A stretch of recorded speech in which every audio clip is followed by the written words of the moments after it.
Table of Contents. Dedication. Introduction.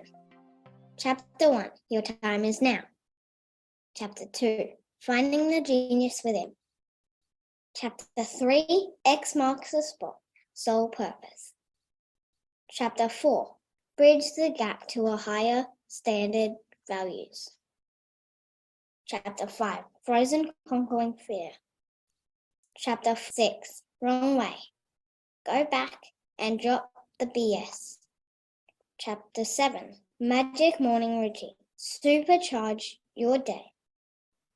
Chapter 8. Manifesting magician. Find your magic. Chapter 9. Absolute abundance. Chapter 10. Compelling new identity. You are her and she is you. Acknowledgements about the author. Diane McKendrick, speaker. Testimonials. Journey with me and join my conscious community. Millionaire Mum. Written and narrated by Diane McKendrick. Dedication.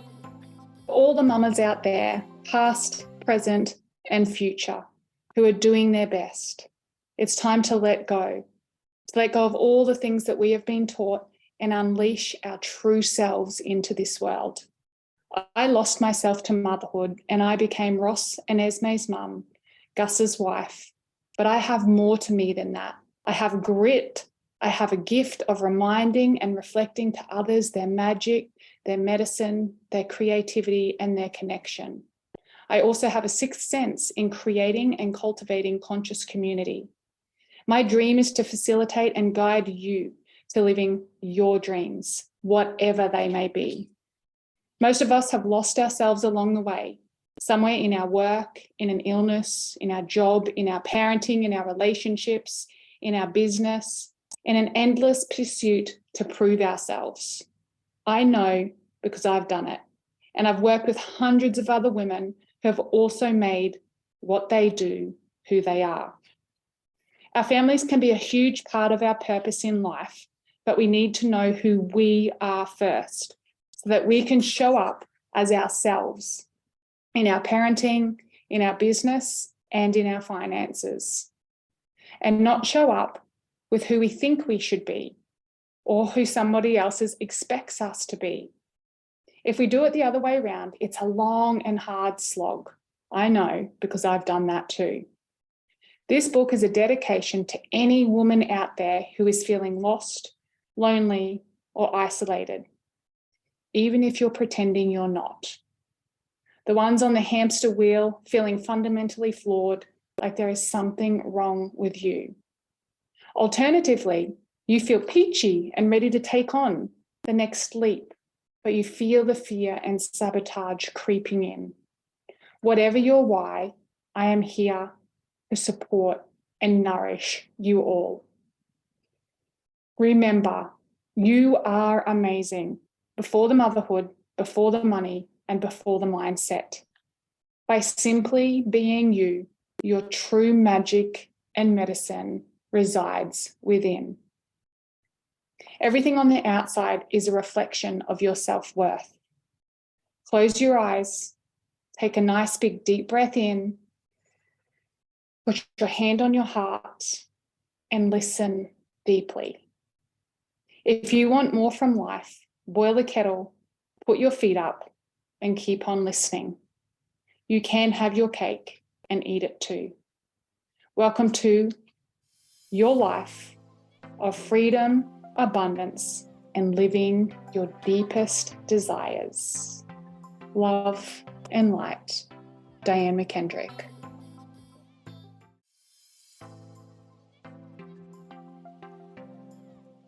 Welcome to the Aligned Woman's Way with Diane McKendrick, where we discuss filling your cup, embracing financial abundance, and designing the life of your dreams. Hello, happy people, and welcome to the special edition of the Rise and Shine podcast series. My name is Diane McKendrick, and today you get an extra special gift. Today is something special. I have a free gift for you, and over the course of the next 20 or 30 minutes, I'm going to deliver this gift directly to you. So last week, as I was recording, it was a hot topic that sits deep in my heart, and I got inspired. And as I was speaking about being a parent and running a business and diving a bit deeper and feeling more vulnerable, and I was inspired and reignited to continue writing my book, which I started a couple of months ago. And I started all guns a-blazing, and I got up to chapter 3, and then, life happened and things slowed down, and I just jumped on after the podcast last week and started to read the introduction. Actually, I got on to spend 2 hours of writing because I'd been distracted and I couldn't get that after the Christmas break. I was finding it hard to get back into the groove of writing. And after the podcast, I was re-inspired to do it again. So I started to write, and I thought, hold on a second, it's been that long since I've been writing. I need to read back through what I've written so I can stay in flow and I can stay really focused, and we can get this all linked up and lined up and beautifully flowing and fluid through the course of the book. So I started reading, and I got through about halfway through the introduction, and I had tears in my eyes, and I was reading it out loud because when you read things out loud, it resonates differently. And it was so extremely powerful. It moved me and touched me in a way that I cannot even express and explain in words. And I thought to myself, oh my gosh, I wrote that. I did that. So I've been completely re-inspired to finish off this book. I'm making the commitment to finish it by June and have it published by June 2021. So that will be this year.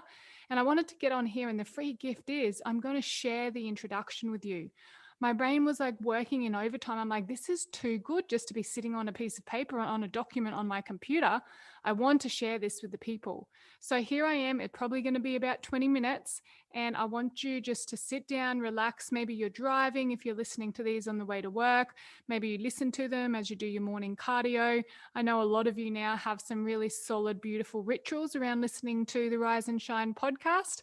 And yeah, I just invite you to really receive this on a deep level, because honestly, guys, if I can do this, you can do it too. So here we go. Let's get started. The name of the book is Millionaire Mum, the Best of Both Worlds. And here is my gift to you, a little sneak peek of the introduction of my very second book. The first one, Rise Up, The Soulful Guide to Success, has been published and has gone Amazon bestseller. I have big dreams for this book as well, Millionaire Mum, The Best of Both Worlds. And yeah, my gift to you right now is to share the introduction with you. Please keep in mind that as this is a special edition podcast, and when this is launched, the book will go on pre-sale. It is $35 full price. It will be dropped to $25. And I will send you the links, and you'll be able to find on my social media, Facebook, Instagram, all the thing. You will be able to get your copy of this book, and you'll be able to get your hands on it. So here we go. Introduction to the Millionaire Mum, The Best of Both Worlds, written and narrated by Diane McKendrick. Welcome to Millionaire Mum, where you can create and design the life of your dreams wherever you like. You can have your cake and you can eat it too. You can even choose the flavor: chocolate, cheesecake, pecan pie, gluten-free, dairy-free, vegan, whatever your heart desires. No one is here to judge you or tell you you can't do that, or think that you're a weirdo because you don't like cake and would rather eat a banana. Well, maybe that is a little bit weird to some of you, but even as a kid, I was never keen on cake. I remember sitting in my office job at Cannon Hill Kmart Plaza. I was the receptionist of the shopping centre. Our office was directly next to the cheesecake shop, so the smell of baking cakes filled our office. At least once a week, we would sit down to morning tea in our team meeting with all of the staff, and every single one of them would enjoy lemon meringue pie.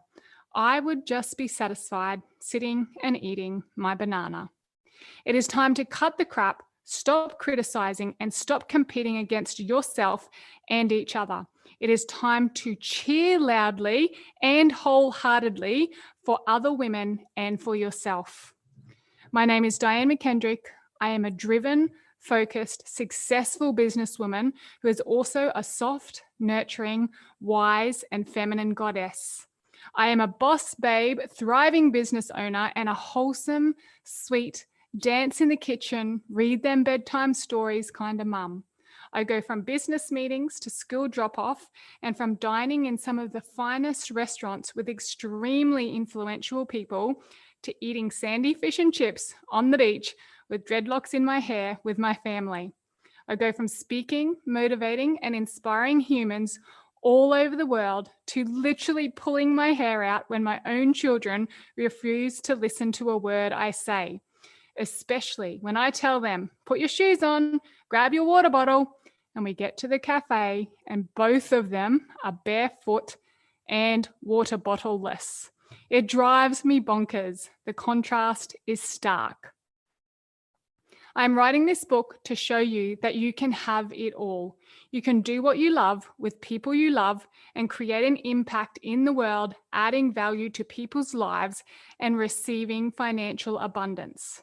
You can create, call in, and make a shit ton of money, and you can do the bedtime stories, morning pancakes, school pickup and drop-offs, book week, school lunches, and dinners. You can take days off when your children are sick, spend your nights with your family by the campfire, and slowly wake each morning spending sacred time with your special little people. Success means so many different things to different people. It is my intention through this book and through our time together that you will get crystal clear on what success and abundance means to you. Your version, not what you have been taught, not what you've known in the past, what you choose right now, today.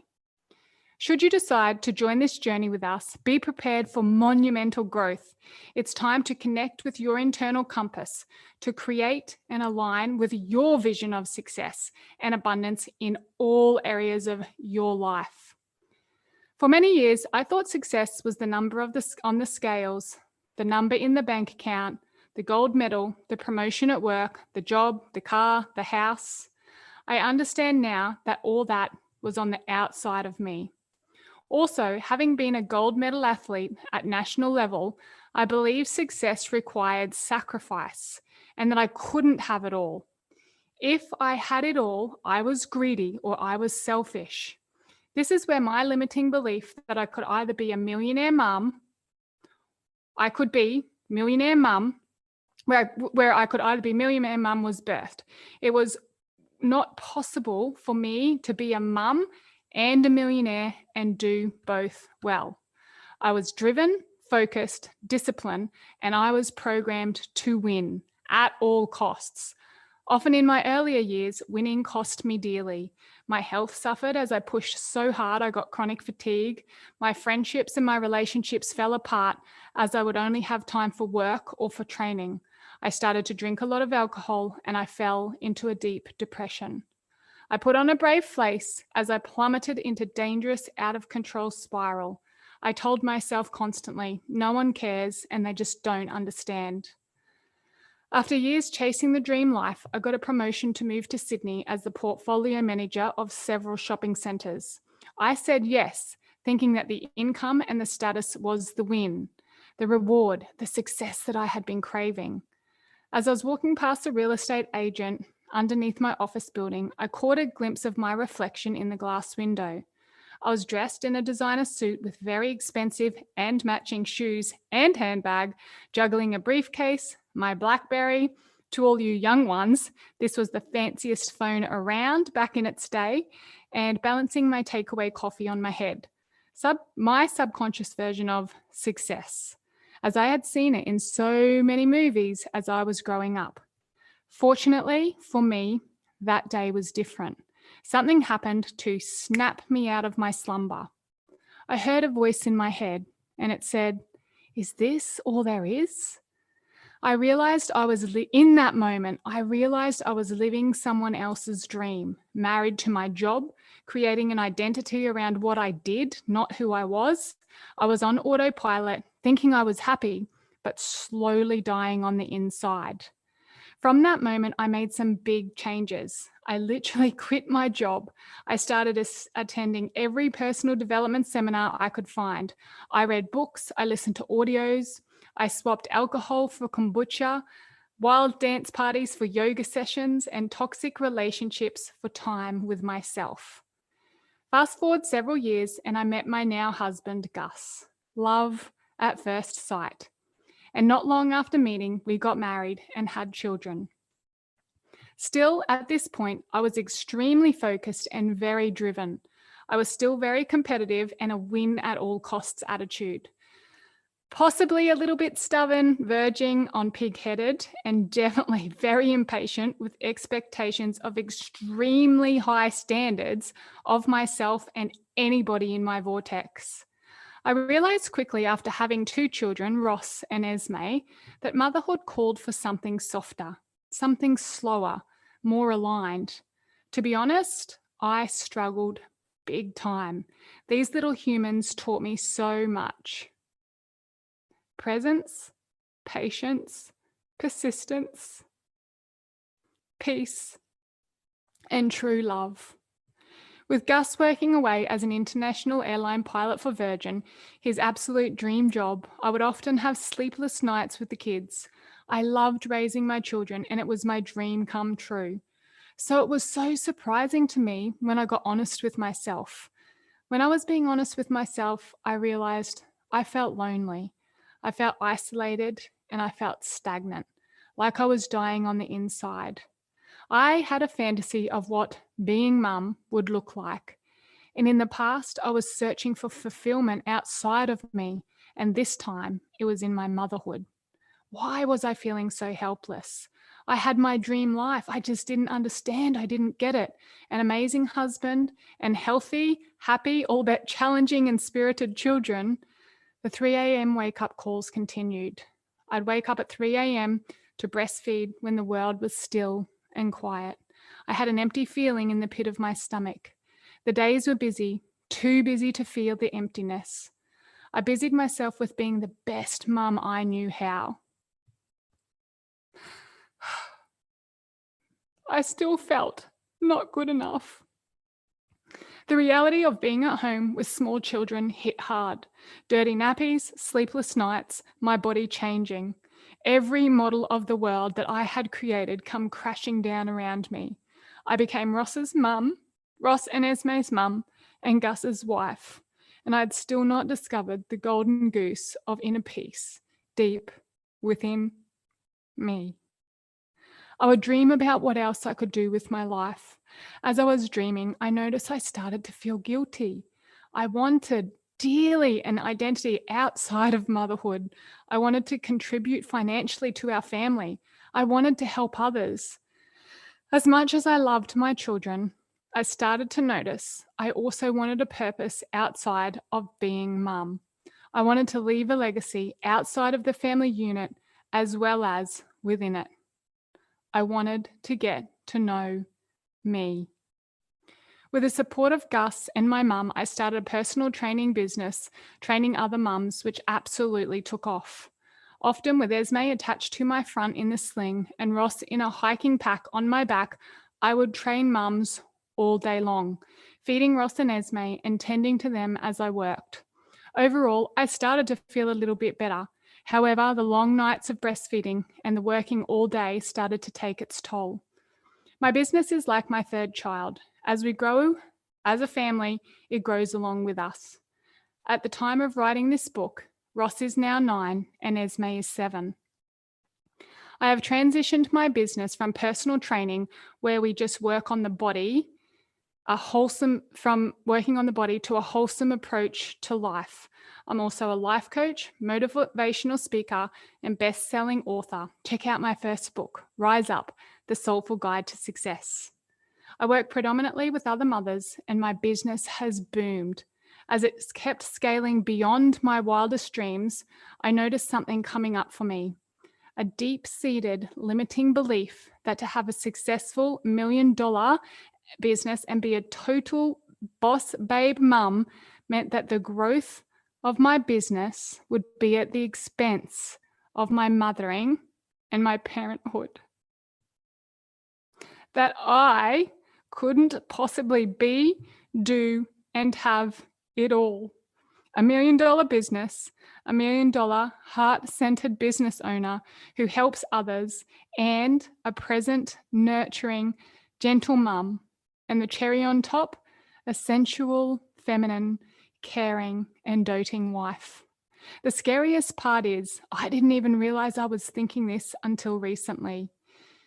Now is the point in this book where I remind you of the name of this book, Millionaire Mum, the best of both worlds. Here is the disclaimer. At the time of writing and publishing this book, I am not a millionaire on paper yet. However, I am in my head, and that's what this book is about. It is a declaration to the universe and to the community that this is the path for me. And what better way to do it and commit to this as to write a book about it. At first, when I decided to name the book, it made me physically ill. My inner voice scolding me, you can't write a book.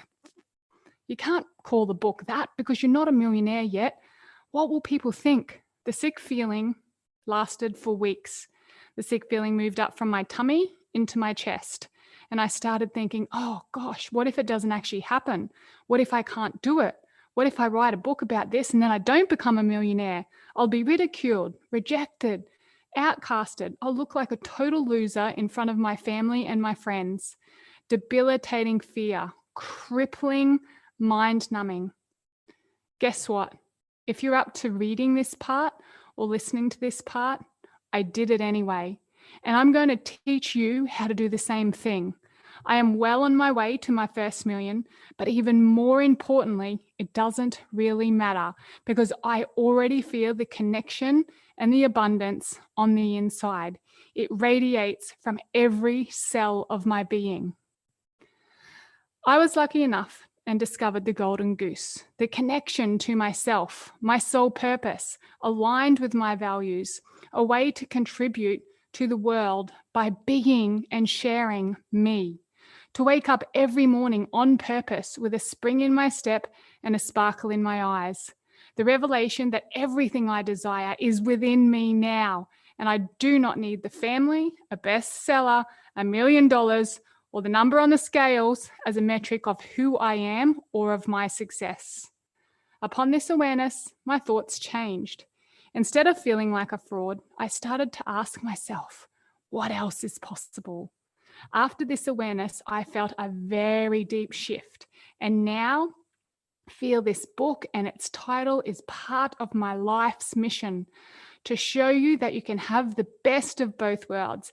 And in fact, you already have it now. It starts in your imagination. It starts from inner peace. It starts with gratitude. It starts with grace. So when you do get to that destination, when you do reach your goals, your dreams and your desires, it's not just another empty feeling and asking, what's next? Feeling fulfillment now is the key. I'm glad I worked this out because guess what? The universe has a way of testing us. At the time of writing and publishing this book, it's October 2020, which means coronavirus time. You may remember me saying earlier that my husband, Gus, my biggest cheerleader, was an international airline pilot for Virgin.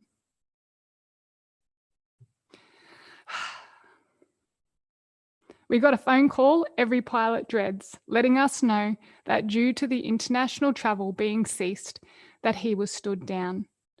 This time in our lives tested everything we had ever learnt.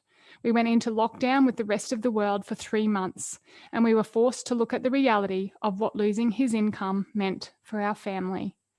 More than losing the income, we realised he lost his sole purpose. That man was born to fly. Every family on the planet has been affected by this time, and I'm sharing our experience and sending so much love to every single one of you through these times. The stress, the fear of the uncertainty, family health issues, obviously now financial burdens put a strain on our relationship with ourselves and therefore with each other. This was the shit hits the fan moment for our family.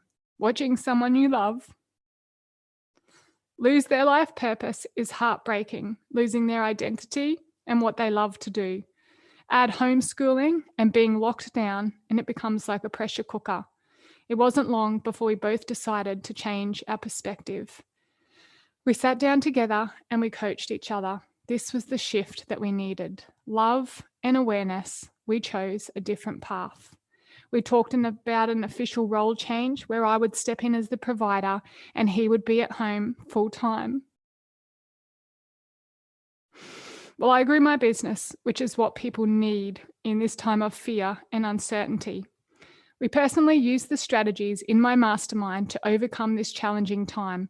It was a funny feeling logging onto my own online school as a participant and literally working my way through the strategies. It changed our life. If you're interested in the mastermind, pop over to www.dianemckendrick.com to check it out. We have no idea what will happen in the next few years with so much uncertainty. What I do know is that we made a declaration that we would work together and do what it takes to get the information that helped us through these times to the world, to you. We neutralized loss and grief. We dissolved fear. We made a plan. We changed our language. We changed our focus and physiology, and we started meeting every night to discuss how we felt and how we could support and serve each other through this. I declared to Gus that I would use this pain to share what I know with others in the world to make your needs, your growth and support more important than my I don't know how to do it, or I'm too scared, or what will they think? It's more important to me that you hear and receive the wisdom and the gold that has helped me personally, my family, and now hundreds of clients all over the world. I vowed that I would look back at this time as a time of reflection and creation. I would find the gifts in this tragedy, loss, and grief, which is what has now become my reality. In the last several months of the most hectic and chaotic times in my life and many others, I have birthed my first podcast, Rise and Shine podcast series. I have released and published a session every single week for nearly 50 weeks. I have quadrupled my business. My first book went Amazon bestseller. I now run sold out women empowerment retreats, and I created an online portal for those that couldn't make it due to travel restrictions. I've transitioned my whole business online. I have started and nearly finished my second book. I have published my second edition Pixie cards, which is cards of all the women and men in my community that inspire me and that I admire. I have added a product to my sterling silver Remember Ring jewelry line. The full set is now the ring, the charm, and earrings. I've started extra support webinars and so much more. Was I scared? Yes. Did people ridicule and attack me? Hell yeah. Did I know what I was doing? No. Did I do it anyway? Yes. Of course, my brain and many people were telling me, it's not the right time. No one's got any money. Go get back in your box. Yes, people actually said this to me. Did I do it anyway? Heck yeah.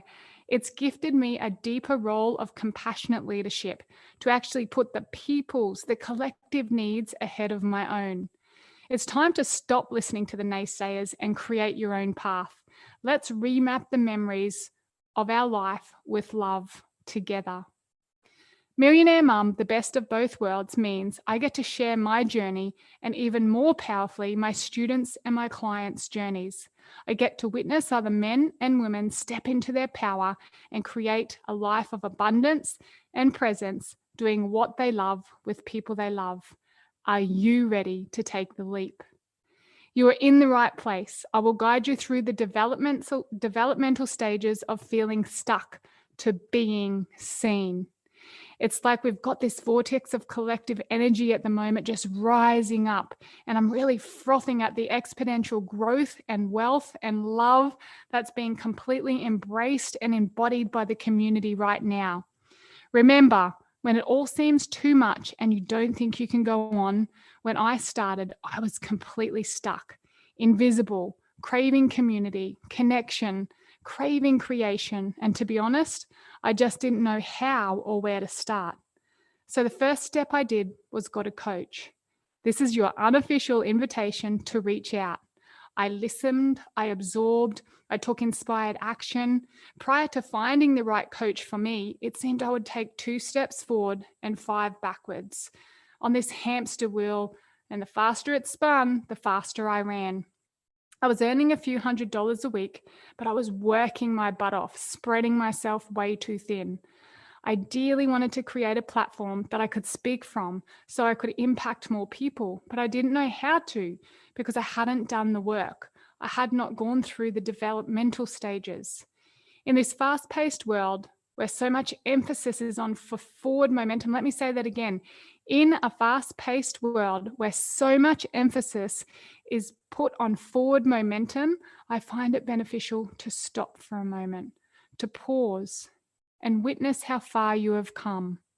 My brain is still giving me a hard time for having the courage to claim my $1 million status long before it's real in the physical realm. But instead of listening to it, I'm going to stop for a second and focus on how far I've come.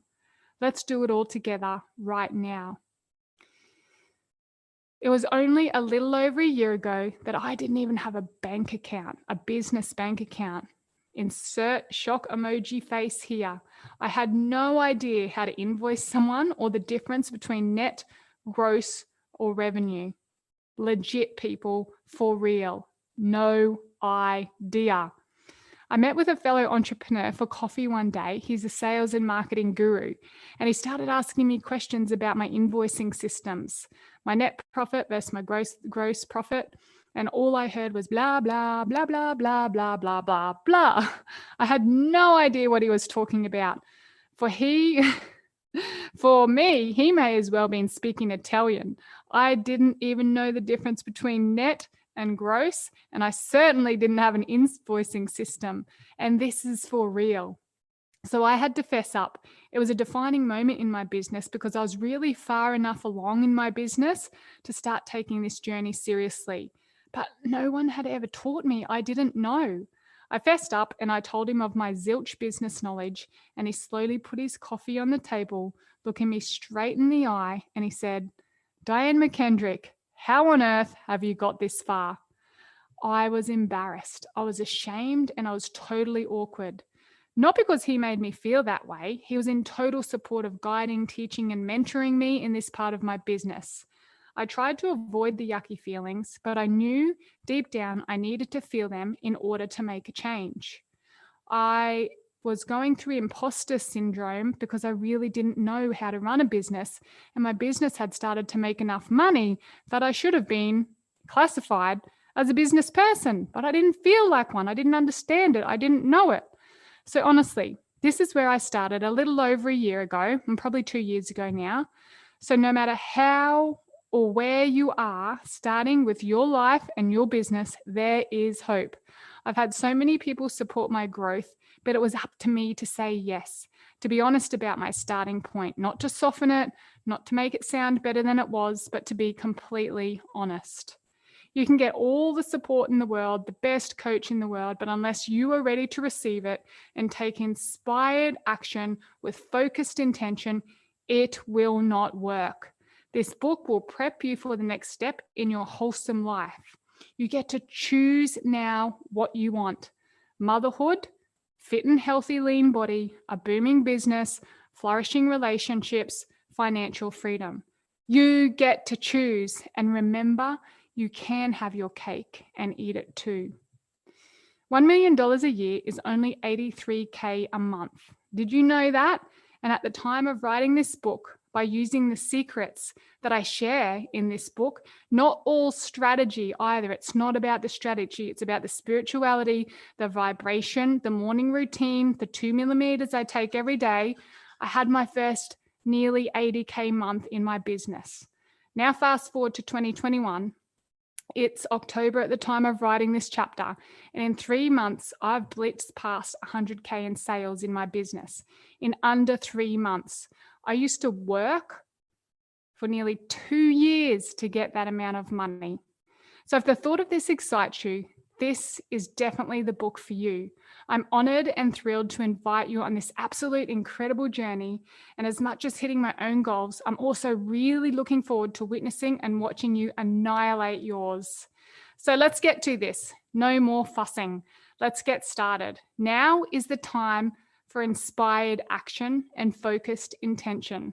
What I want from you before moving on is a declaration, a statement to anchor you to your commitment of greatness, a commitment to the oath to have the best of both worlds, the best of all the worlds, motherhood, fit, healthy, lean body, a booming business, flourishing relationships, and financial freedom. A commitment to step out of your comfort zone, to show up, even when it's scary, even when it's messy, even when you don't want to, and even when you want to quit. Insert declaration here. So I've nearly to the end here, guys, and there's a declaration in the book. Declaration I ... insert your name here. Commit to showing up, sharing, pushing out of my comfort zone, cheering for myself and my sisters and the collective community. And then you take a moment to sign that shizzy. You sign it, you put your name to this, and you declare it to the universe. Before moving to the next chapter, please take a moment to sign the above and join me on social media, and then it's got all my socials there. So, my brothers and sisters, I hope you enjoyed that. I know that there was some emotion coming through there. This is a very emotional topic for me. I'm obviously still well into the journey, and fear still comes up for me. I still feel scared. I still feel imposter sometimes. I still feel all the feels. But I am so committed to my mission. It is my duty to share this part of my life and share this work with the entire world globally. And I will do what it takes to have the best of both worlds. And maybe I even just need to say all the worlds, because it's not just two, it's all of it. It's all of the areas of life you can have fulfillment and love and success and all of the thing. So if you would like a copy of this book, you can buy it on pre-sale I'll put all the links in down below. And if it's after the pre-sale, the book is $35 and you can buy it from my website, www.dianemckendrick.com. In time, it will also be available on Amazon ebook and Audible audiobook. So you can get it hard copy, ebook, or Audible. Thank you for joining me, and thank you for joining the journey with me. Sending you all so much love. Mwah, mwah, mwah. I hope you enjoyed this special edition and this amazing gift that I've brought to you today. I love you all.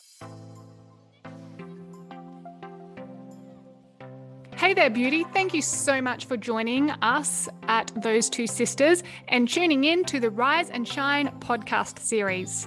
As a special gift to all of you, we would like to offer you a taste tester of what it would be like to work with those two sisters, myself and my sister, Michelle Ann.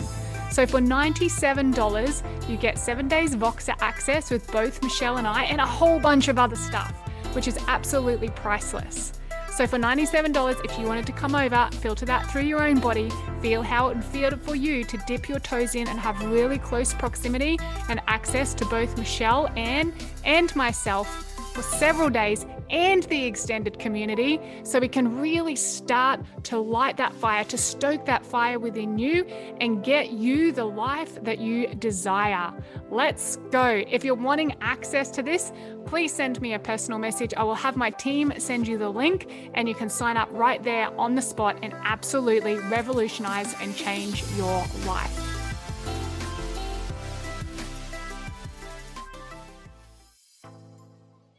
Hello, and welcome. My name is Diane McKendrick, and if you are listening to this, you've likely just listened to the introduction of my second book, Millionaire Mum, which was actually written, spoken out in real time back in the early stages of 2021.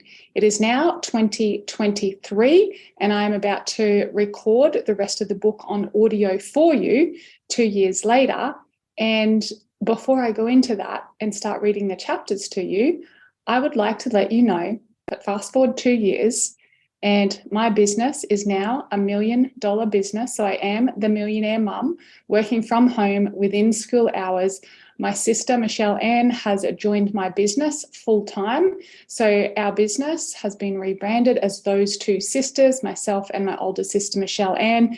And Those Two Sisters business supports both of our families' livelihoods. So you get a real sense and feeling from the journey of the beginning, and you can hear the emotion in my voice as I was talking about it, and you can hear the fear. And I remember the fear because I wrote this book and I was sharing this content long before I was a millionaire, and I didn't know if I'd ever get there. And there was times along the way that I still didn't know if I was going to get there.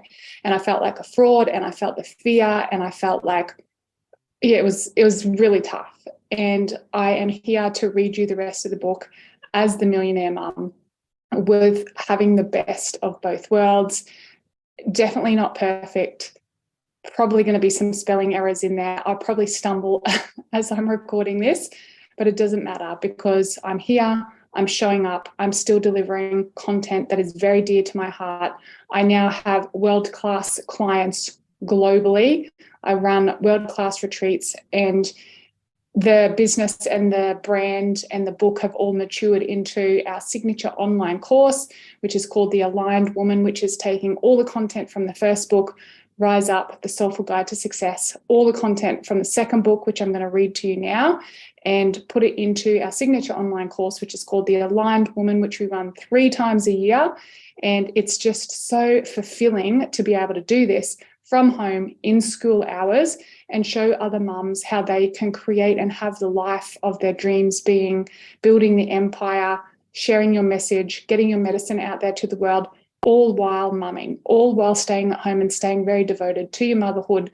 And perhaps if you're a wife or a partner, I'm not saying that it's easy, I'm not saying that there's not challenging times, but where there is a will, there is a way. And now we're supporting mothers globally to live their life and live their dreams, create their own rules on your terms. So if that sounds really good to you, stay tuned. I'm going to read chapter number 1 from Millionaire Mum, The Best of Both Worlds, which I would also like to share with you, went bestseller soon after she was published. So sit back, put your feet up, enjoy this, and welcome on the journey.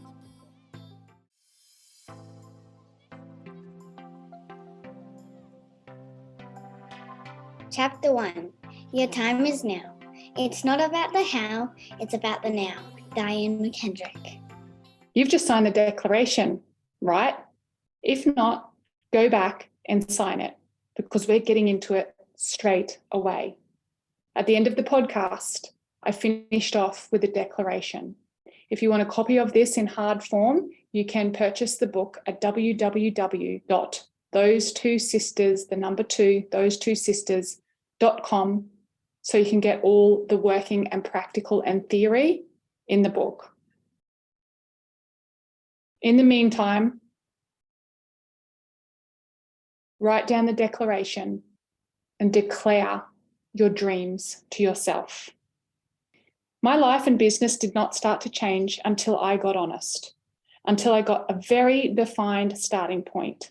If you skip this part because it seems too simple, which I know many of you will, you're setting yourself up for a harder journey. Please do not discount the simple things, as I am a master of simplicity, and this is one of the reasons for my wholesome success. I do the simple things well. I do the simple things consistently. Individually, they don't seem to make much of a difference, but when you add them all up day after day, they provide a lot of deep integrity within your body, soul, business, and relationships. Let's mull over a few questions before we get started. Do you often find yourself aimlessly scrolling Facebook, waking up each morning pressing snooze several times, struggling to maintain a healthy weight no matter how hard you try, fighting or arguing with your partner, or worse, self-sabotaging potential relationships, noticing your finances are like a roller coaster, never breaking through that invisible ceiling? Getting up every morning with the empty feeling in your tummy, with the voice in your head asking, is this all there is? I can almost guarantee that regardless of how far along the journey you are, that you will answer yes to at least one of those questions. How do I know? Because I still do them. I also coach other millionaire mums, women much more successful than me, and believe me, these ladies have their shizzy together, and many of them will say yes to at least one of those things I just mentioned. We call it being human. It's time to stop faffing about and become super clear about your life. Too many of us are living somebody else's dream. We wake up every morning on autopilot and do what we did the day before. A churning deep in the pit of your stomach, knowing that there is something more to life for you. You know it's time for a change, but you just don't know how to do it. You just don't know where to start. Deeply craving change, but not knowing how, where, or why to begin. This is when most coaches will encourage you to set goals, do vision boards, and measure your metrics. Don't get me wrong, all that works, but the biggest mistake most of you are making is that you're doing this before you have set your solid foundations. This needs to be done before getting clear on where you are now. Lucky for you, I have personally been through this journey and have taken hundreds of my students through this life-changing information that I'm sharing with you in this book. Let's be honest, I don't have the most conventional approach. In fact, you might find yourself scratching your head more than once and asking, she wants me to do what? With that said, I can guarantee that if you find it within you to trust the process and follow my strategies, all areas of your life will transform and you will wake up in more ways than one into your dream life. Before we go about setting goals, you need a starting point. Where are you now? And in the book, there's a beautiful visual that's called stuck to seen, and we've broken it up from stuck, self-aware, guilty, focused, and seen. And I'm going to read through these characteristics now. Once again, you can, if you want a copy of this, you can grab the book from the website, www.thosetwosisters.com. Okay, so listen into these and just take mental notes so you can get your starting point. These are archetypes that I came across and worked out after working with hundreds of women and going through the journey on myself.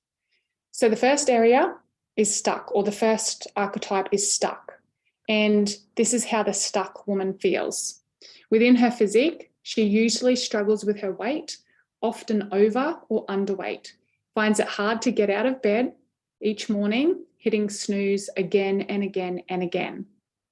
The stuck woman with her health makes unhealthy choices and does not make her health a priority.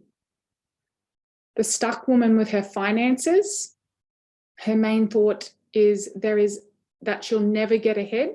You're paying off things week to week, waiting for the pay to come before paying your bills, always owing money and just never seems to get ahead. The stuck woman in her business or career is usually in a 9-to-5 job or doing shift work, doesn't enjoy it, and just goes there to pay the bills. The stuck woman in her home life is often cluttered and messy, tends to be disorganized, and there are piles around the house and the workspace. She can't keep up with the housework and always has housework to do. The stuck woman in her relationships often is drama, good old Aussie drama, often arguing or fighting with somebody, strained relationships, and finds herself gossiping often. The stuck woman in her thoughts, and her main reoccurring thoughts is, I can't be bothered, or it's too hard, or no one gets it, no one understands.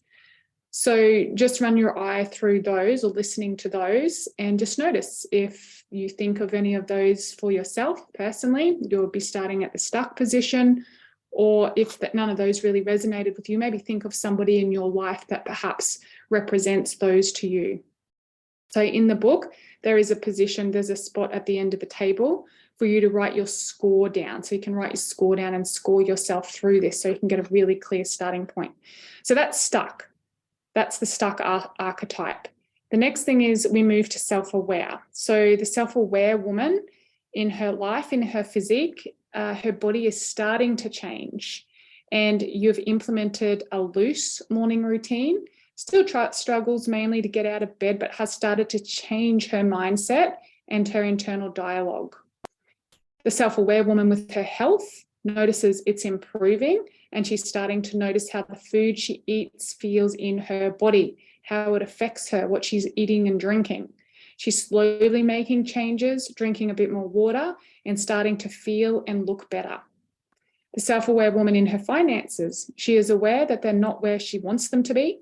She's scared, but starting to have conversations and slowly starting to set up systems to help her save and manage money. Relationship with money is changing quite quickly. The self-aware woman in her business or career is often still working in a regular day job, but daydreaming about the freedom and excitement of possibly running her own business. Or she could have, a foot in both camps, working a full-time job or a part-time job and starting your entrepreneurship on the side in between your business hours. The self-aware woman with her space is starting to clean out the spaces in her house, but has basically just moved stuff from one pile to another. It's sitting around the house, ready to be moved, but still isn't quite ready to let it go yet. Her space is messy, but functional. The self-aware woman, in terms of her relationships, is starting to notice how safe she feels when she's around certain people and how easy it is, and doesn't quite have the courage just yet to change her peer groups. So she's got awareness around how she feels or how she comes across or how her energy affects others and how others' energy affects her. The self-aware woman's recurring thoughts are often things like, oh, it seems to work for her. I wonder if I could do or have that. So she's really starting to notice in other people's lives that things seem to be working. And, oh, well, if it's working for her, could it work for me? So starting to get really curious. I can create my own reality, or I wonder what else is out there. So she's really starting to be curious. What happens after going through self-aware is often we flick back into guilt. So once you've become self-aware, we've seen so many women go through this process. Firstly, they've got no idea and they're quite stuck. And then they hear a podcast or they read a book or they speak to a friend, they do a bit of work and they become self-aware. What happens after becoming self-aware? You're starting to spend more time on yourself. You're starting to buy courses. You're out doing your morning walk. And what happens for a lot of women here is that they flick back into guilt. You've got your husband on one side crossing his arms and looking at you saying, you spent how much on going to a retreat? You've got the kids on the other side of you tapping their foot, folding their arms, saying, you're going on a morning walk, but I'm used to you making my breakfast. What, you're doing your own morning routine? No, it doesn't work like that. You're in here getting my breakfast and dropping me to school. So we can often flick back into guilt.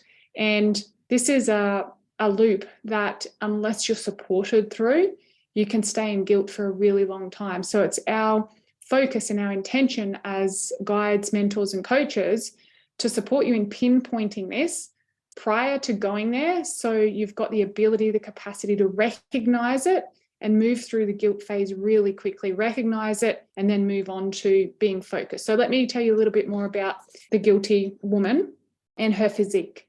So she's definitely getting stronger and got good workout routine, but starts to feel guilty about the amount of time spent on herself or going to the gym. Now, we need to be really careful here because this is when you can stop, or you can start to self-sabotage. She'll spiral back into stopping going to the gym or stopping working out because the kids or the husband or the people around her aren't used to her doing that. The guilty woman in her health, on the cusp of the upward spiral, it can go either way. The challenge here is that she starts to feel guilty about the extra money being spent on things like organic food or your clean face care and hair products. So starting to spend more money on your health and you feel guilty about it because let's face it, spend the money on the kids' piano lessons or the kids' swimming lessons. But when it comes to the mum, spending an extra $5 a day or a week on her organic coffee or her organic hair care or face care, for some reason we balk at that. So you've got to watch that in the guilty stages. Finances. The guilty woman with finances often feels like she's spending more money on personal development now. And because this development stage is often coinciding with the expenditure catching up from the self-aware woman, waves of guilt can wash over her as she watches the expenditure rise and feels that sick feeling in the pit of the stomach about not having enough to pay for it all. The amount of times I've seen this, like I just see this work, like all these things I'm sharing with you, like clockwork, time and time and time again with so many different women. The guilty woman in her business or career, she's caught herself chastising herself and saying, I'm so stupid for even thinking that this could happen to me, that I could start my own business and become financially independent. Let me just stay in my 9-to-5 job. It's all too much. It's all too hard. So once again, it'll go one way or the other here. We'll go down and we'll keep looping in guilt and just go back to what we know. We're going to draw a line in the sand and move on to the focused woman. So guilty. The guilty woman in her relationships often avoids connection with people as she starts to question her own authenticity, experiences imposter syndrome. This is a big one. I think this one happens at every stage. But yeah, relationships, you're starting to avoid connection as you start to question your own authenticity because you're feeling like an imposter. You're saying and doing all these things before you really embody them and feel them as your normal. So once again, snakes and ladders, you'll either go up that ladder or down that snake, and it can happen quick. So you've got to watch it and be aware of these archetypes. And the guilty woman, finally, in her thoughts, her reoccurring thoughts is, I don't deserve it, or when will this come crashing down? Like it's just got that feeling in the pit of your tummy, just waiting for all the goodness to end. And of course, if you're thinking and feeling that, it's only a matter of time before it does come crashing down. So then we move on from the guilty woman, if you can overcome that, one of two things will happen here is you'll drop back into guilt and you will cycle and loop there for months, sometimes even years for people. And so, yeah, it's our focus to support you in moving on to becoming a focused woman. So the focused woman, I love working with focused women. The challenge with focused women is they can often burn out because they're being everything to everybody. So with her physique, listen to this, and you'll know if you resonate with this, we have a lot of focused women coming to work with us. The focused woman in the area of her physique, she is starting to get fit, healthy, and strong. She has a solid morning routine, which is non-negotiable. She's an early riser. She does the early morning obnoxious Facebook Live as the masses roll out of bed or press snooze. Positive internal dialogue, speaking and coaching herself through the challenges. And she has an exercise routine in place, which she follows and is often non-negotiable. So the focused woman within her health is often on the upward spiral, eating well, drinking plenty of water, stopped drinking alcohol, reducing coffee, consistent often, sometimes over the top, not listening to her body as much as we need. So we need to be careful of burnout here because she's following the schedule and the consistency over her body. So if this is you got to watch it because this is where burnout happens. And the overachieving tendencies start to kick in here. The focused woman with her finances has a lot more. So she's starting to get more money as she's doing more, working really hard. She's working out really hard. She's networking like a ninja, but still juggling the finances as she has still juggling those finances as she has more, but spending more. So you're receiving more in your finances, but you're also starting to spend more now on yourself. She has experienced waves of abundance and is not really working hard for more, and now working really hard for more. So yes, you're getting more, but you're doing more to get it. And the focused woman with her business or career, starting her own heart-centered, wholesome business and working super hard at it. Also, it is here she needs to be careful as other areas of her life can be affected by the time, effort, and energy she's putting into her business. So she's working super hard, pushing boundaries instead of setting them, and it's fast. If you guys have been following my journey for a little while now, you will actually notice when I went through all of these. And I see it with my clients all the time now, and it hasn't been that long ago I was in this state. So everything was fast, everything had to be done yesterday. She tries to do everything herself, not having time to trust or train staff. How many of you are just like giggling and nodding your head right now? The focused woman in the area of her relationships is a lot healthier, but can be strained as she navigates the next level of her business. So your relationships become strained with so much more efforts going into your business. Most people around her don't understand her drive and focus, and she can sometimes feel like an outcast. Let me know if this is you. She no longer has time for gossip, and if she catches herself gossiping, she'll chastise herself because she knows better. So this is when you can start to feel like a bit of an outcast because you're so focused on all those main areas of your life, and your friendship groups are changing and your friends are coming to you. I did a podcast on this not so long ago, The Aligned Woman's Way. Go and listen to that podcast. It's all about, as you rise up in life and business and health, with your finances, that your peer groups change. And that's a real thing. And it's really challenging and really heartbreaking and heart-wrenching at times because you lose friends. As an entrepreneur or a woman in business, and particularly if you have a family, you get to a point where you need to make priorities. Going out for cake and coffee and gossiping with your friends often falls to the bottom of the priority list. And friends and family don't like it when you change all of the time. So yeah, go listen to that podcast, The Aligned Woman's Way, and it's called Growing Pains. Really powerful podcast to support that. And the focused woman's thoughts, her recurring thought is, how can I fit in more? Like, how can I do more? And the final archetype that I've worked with and been through is the seen woman.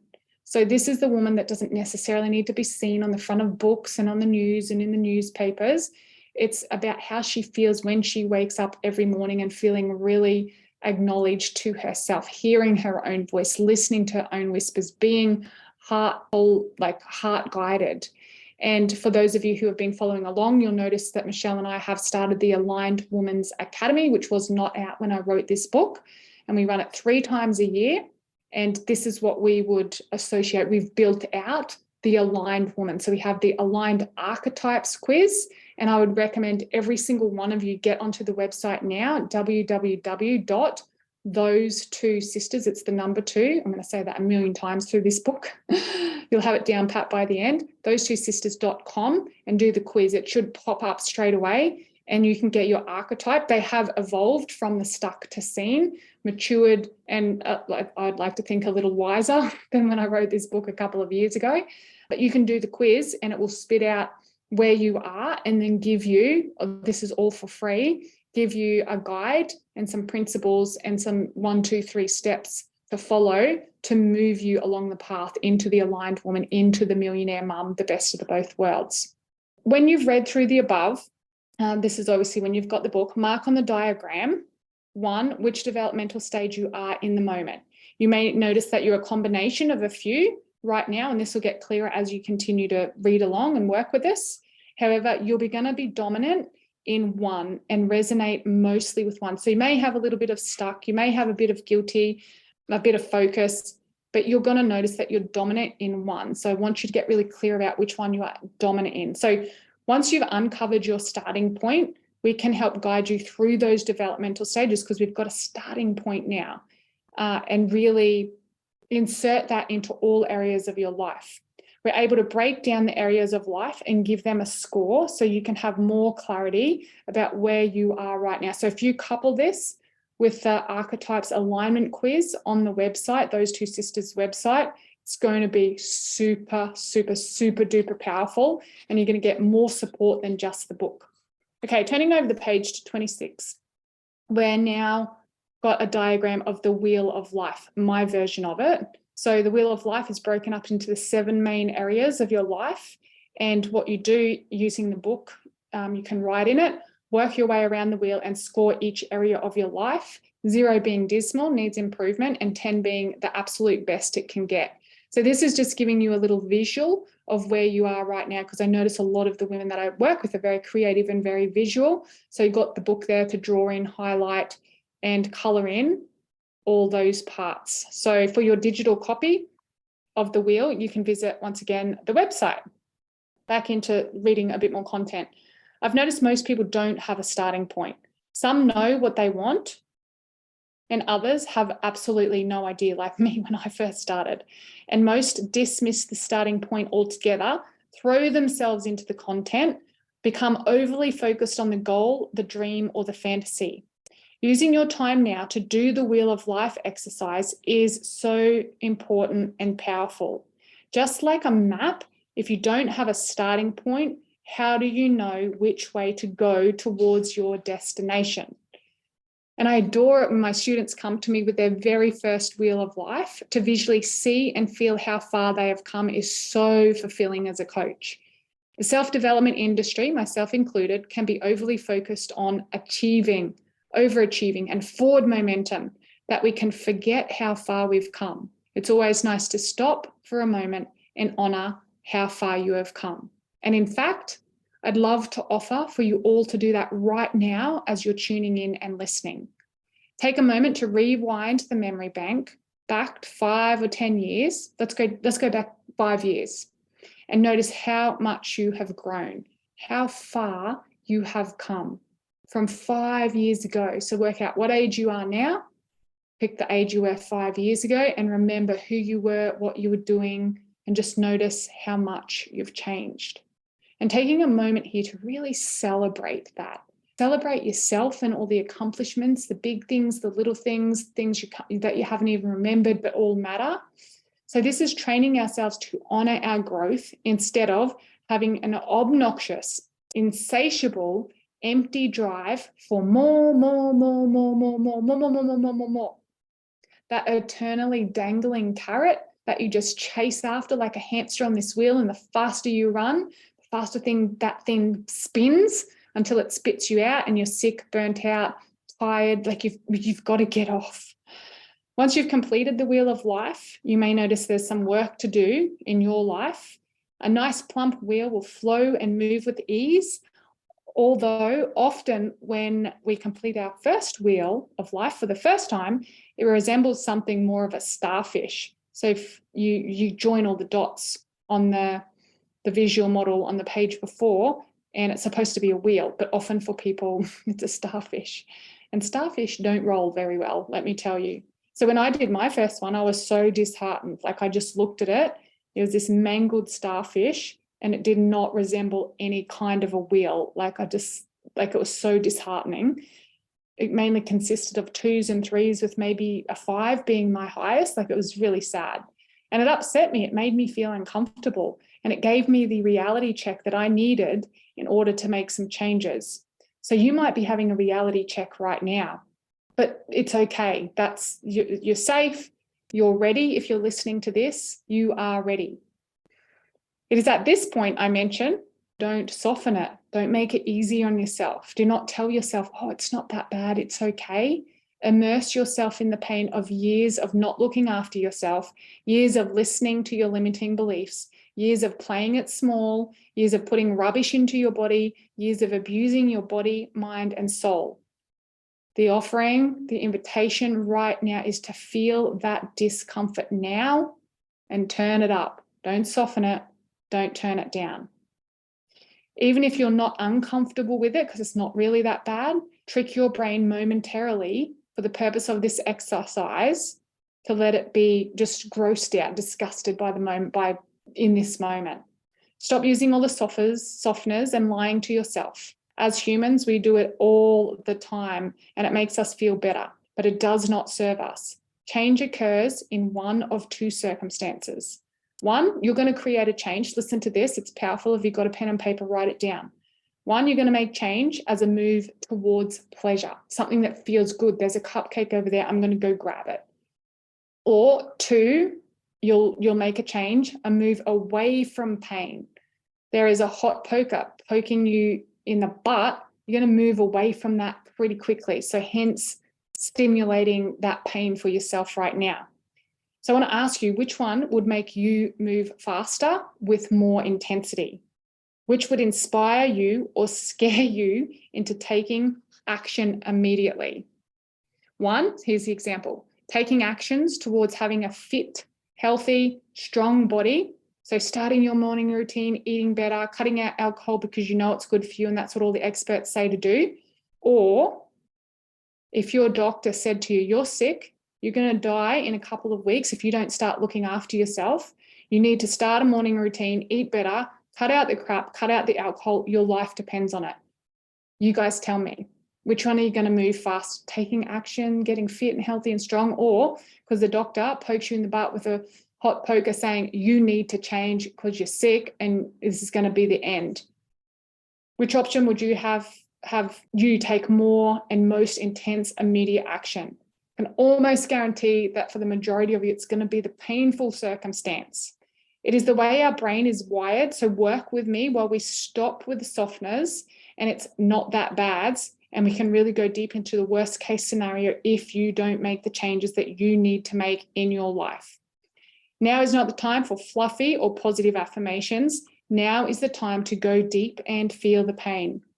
I use this process regularly with all areas of my life. I stimulate the worst case scenario and I let myself believe it, even just for a little while. It sure does get my butt into action in making the necessary changes to upgrade and up-level all areas of my life.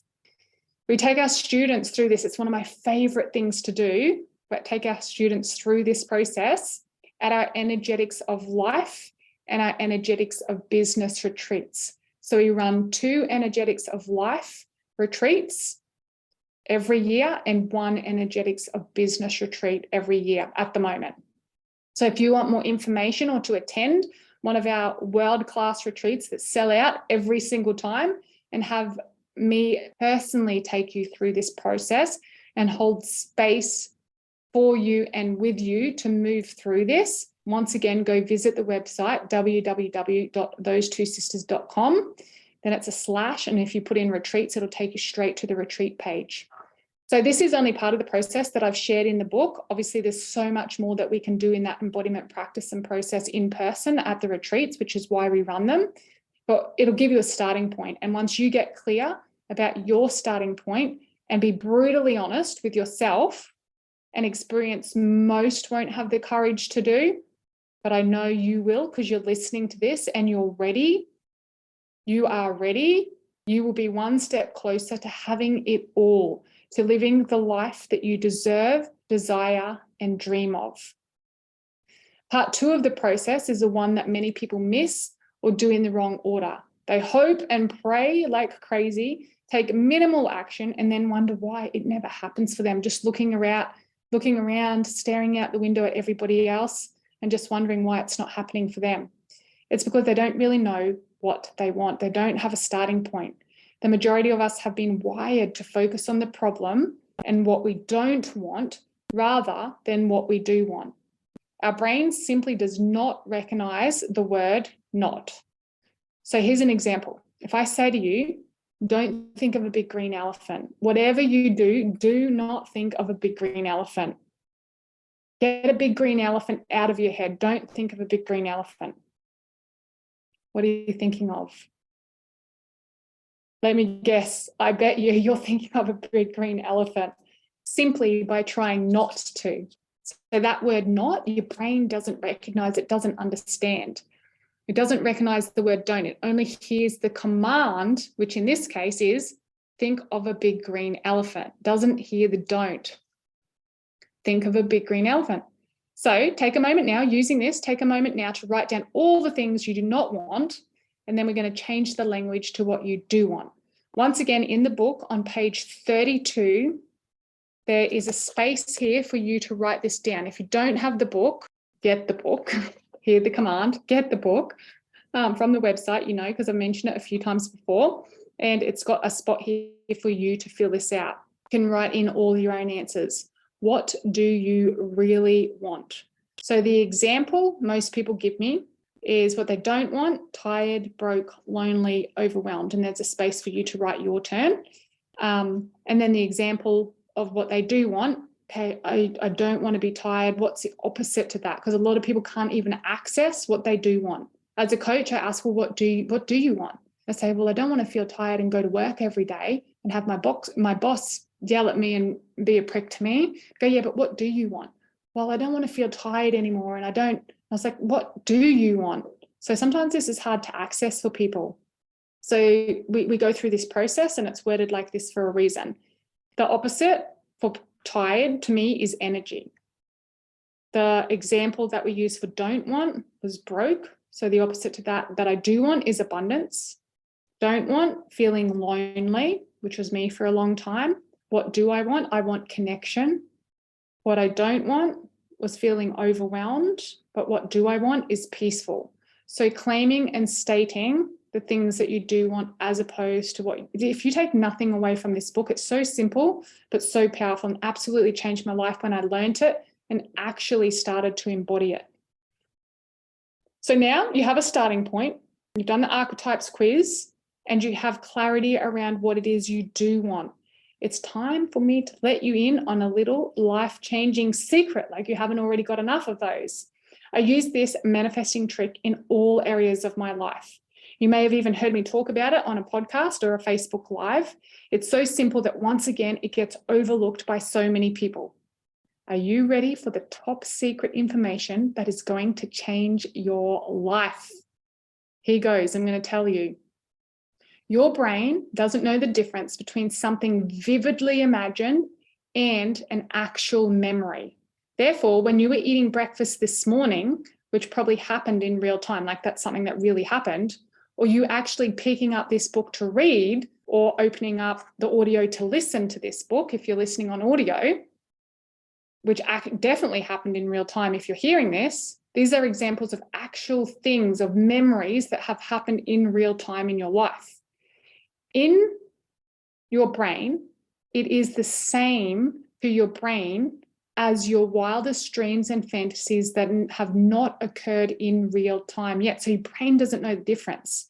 The only reason your brain can tell the difference between a memory of something that actually happened, like you opening up this audio, and a dream that hasn't happened yet, like you getting your new car or creating $1 million a year or having a baby, is because of the emotion we choose to put with it consciously or subconsciously as a human. Drum roll, please. That's my interpretation of a drum roll. This information was mind-blowing for me, completely changed the trajectory of my life. Okay, so I do understand that the above is a bit of a mouthful and a mind bend to comprehend. And a few of you may be thinking, okay, Diane, so let's get this straight. Are you telling me that my brain can't tell the difference between me really eating my breakfast this morning or pressing play on this audiobook and all of my wildest, craziest dreams and desires? Your brain doesn't know the difference. Yep, that's exactly what I'm telling you.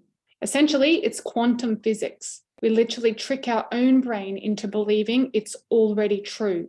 Once you do this visualization, add all of your senses and feel it, it's as good as done in your brain. Combine this with emotion and repetition, and it simply has to happen.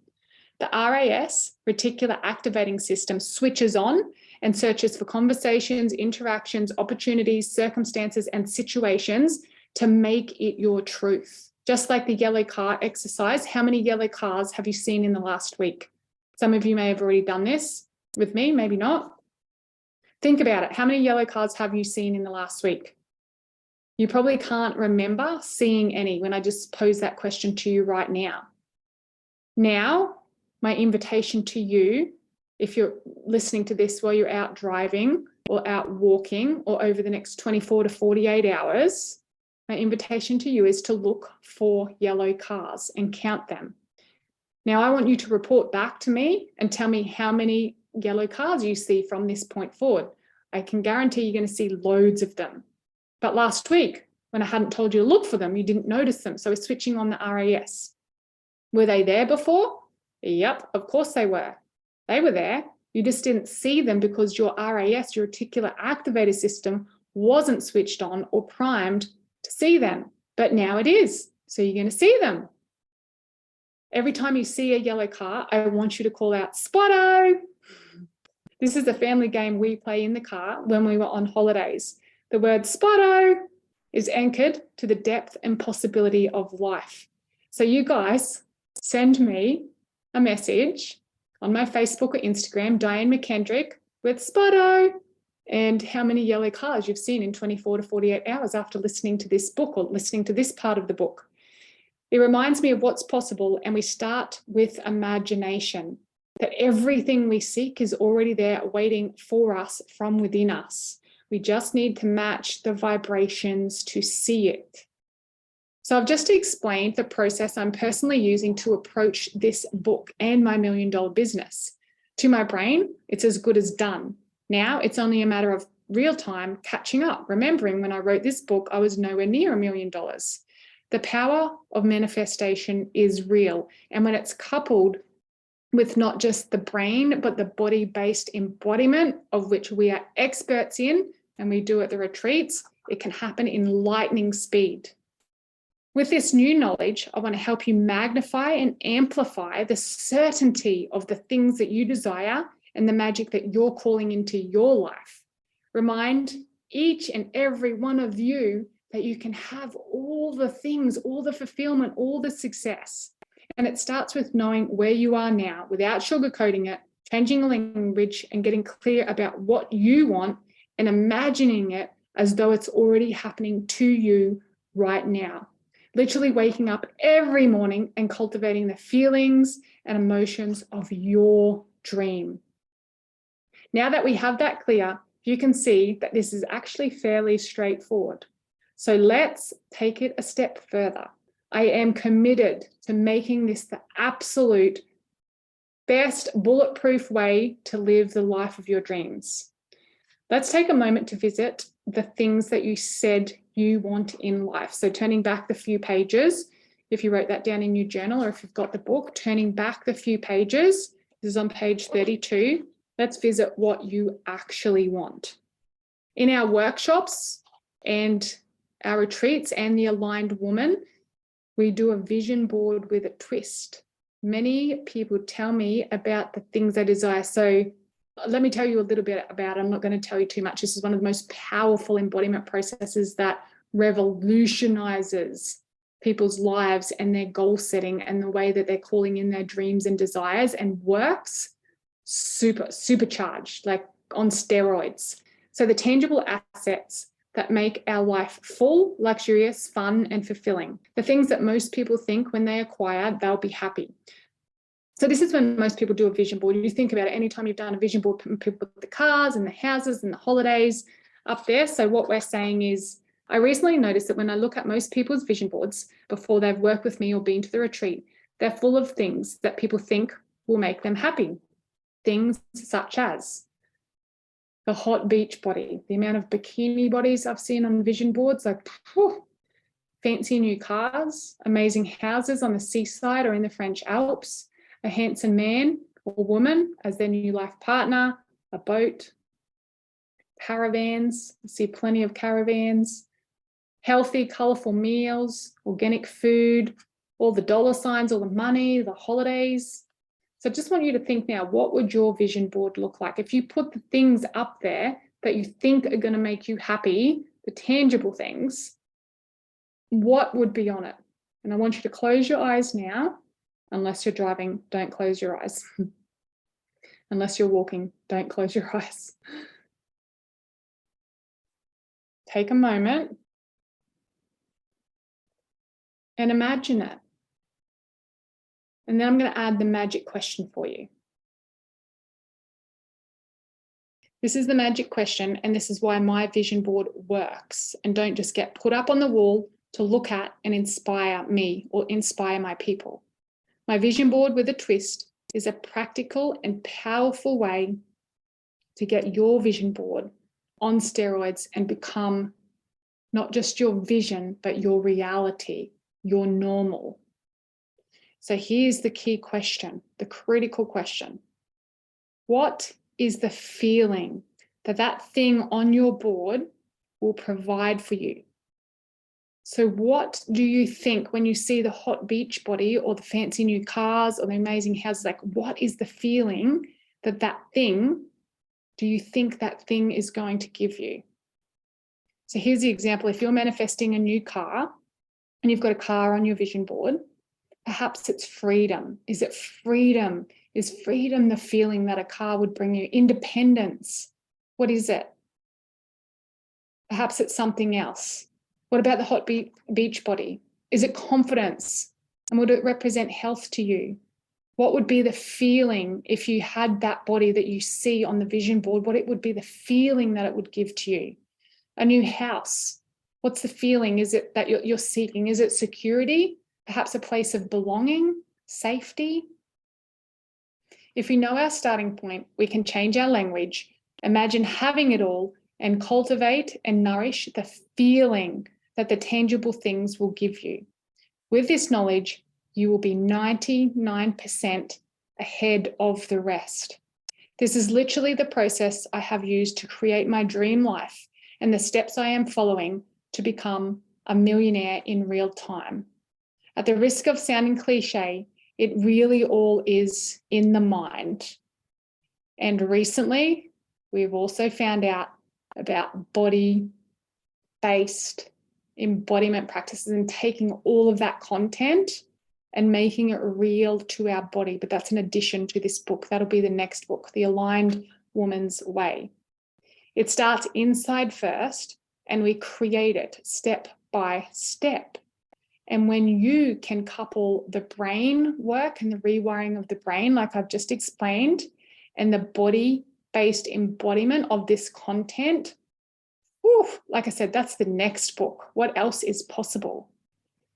I prefer this fulfilled and feeling method of goal setting and magnetizing your dreams, as the old paradigm for me was fairly grim.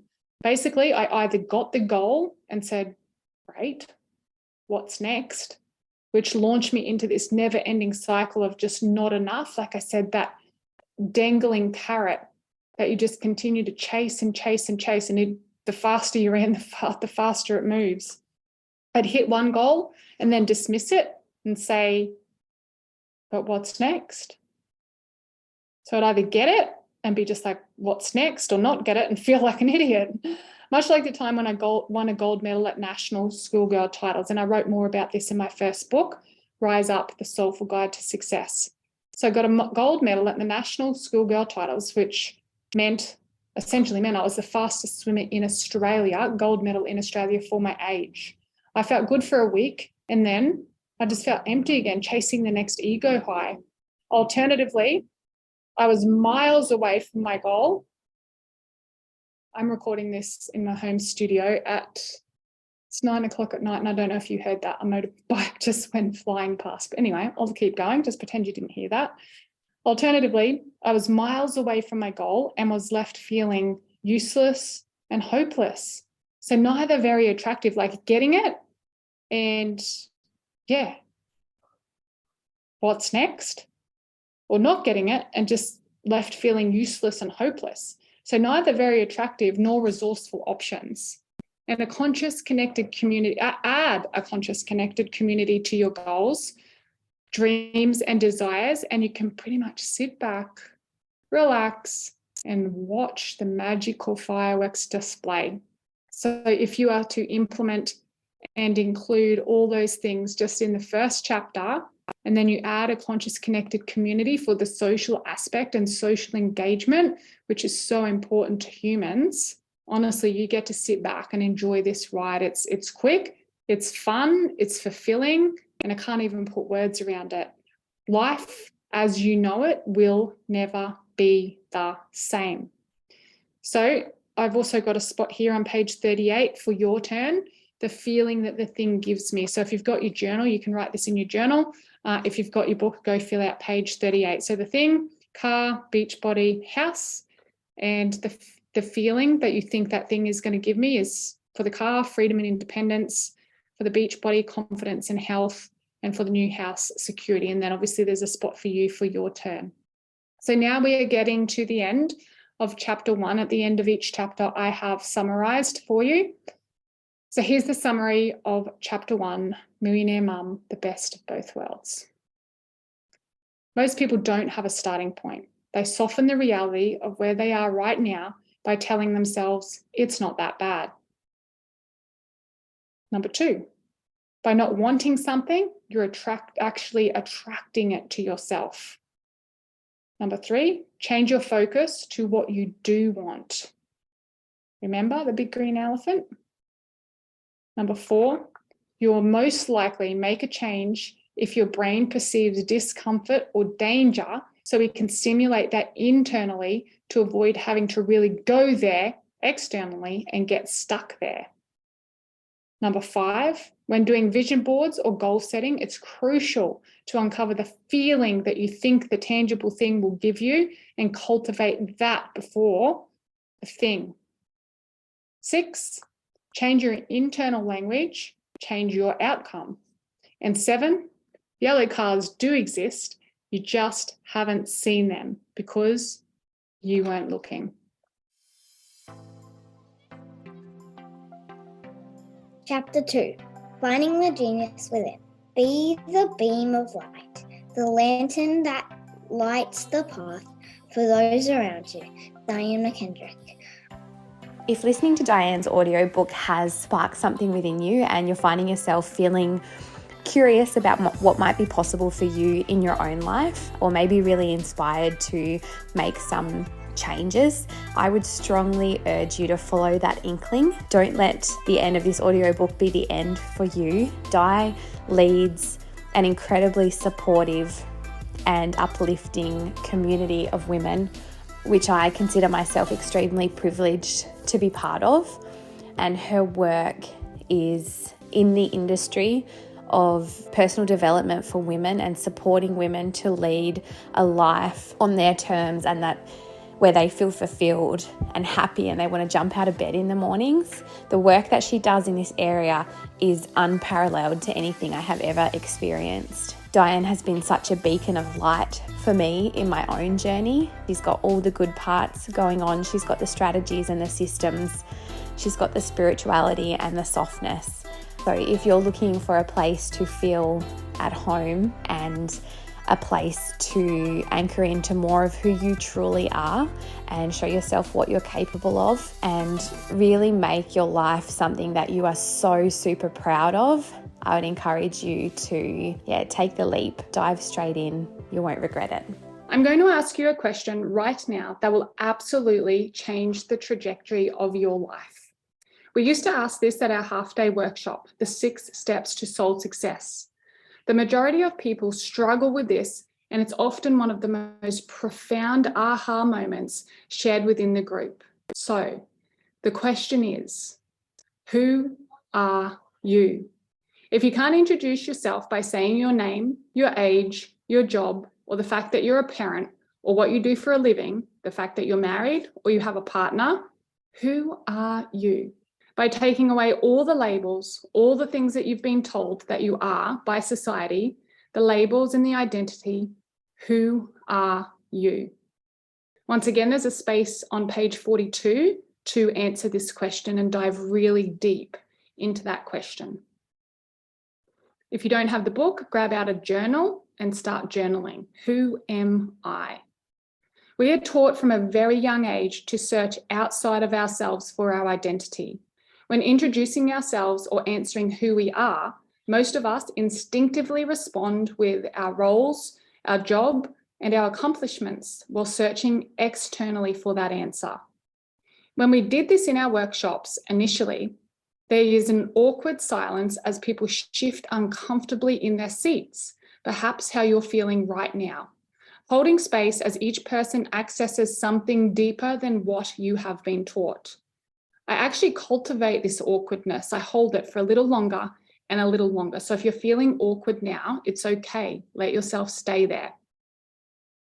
I also want to add as a side note, if you're wanting to become a coach of any sort, get used to the awkward silence. This is where the magic happens. Just after long enough, I start hearing words like love, light, courage, strength. I'm a healer, compassion.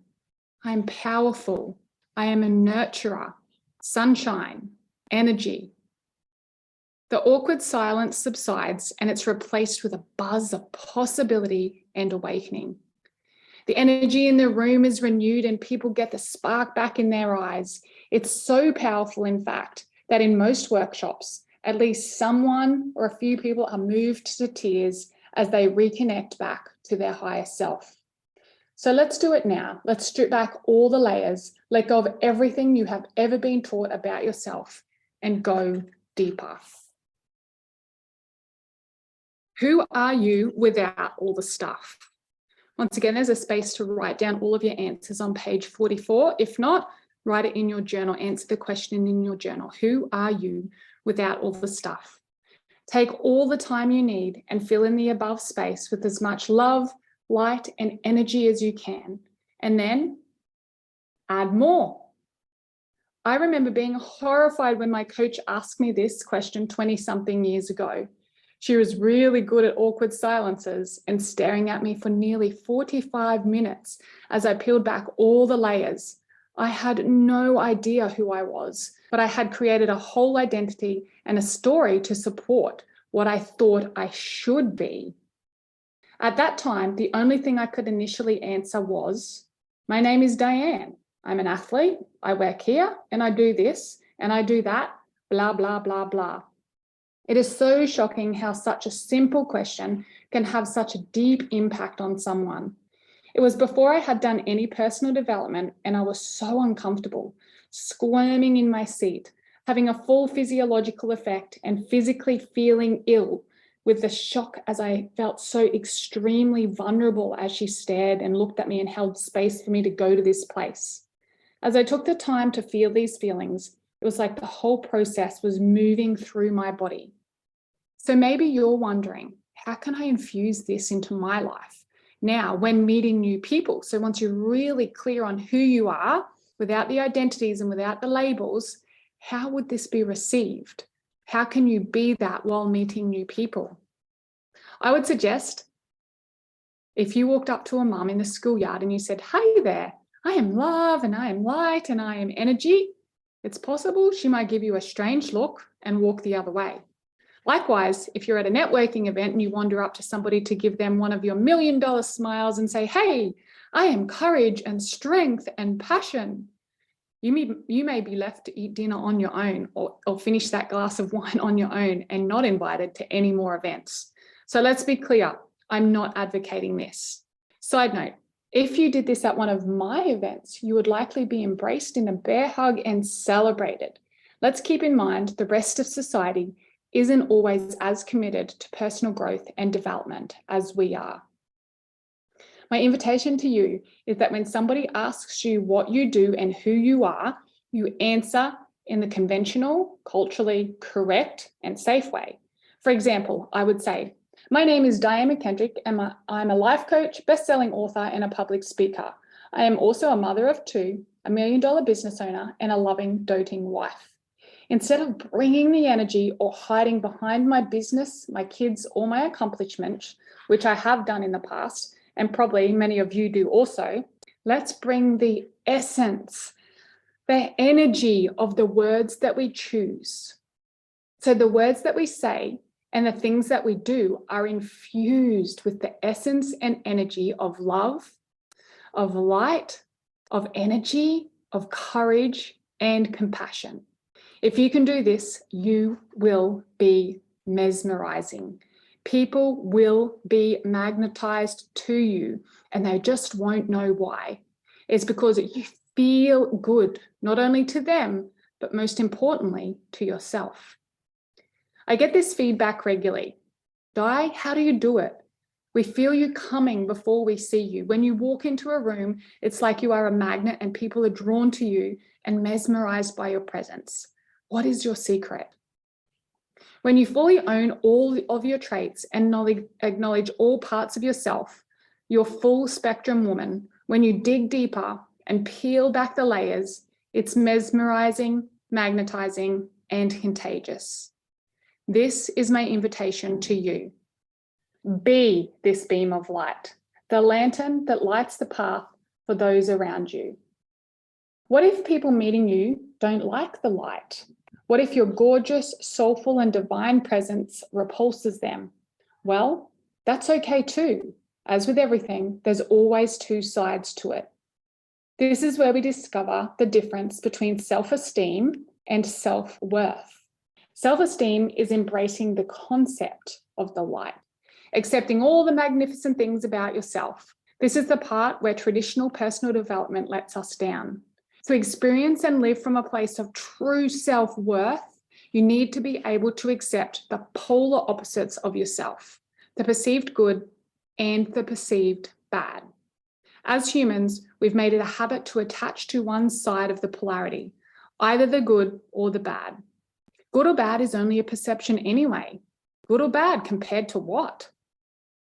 What most of you do is then only accept and share the perceived positive traits and characteristics, especially in the social media world. We attach to the perceived positive and resist the perceived negative by not accepting the lazy, unmotivated, boring parts of ourselves. As per the diagram below, it helps take many people on the journey from low self-esteem, believing that they are lazy, unmotivated, boring, or fearful, to high self-esteem.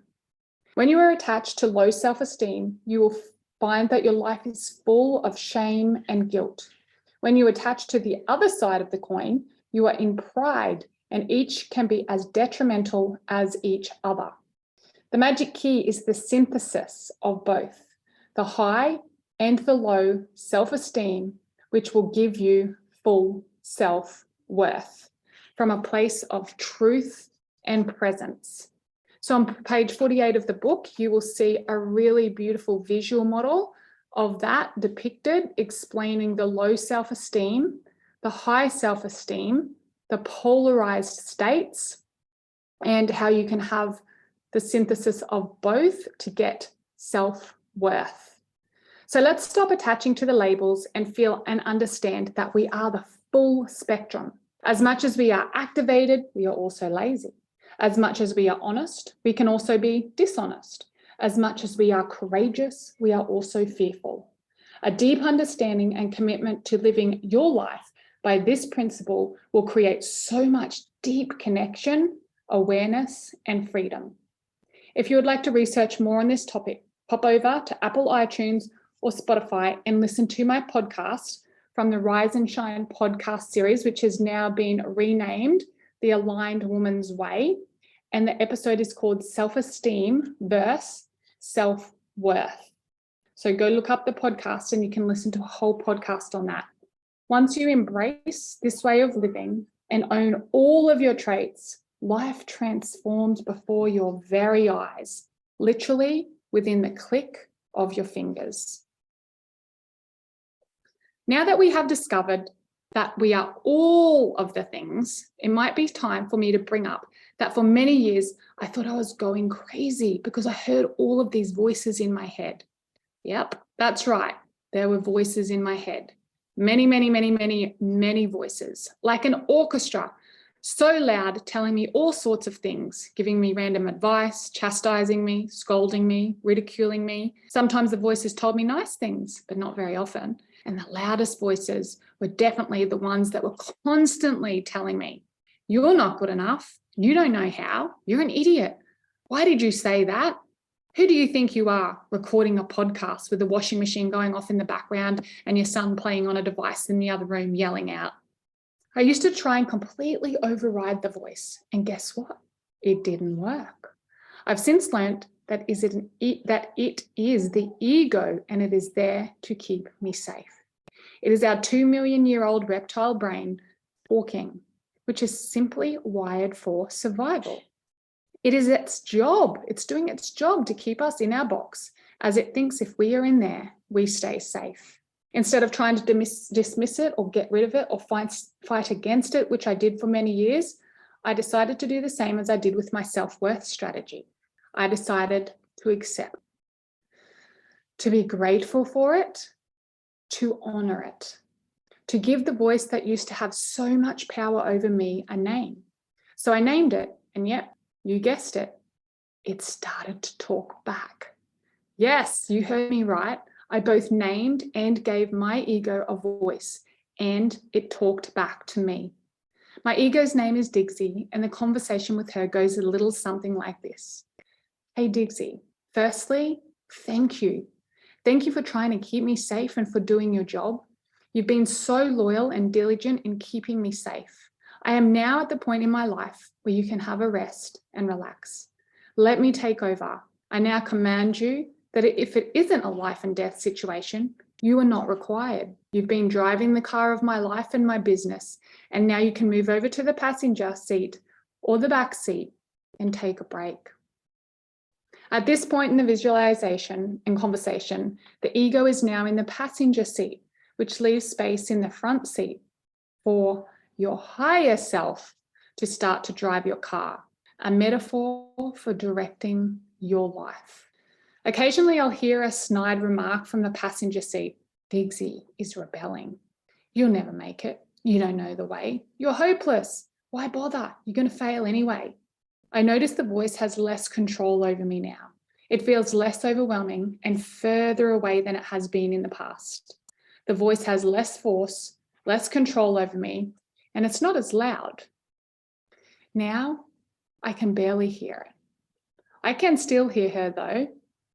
And once again, I say, hey, Dixie, firstly, thank you.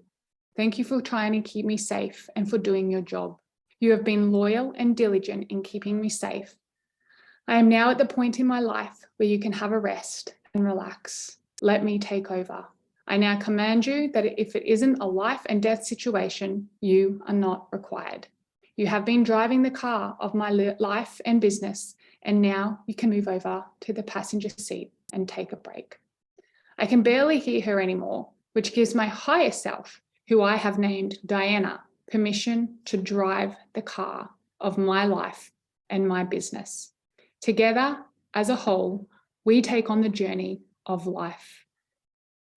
Every now and again, I notice that Dixie has snuck her way back into the front seat, and I have to go through the above visualization and dialogue to remove her from the driver's seat.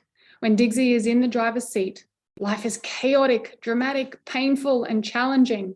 When Diana is in charge, everything flows, momentum picks up, and things seem to fall into place easily and effortlessly. Now it's your turn. Pick a name for your ego and one for your higher self. So on page 51 of the book, there's a space to write in your ego's name and your higher self name.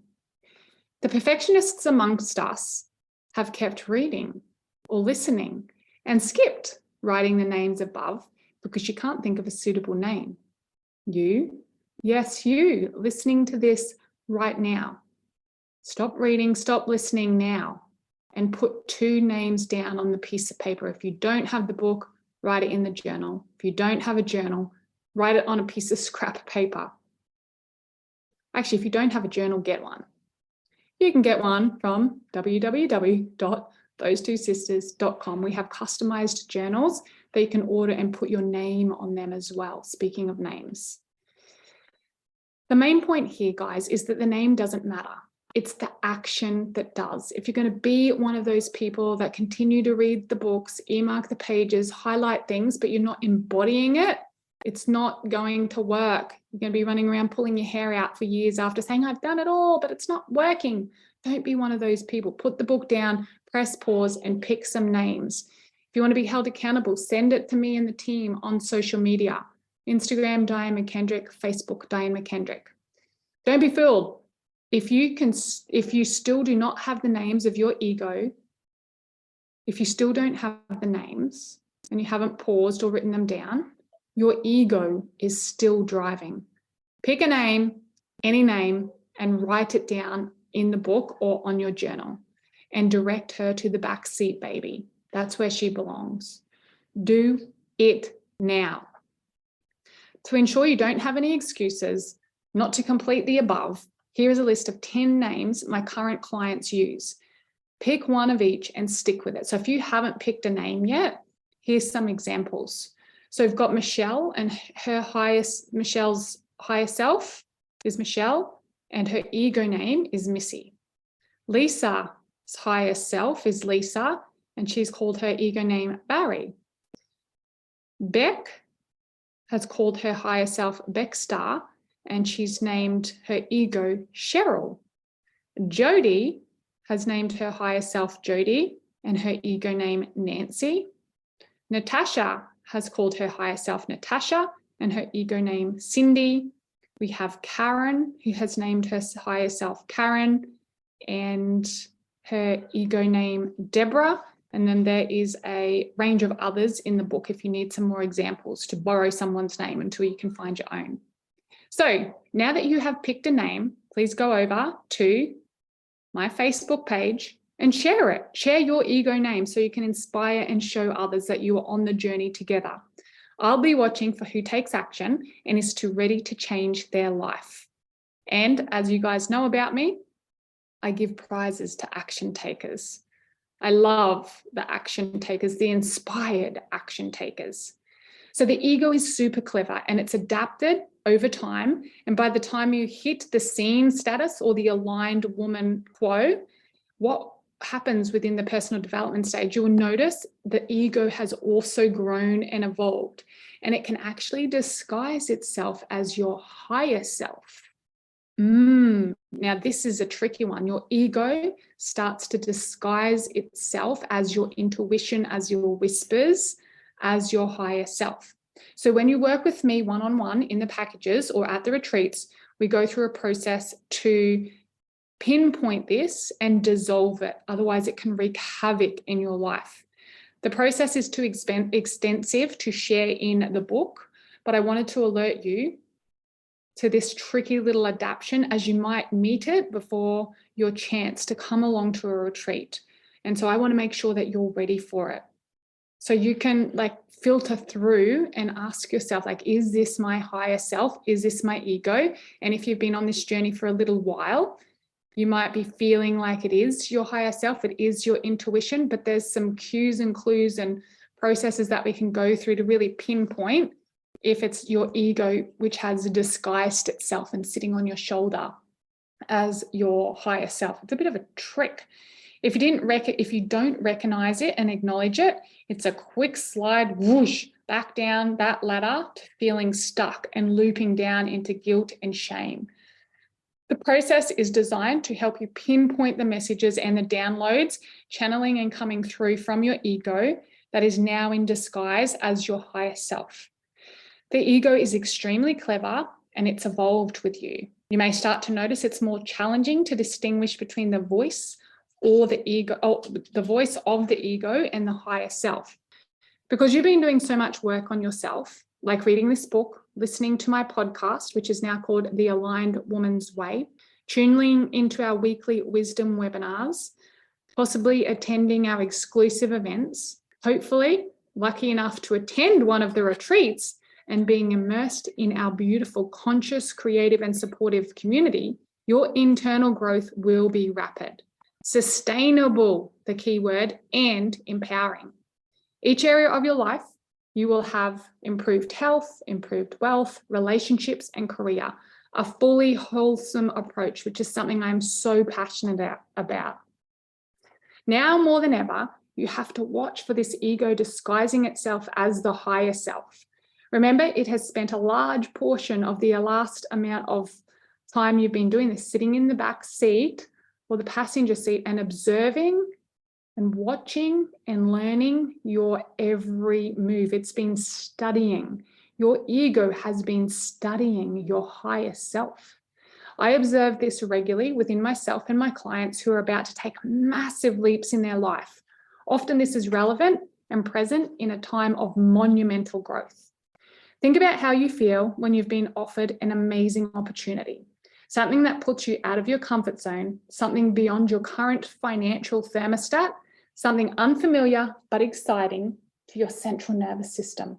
I've watched and witnessed as many of my clients go through this when committing to the high-end packages, their heart and their higher self saying, yes, yes, yes, feeling that full body yes. Yes, full stop. It's now a new time. It is a new time and a new financial commitment. So they often will go away and think about it. And this is what the conversation with your ego might sound like. So you feel that full body yes.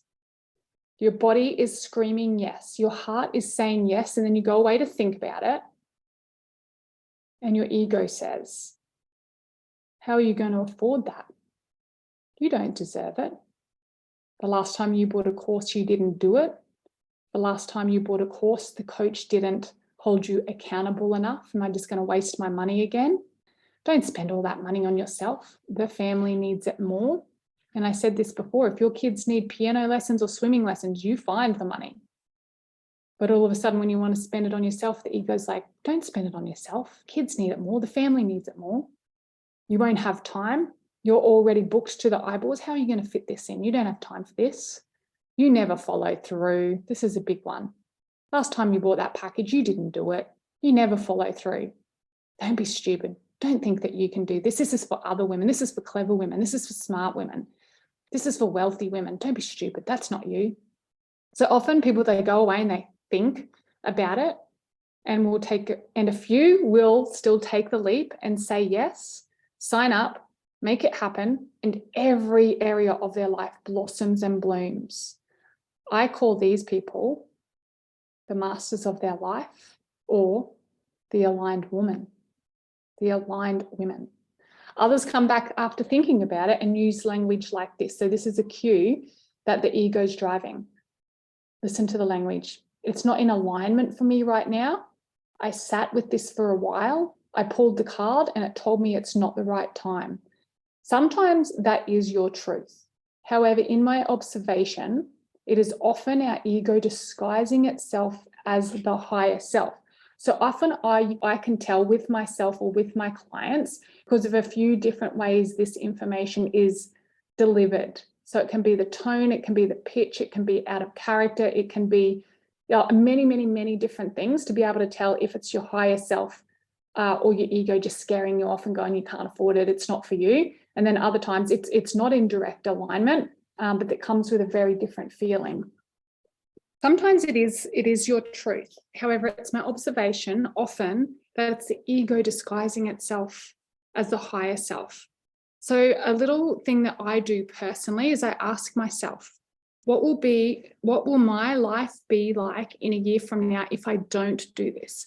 And I take myself forward into the future and just feel into, if I do it, if it's a year from now and I'm like, cool, carry on, then that's my answer. If I go a year from now and I can still feel that gap, that ache, that knowing, then that's a pretty good indication that although I'm scared, although I can't afford it, although I don't have time, like the evidence in my life. And when I wrote both of my books, this is exactly the process I went through. I didn't have the time. I had a husband that was fly in, fly out. I had 2 young little kids. I was already running a business that was basically fully booked with one-on-ones. I was working one-on-one with people. And the facts were, the evidence was I did not have the time. I did not have the energy because I was still up breastfeeding babies, pregnant and breastfeeding for the first couple of years of building this business. And I was exhausted. But I looked in a year from now and I was like, yeah. And just particularly the first book, I'd never spent that amount of money on myself or something that I had to trust and rely on myself to do with so many limiting beliefs. The first package I purchased was over 20 grand. I did not have 20 grand. So this is a process I took myself through and I was petrified, like full physiological effects through my body when I signed up the dotted line. And I went home and told my husband, and I am so glad that I did it, because if I didn't, I wouldn't be here speaking to you from my home studio with the washing machine whirring in the background and my kid out there on a device yelling and screaming and celebrating when he wins the game. You're probably going to hear it in the background. And in some of the other chapters, because my room isn't soundproofed, you'll hear the garbage man coming by, you'll hear the motorbike fly down the street. It doesn't matter. You're getting the content, your mum, you probably even the kids will run in at some point, but I made a commitment to myself. There's the coffee machine going off in the background. I don't know if you can hear that, but I can. I made a commitment to myself that I was going to be real. I was going to show up. I was going to get this book, both of these books written and audioed for you, because the content and the community mattered more than the washing machine going off right now in the background. If you can hear it, I know my sound engineer would hear it. Sorry, Matt. And the coffee machine, the washing machine, all the things, it doesn't matter. So getting back on track, we really want to be able to discern whether it's your ego talking, just be out of fear. I can't afford it. I don't know how. Women like you don't do things like that. Well, all that's rubbish. If you're listening to this and you have a desire, you'll feel it in the pit of your stomach or in your heart. You want to create a community. You want to write a book. You want to start a podcast. You want to get out your 9 to 5. You want to be more than a mum. And this was touched on obviously in the introduction and in my first book. Like, I lost myself to motherhood and I had this massive amount of guilt because I thought I should be happy with everything that I got and that I had because I had the perfect life. But there was this gnawing feeling that there was more. And I wasn't listening. I wasn't on my purpose, which I'm going to go into chapters a bit further down. So I just want you to be really clear. I want you to know whether it's your ego or your higher self speaking. I want you to be aware that as you do this work, the ego will evolve with you, and you've got to watch for it. You've got to watch for it. So basically, I was saying sometimes that is your truth. However, my observation is that often it's the ego disguising itself as the higher self. And I asked myself that key question that I just mentioned. What will my life be like in a year from now if I don't do this? And I go through and I scan through my body and I listen to the answer and I feel for the answer. And once again, it confirms what my heart already knew. So mainly it's just my brain and ego working out the logistics, finances, because we're changing all of your thermostats and the time. But I've worked out in many years of personal development and coaching is that if I don't say yes and create the space or believe in myself or trust the process, absolutely nothing will change. And it will be a year from now and I will still be sitting here saying, oh, I'd love to write a book, or I'd love to start a podcast, or I'd love to run a retreat for people. And then I'll be sitting here in 2 years from now saying the same thing. And then you get 3 years from now, 4 years from now, and then you start to feel depressed and miserable and like your life has no meaning and you're not inspired.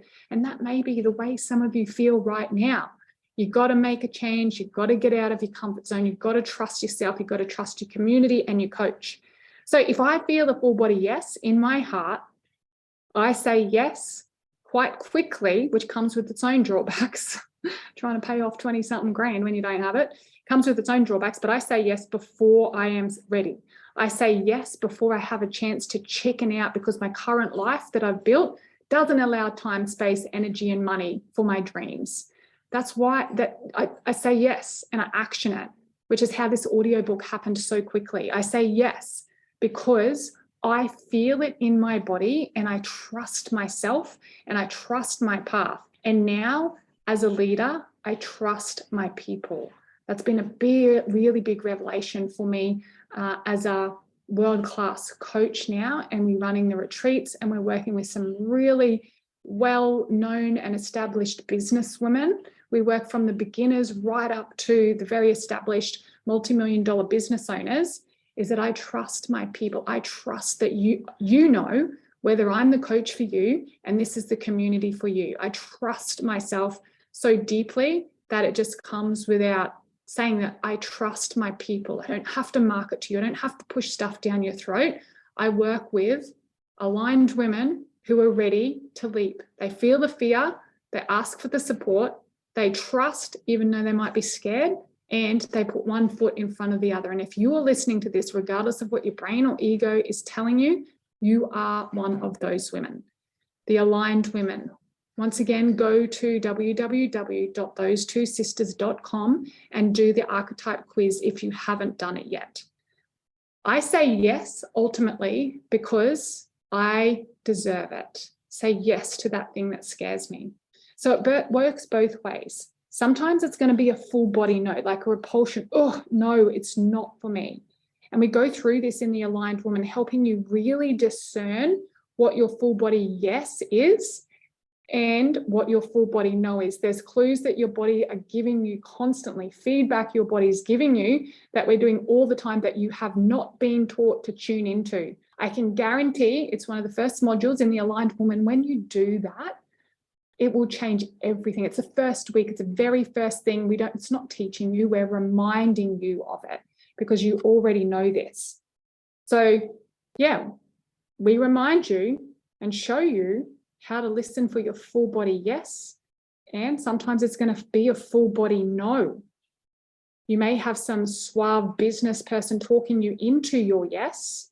And I've also had this happen to me many times. And I've had to set a boundary and say no and mean it. Really hold that boundary when I feel like I'm being coerced or lured into something. And once again, it's hard to say no sometimes because we want it, or our ego wants it. We've got to drop into our soul, listen to the whispers of the higher self, and make that decision from there. So always remember, insert your ego name here, is part of who you are, and they are there to protect you. Remember, she is like a small child ready to manipulate, negotiate, and adapt to get what she wants. Speak to her as you would a small child, and if she's being overly opinionated, unruly, like Digsy can be, then repeat to your higher self exercise on the pages prior to quieten and listen to her. Another technique I use and can share with you is about uncovering your ego likes to do, how she relaxes. Some like playing with puppies. So your ego is actually going to have something she specifically does to relax. It's like the guard dog sits down, and we can embed and insert new commands for a new life when your ego relaxes, but you've got to know what that is. So some like playing with puppies, some like watching TV. I know that Digsy likes to sleep. She likes to go off and have a little nana nap. For me, it used to be alcohol and partying she liked, but now in her older years, it's sleep. And she likes to sleep and eat chips. So I know in the afternoon, if I want to go for a sleep, mostly, and I'm not really that tired, or if I'm going to reach for the chips, then my ego's driving the car. So all these little cues we build out so you can know whether you're being guided by your ego or your higher self. And once you uncover what your ego likes to do, you can actually give her permission to do that. So instead of reaching for the chips or sleeping my days away, when I realized this, I structured it for her. So she always knew that that was there and it was available to her, but she wasn't always trying to sneak out and do it. So if you didn't think I was crazy before, I'm pretty sure you definitely will now. My internal dialogue goes a little something like this. Thanks, Digsy, for that information. Go have a sleep and eat some chips. Come back when you're done and I'll be here ready and waiting for you. Digsy goes to sleep for a little while, which quietens her mind, while Diana and I come into the office and write and create. So this is a visualization do. Find out what she likes, send her off to do it. And then you and your higher self, whatever she is named, can come, for me, is coming into the office to create, write, record. Diana is thriving as Dixie's over there having a sleep, and I froth at the magic that we can create together in the next few hours as Dixie's having her nana nap. Hold on a sec, I'm nearly finished with this chapter, and all of a sudden I'm thinking, maybe I've been questioning the name of this book because it's not the right time. Maybe I'm out of alignment. Perhaps I should pick a safer topic. Tell me, is this the ego disguised or my higher self talking? So take all the information on this, listen to my tones, listen to the language, and tell me it's not the right time. Petrified naming this book, because what if it didn't happen? Only smart people do that. I'm not ready for this. I'm not a millionaire yet. Can I really do it? So as I was writing this chapter, I started to question, it's not the right time. Maybe I'm out of alignment. Perhaps I should pick a safer topic. Let me know. Is that my ego talking or my higher self? So Digsy just got all cute and clever and snuck back from her sleep just as I was writing, just to get in her last few messages heard. And again, I put her back into the back seat, back to bed, sent her out to play, out onto the beach, or whatever her heart desires, so Diana and I can get back to business. Summary. You are more than your name, your age, your job. Many people identify with themselves by what they do. No, now you know you are so much more and will take the essence of love, light, and energy into each interaction. You will become mesmerizing and magnetic. Some people won't like you, and that's okay. You are full spectrum and full of self-worth, is the synthesis of low self-esteem and high self-esteem. when you own all of your traits and stop attaching to one side, example, positive. You will have full self-worth. It is unshakable. Ego is an important part of us and is designed to protect us subconsciously.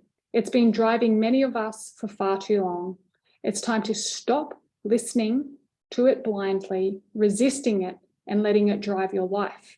You will have a better relationship with it if you name it and open a dialogue with it. And the final thing in the summary for finding the genius within, acknowledge your ego, thank it, and demand it. But it's only required if it's a life or death situation. And mostly it's not. Actually, there's two more. Use it when it's helpful, but put it into the back seat or to sleep if it's not. And the final one, always remember that ego can disguise itself as higher self. Be mindful of this.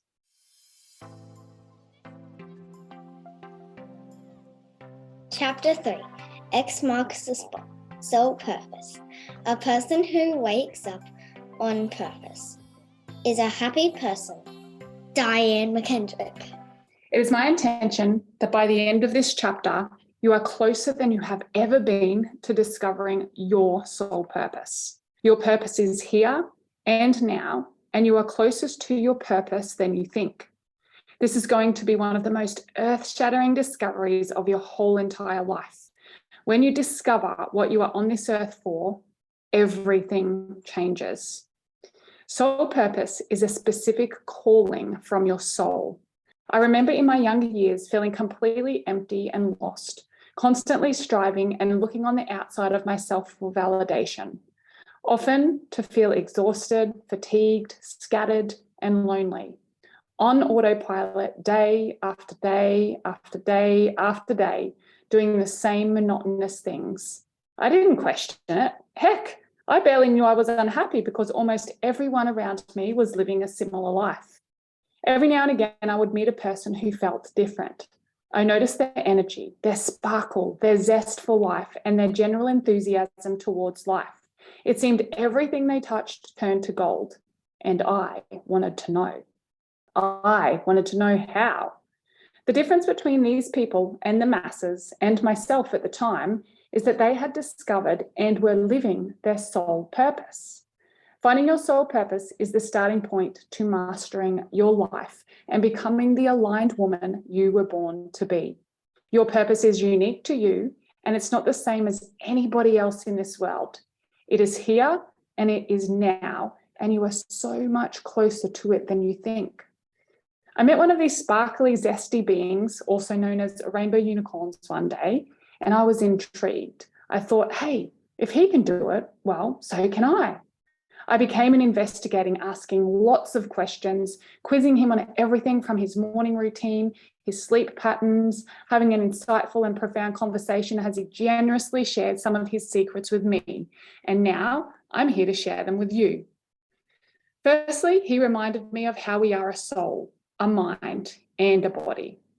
He broke down the whole concept into understandable terms, which was easy for me to grasp and therefore able to relay to you. We also do a whole module of this in the Aligned Woman Academy, our 6-week edgy online initiation into becoming the aligned woman you were born to be.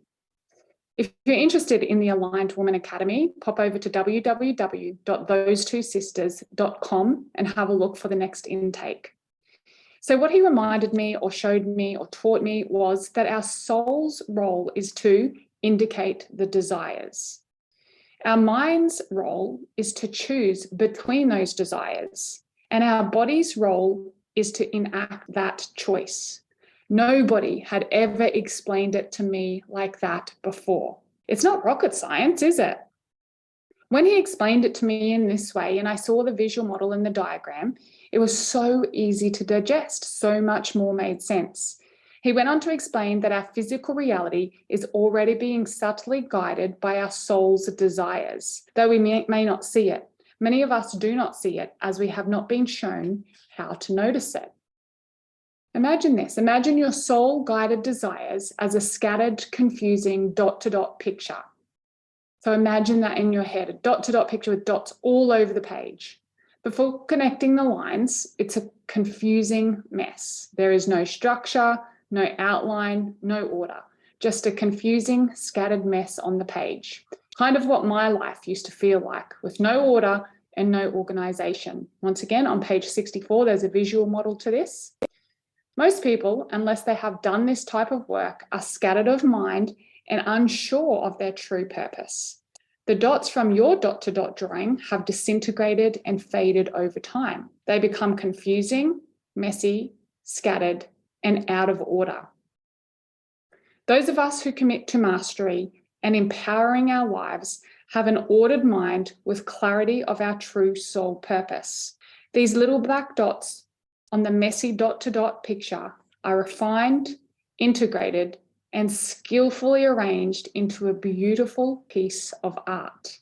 The artwork, or the picture, which you can see on page 64 and 65 of the book, represents your life, your soul purpose. The picture is clear, and the expression and fulfillment of these soul-guided desires is your soul purpose. Let me say that again. The picture is clear, and the expression and fulfillment of these guided desires is your purpose. Pop over to page 65 to see that represented in a visual model. Once you have joined the dots and your purpose picture becomes clear, you can pluck out and pull out the big dots. Visit these, rinse them, refine them, polish them, make them sparkly and clear to illuminate your path.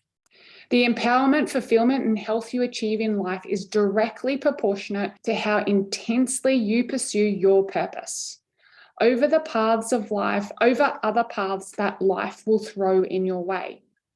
Most people won't take time out to listen to their soul's desires. It's the whisper, the voice that's talking to you always, but you don't always hear.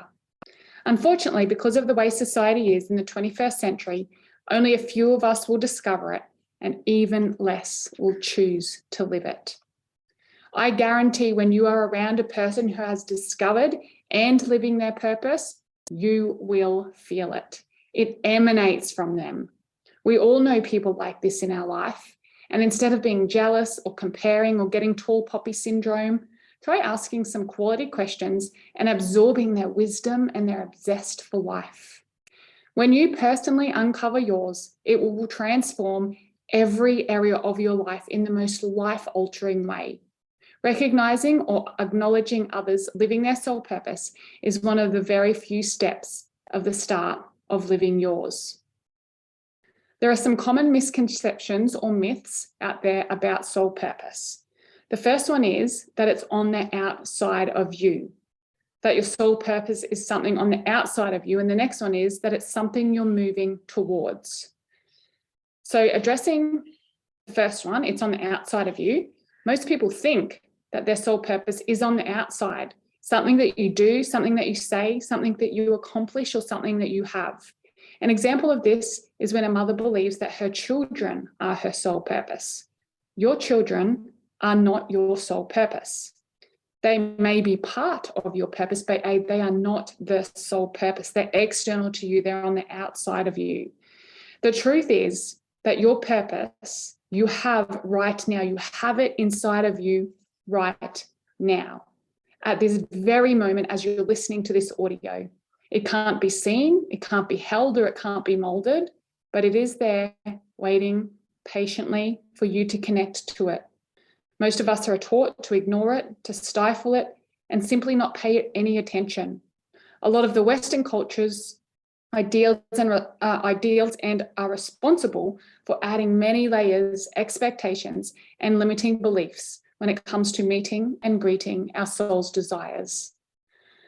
I've watched dozens of people spending so much time, effort, and energy searching, seeking, looking for it, looking in all the wrong places. Some of the areas I've noticed where people waste a lot of time searching for their soul purpose is in their relationships, in their bank accounts, in the cars that they drive or they're trying to acquire, in their job, sometimes in shopping, and often with our kids. B, the second myth. Many people think their goals are their sole purpose, something that you're moving towards, something in the future that you're moving towards. That is not your sole purpose. It may be your dreams, your destinies, your desires.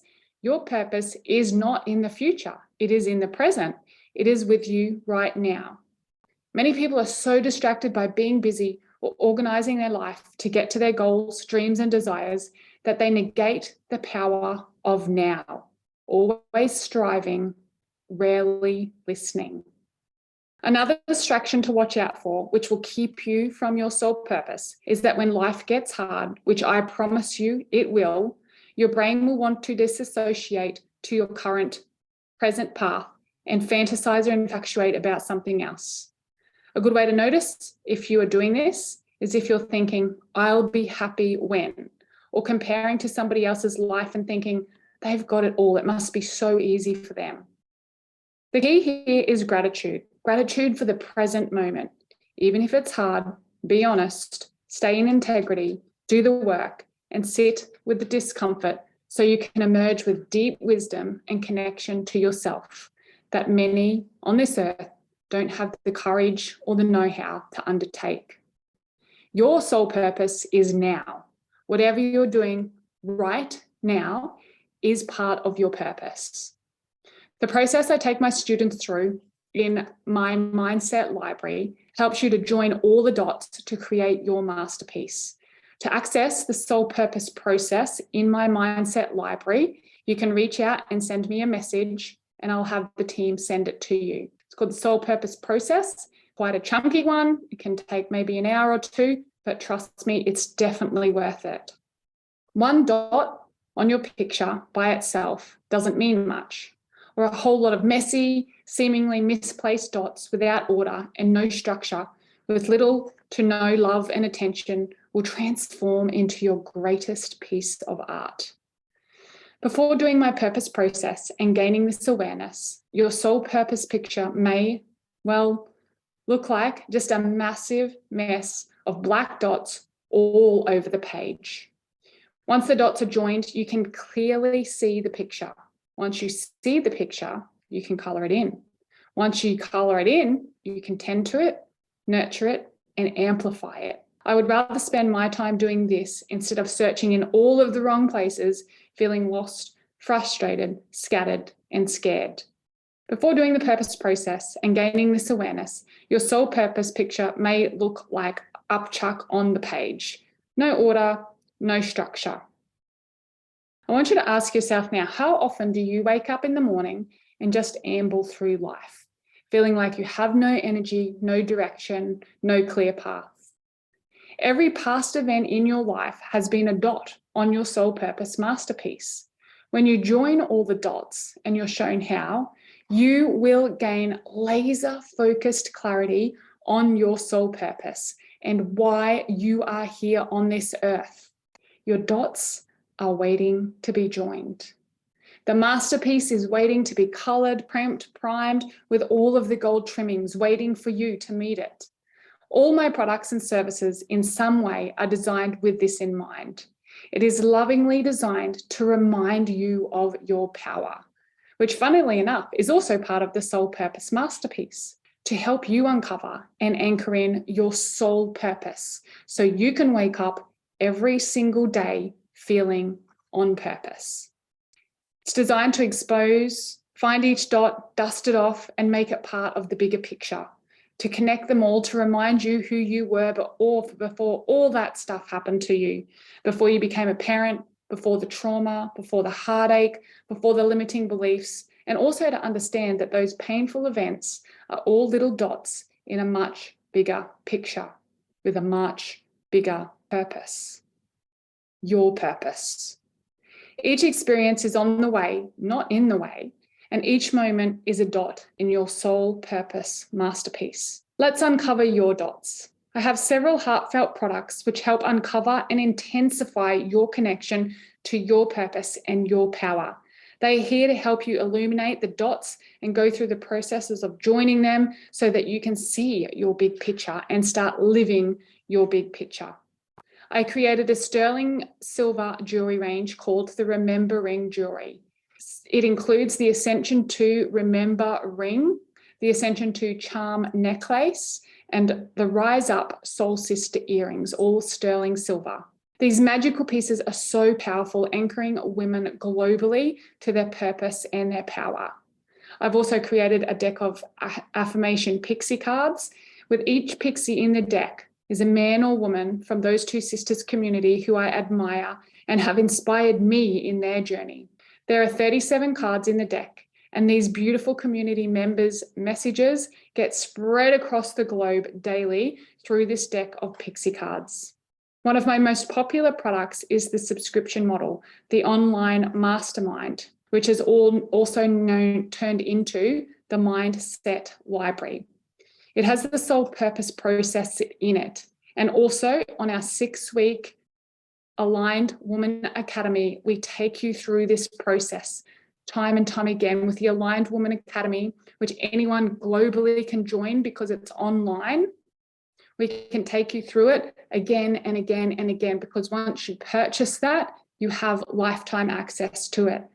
So we run it 3 times a year, and we have people that come back every single time and redo the content and redo the information, because it deepens you into the knowledge, it deepens you into the understandings, it deepens you into the things that are popping up for you along the way. I'll show you the exact strategies I personally use and teach all of my clients and students to complete to uncover their purpose picture. It is deep and intense, and it works. We break your life dots down and we take some time to join them all together. We also do a version of this process at the Energetics of Life retreats every year. I currently run 2 retreats, 2 Energetic of Life retreats a year, and an Energetics of Business retreat. And we're looking at increasing that because it sells out every year. Running retreats is part of my purpose. My Rise and Shine podcast series, which has now been updated into the Aligned Woman's Way and rebranded into the Aligned Woman's Way podcast, also touches on the topic of the soul purpose regularly, as I use all the different layers, the language techniques to help even more people discover their soul purpose. One of my very first podcasts I ever did was called Discover Your Soul Purpose. I interviewed my older sister, Michelle Ann, and it was terrible. Partly because it was only the 3rd one that I had recorded. I didn't have a proper microphone yet. There was terrible background noise, and there was no intro or no outro. So it was super unprofessional. I think we might have even sung terribly at the end of the podcast. And my husband, Gus, said to me, promise me, don't ever sing on a podcast again. That sounded terrible. So it was quite funny. Interestingly enough, although the podcast is terrible and one of my worst, the content itself is life-changing. So I've left it up, as I promised I was never going to edit. And it's one of the podcasts that I actually get the most feedback from, having received a message just the other day from somebody who had listened to it saying it had completely altered their life. Hundreds of people have contacted me since I've done it to tell me that they've had their aha moments through listening to this podcast. This unprofessional, terribly recorded podcast has been the aha moment for so many people. So this is a side note here. Mamas, don't wait for things to be perfect to launch them. Just take action and get it out. This comes easier when you are on purpose. It's just another dot on the masterpiece, as what people think of you is less relevant when you focus on impact and service. When you own everything on the inside, nothing and no one can touch you on the outside. My first Amazon bestseller book is called Rise Up, The Soulful Guide to Success, and is also available as an ebook, hard copy, or audio, all available from my website. Because this process and topic has been a game changer in my life and my business, I also based my original half-day workshops, the 6 steps to soul success, around it. So the 6 steps to soul success workshop has now deepened and matured, gone through its puberty into its adulthood, and now that is the Aligned Woman Academy. So it's all online, and like I said, at this point in time it's being run 3 times a year. If you're interested in any of the above products or joining us on the journey to live your purpose and complete your life-changing purpose, my life-changing purpose process, please visit the website www.thosetwosisters.com and order any of the products or the book-in for any of our events. Using the above as an example, all those products on their own don't mean much. And as a single product and service, they would get lost in the noise of the industry. Just a single dot. However, after doing my dot-to-dot picture, I realized that all of these products are dots on my soul purpose masterpiece. And since writing this book, there's been several other dots added, which I actually haven't spoken about. Heart to Heart Cacao, you can go over to the website. We have our own journals, we have our own cacao mugs. Like, there is so many beautifully handcrafted, heart, wholesome gifts over there for you that I have created as part of my life's purpose. When all of these things are grouped together, they paint a picture and they tell a story. The nature and intention of them collectively is to reflect and express my purpose, which is to educate, inspire, and empower, to remind women of their power by being in mine. So do you want to know how to pinpoint your soul purpose so you can wake up every day on purpose and live the life you were born for? Let's get started. So I've broken this down with several questions from the beginning of my soul purpose process. So here's the questions. If you've got the book, there is space for you to write your answers in there. If not, write them in a journal. If you don't have a journal, make sure you get a piece of paper and write this down. Number 1, from the ages of 1 to 10, what were your biggest voids? And the example I've used here is lack of attention from parents, money, intelligence, etc. There might have been some others. Your voids in your childhood or perceived voids in your childhood often become some of your biggest driving forces in adulthood. These dots often get missed in the picture. People discount them because they happened so long ago, but it's really important. So that first question, from the ages 1 to 10, what were your biggest perceived voids? Second question, from the ages of 11 to 21, what were your biggest perceived voids? Here's some examples after going through this with hundreds of my own clients. Some things that used to come up there as an example was lack of attention from parents, money, popularity. If you have felt a void of something all the way from birth through to the age of 21, you can be certain that it will govern to some degree your behavior in adulthood.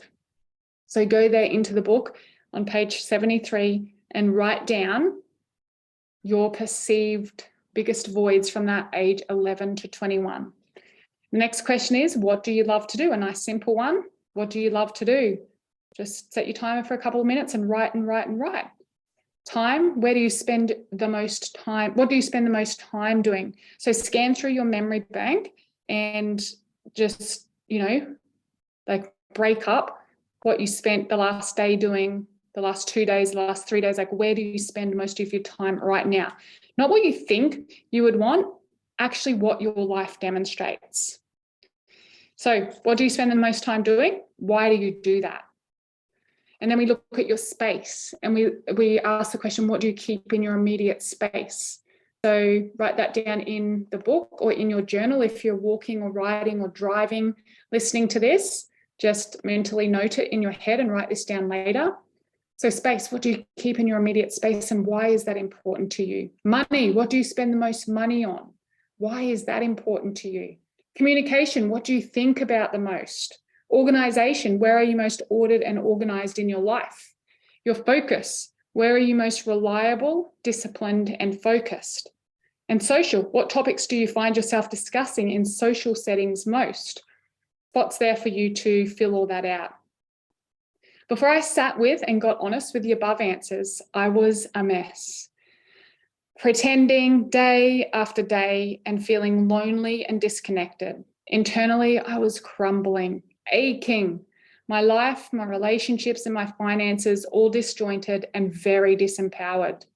The final question that put the cherry on the top was truthfully answering all of the above and then asking, how can I do all of that while helping or serving or supporting someone else. A great example of this is my older sister, Michelle Ann, soul healer. She's a police officer turned spiritual healer and now spends most of her days doing healing sessions and running retreats. I remember just after I'd gone through this process, we were sitting down over coffee discussing all things soul purpose. And I asked her, "What do you love to do?" She laughed. "I love to chat to people and I love to drink coffee, but I can't make a living out of chatting to people or monetize drinking coffee and chatting." Guess what? Several years later, as we were taking our students through the 6 steps to soul success at the half-day workshop, she had a massive aha moment. She is now running a very successful heartfelt business. She used to actually even work in a coffee shop for years as she was going through university, and she absolutely loved it. She got paid to make coffee and talk to people all day. So she worked there. I worked there for about 2 months and I hated it. It shows our difference in our personalities. So our different personalities shone through. She's far more of an extrovert than me. It was one of the dots she hadn't joined up in her purpose masterpiece. Now, one of her best-selling products, or one of our best-selling products, is those 2 sisters, Heart to Heart Cacao, a plant medicine which is drunk warm, an ancient ceremonial drink from the Andes, connecting humans back to the earth, back to themselves, and back to each other. We also host monthly Connect with Cacao events for our clients. We only charge a small fee for this because we love to do it, where we serve cacao and connect people back, supporting others in the community, connection, and covering your purpose over a warm cup of cacao. As these events were so popular and people wanted more and more, we've continued to do this and been doing this for a couple of years now. These events are very versatile and we blend the online and offline, particularly when we were in shutdown, for all of our community. It was probably nearly 20 years ago when she made the remark about her sole purpose being coffee, connection, and talking to people. Her ego told her it was impossible, but she put Missy in the back seat of the car and she went full steam ahead. Asking yourself the above questions and finding yourself a like-minded community group or people will start to dig out through the mountainous layers and get you to the core of why you are here on this earth. It is time to create your masterpiece that awaits you. The summary for chapter number 3, X marks the spot, soul purpose. Summarizing that chapter. Number 1, your purpose is here and now, closer to you than you think. Number 2, soul purpose is a specific calling from your soul. Number 3, your purpose is unique to you and it's not the same as anybody else. Number 4, we are taught to look outside ourselves for our purpose.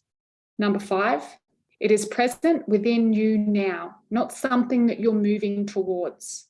Number 6, all the events of your life, which are like messy little dots on a piece of paper, once joined through my purpose process, will display a clear picture of your soul purpose masterpiece. Number 7, my products and my services, which are all part of my soul purpose masterpiece, are specifically designed to help you create yours and bring you home to your soul purpose masterpiece. And number 8, if you can truthfully answer the questions in this book and help others by doing what you love with people you love, your life will transform. Chapter 4. Bridge the gap to a higher standard. Values. It's not what you say, it's not what you do. That will be the missing puzzle piece for many of you. Diane McKendrick. This chapter will assist you in determining what is most important in your life. Thank you, Esme. We are up to chapter number 4. And as you said, it's about bridging the gap to a higher standard. It's all about your values. I'm just going to repeat the quote as Esme got a little muddled towards the end, but I promised you guys I'm not editing anything. This is raw and real, and you're getting the full behind the scenes journey with the audio of this book.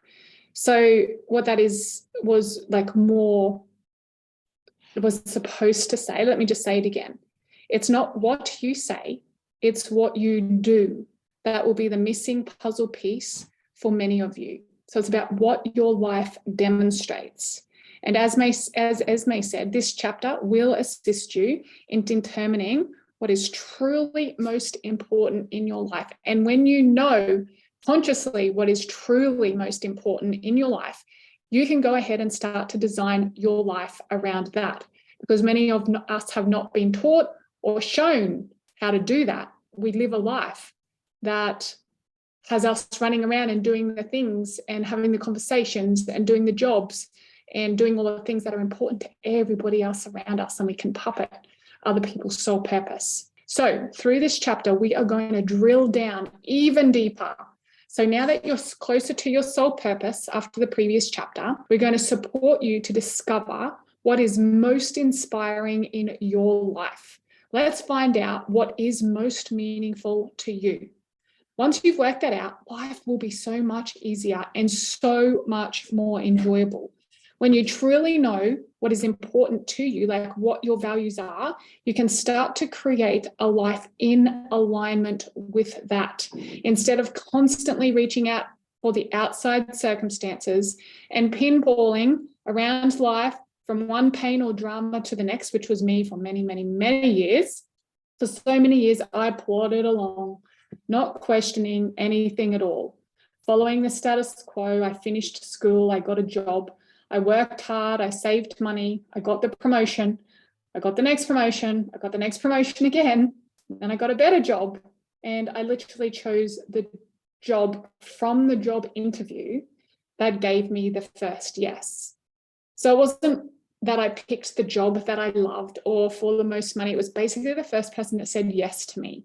And I think sometimes people do this in their relationships as well, and we don't realize it. We just go with the first person that say yes to us, and it's not necessarily what our heart and soul desires. Yes, is it part of our purpose? Yes, because everything is on the way, not in the way. But if we're being honest with ourselves, it may not feel in alignment if we've just said yes, like I did to the first job. So that took me down a path for years. So I got a job, I'd finished school and I got a job in centre management at a shopping centre as the receptionist. Now, I was so shy and timid, I could barely even talk, and they had me doing PA announcements and answering phones. I was having an anxiety attack for like 8 hours a day. It was terrible. But I built myself up and I learned how to speak and I learned how to communicate with people. And then I became admin manager, and then I became the next manager and the next manager. And then I started managing a shopping centre, and then I got promoted to managing several shopping centres, and then I became a portfolio manager. So I did work my way down, my way up from the bottom, but it came because I said yes to something simply because they said yes to me. And I'd sent out hundreds, when you go through that phase of your life and you get your resume and you send it out to anyone who's going to listen, and then it drills down, you might get 5 calls back and one of them says yes. And instead of going and sitting and going, is this really aligned with me? Is this the path I want to take? Is this what lights me up? Is this what inspires me? It's just like, yes, cool, you can give me a wage and I'll say yes, and I'll show up every single day. You tell me when to take my lunch breaks, you tell me when to take my holidays. I just didn't know any different.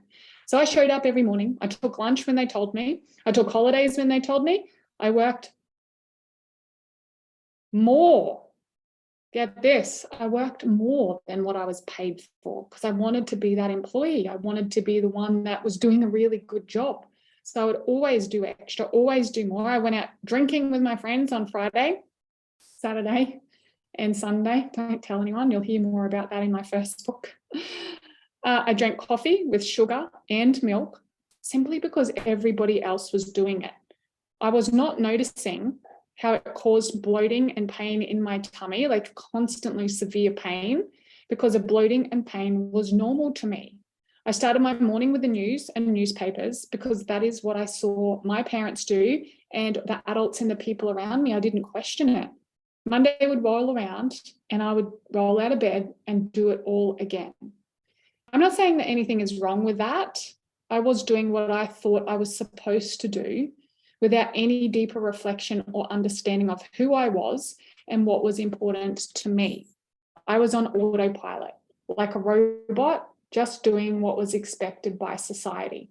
Once I discovered what was most important to me, I started to make subtle changes so that I could experience more of the things that I enjoyed. Slowly but surely, I started to make sustainable and subtle changes so I could invest my time and space with people, things, and ideas that were important and valuable to me. Most people live a life trying to fill a void as they're trying to live up to a subconscious standard, an expectation of a parent, a teacher, a preacher, or a friend. We often subconsciously try to create a life around what is important to them. So there are a number of reasons that we do this, and I'll move through them now. And yeah, just keep your mind open, because this is not a conscious thing that we do. It's subconscious. It sits in our subconscious, and it comes from, well, I'm not even going to go into where it comes from, but listen to this. The number of reasons we do it. 1, to fit in. 2, to please and appease our nearest and dearest. 3, to make our parents proud. 4, to be accepted. 5, to be the good girl, like me, working back and doing extra hours to be the good girl and get noticed. 6, not to rock the boat, not to stand out. And number 7, because we don't know any other way. And it's not like you sit here and you think, oh, I'm doing X, Y, and Z because I want to fit in, or I want to make my parents proud, or I want to be accepted. That's a subconscious thing. Your subconscious thoughts and beliefs and ideas are creating your reality. And for most of us, we aren't aware of what's happening underneath to be able to make those decisions. So it just manifests in our life and we don't even realize it. So we confuse what is really important to us individually to what we think it should be, ought to be, or could be, which is determined by what we are told and demonstrated by others as we grow up. The worst thing is most of us don't even realize that we're doing it. Like me, for the first 30-something years of my life. So here's a clue. You may be reacting to your life or living other people's social or cultural beliefs and values.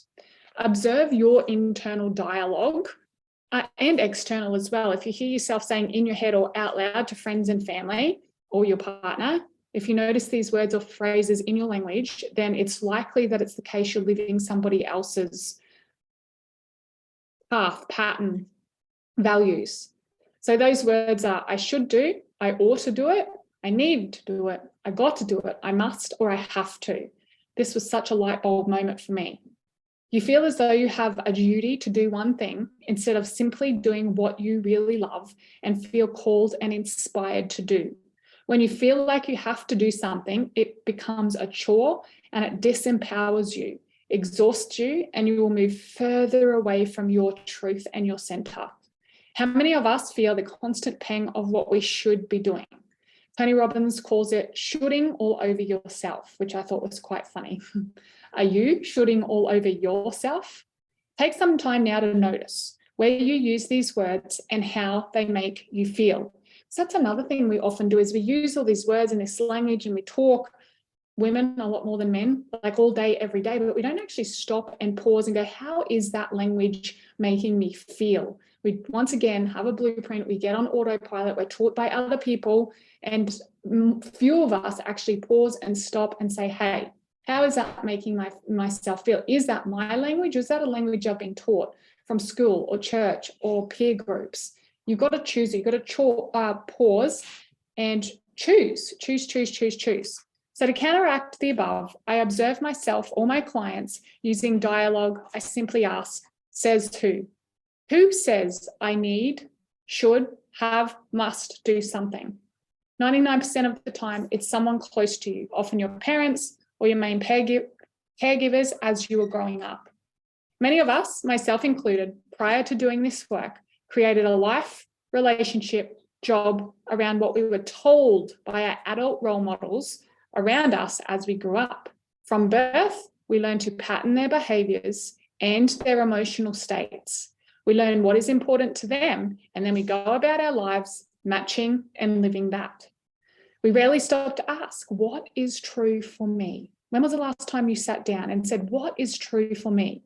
As we naturally take what our caregivers and elders say as gospel, not even questioning it. And we go about like busy little bees trying to create a fulfilled life for ourselves while doing things that please others and is important to them and not ourselves. As a society, we are not encouraged to be leaders and stand out. From a young age, most of us are taught to do what we're told. How many of you does that resonate with? When you stand out, there is a risk of ridicule and humiliation. So many of us take the easy option and subconsciously follow the unspoken rules and regulations of our culture, society, and family traditions. As a result, there are so many of us in the 2000s who feel lost, isolated, depleted, depressed, and lonely. Unknowingly, we hear and action the voices in our head of our parents, of our teachers, preachers, caregivers, and give that more attention than the whisper of our soul. That soft, gentle voice reminding you that you were destined for more. That soft, sweet voice that reminds you, you are different, you are special, you are born for greatness. If this is a voice you would like to get back in contact with, this is completely what our Aligned Woman Academy is devoted and dedicated to, bringing you back to your whispers in a safe and structured way so you can feel supported and held. Pop over to our website, www.thosetwosisters.com, to see when the next intake is. After I support my clients to work through the above and start making empowered choices for their life, a higher level challenge will present itself. Now, what do I mean by a higher level challenge? Let me explain. This was an absolute game changer for me in my motherhood, my money, and my mindset, and all of the other areas of my life. I noticed myself constantly trying to put out fires before they even started. Every time I was presented with a new challenge, I felt like it was because I'd made a mistake, or it was fundamentally my fault that that thing had happened. I constantly felt like I failed because I believed if I had done something differently, been more organized, took more time, planned a little better, studied a little harder, then I could have avoided the mistakes. I now call this a challenge instead of a mistake. Even by changing the word from mistake to challenge makes a huge difference to me. A challenge is an adventure that I get to learn from and overcome.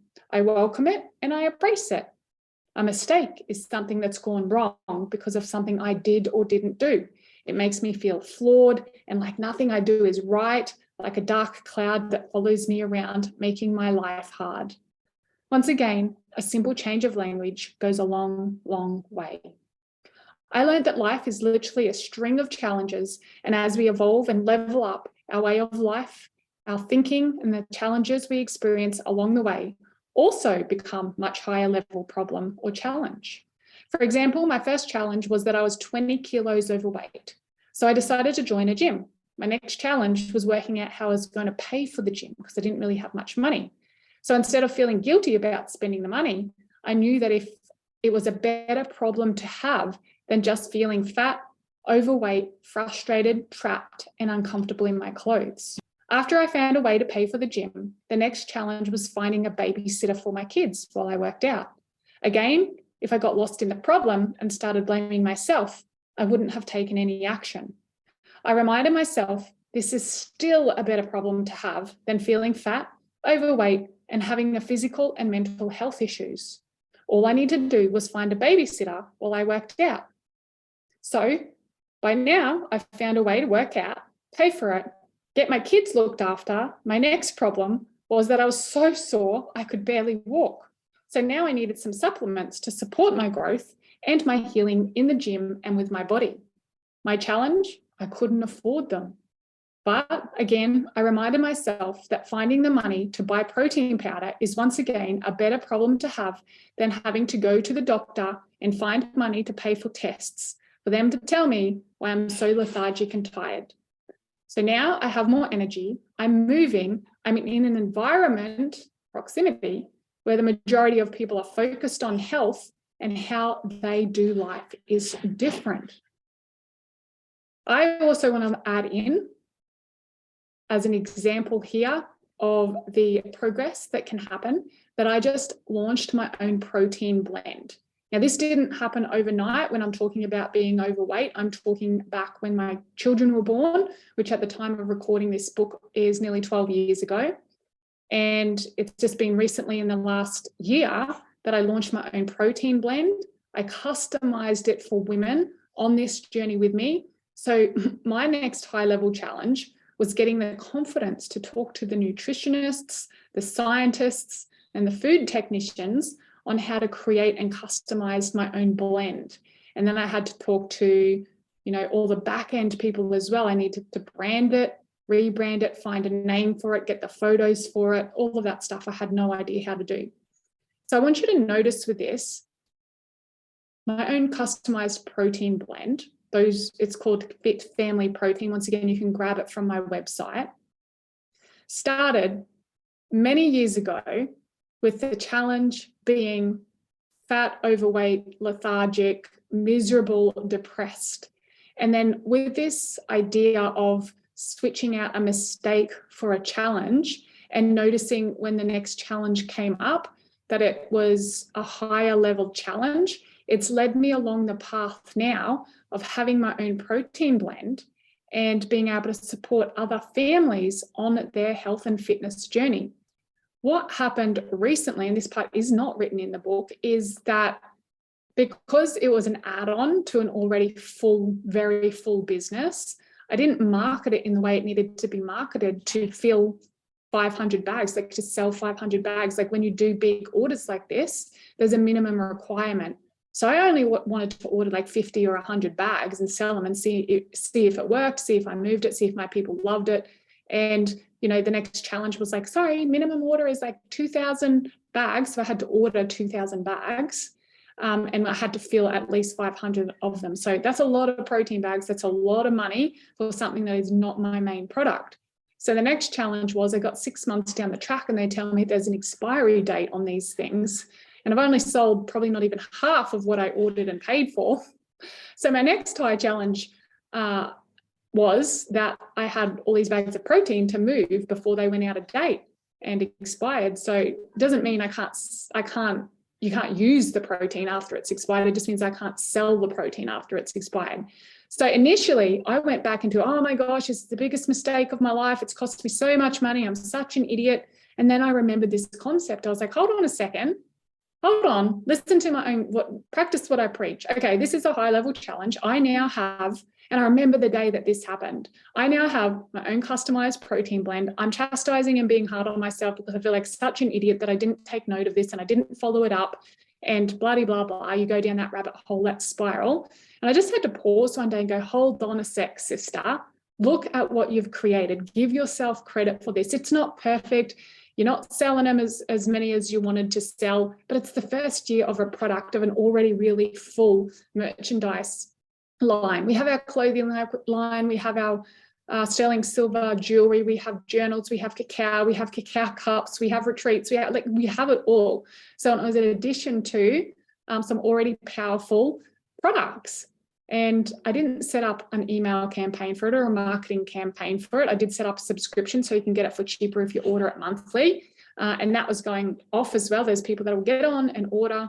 And I set all that back end of that up. But I was just like, oh my God, how could I not know this? So anyway, that's a really good example of, chastising yourself, making yourself wrong when it's just a higher level challenge. And still to this day, I have to remind myself of this.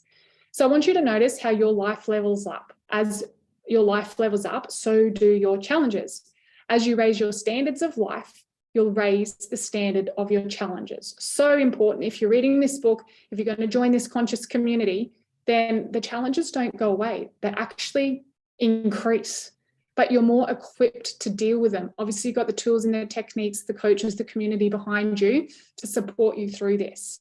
So if I look at each challenge on its own, not in the context of the whole picture, it's easy, like I did with the protein, to get caught up in the mistake jungle, to judge myself, give myself a hard time and blame myself for the mistakes, with a knock-on effect is usually procrastination. So you think about it.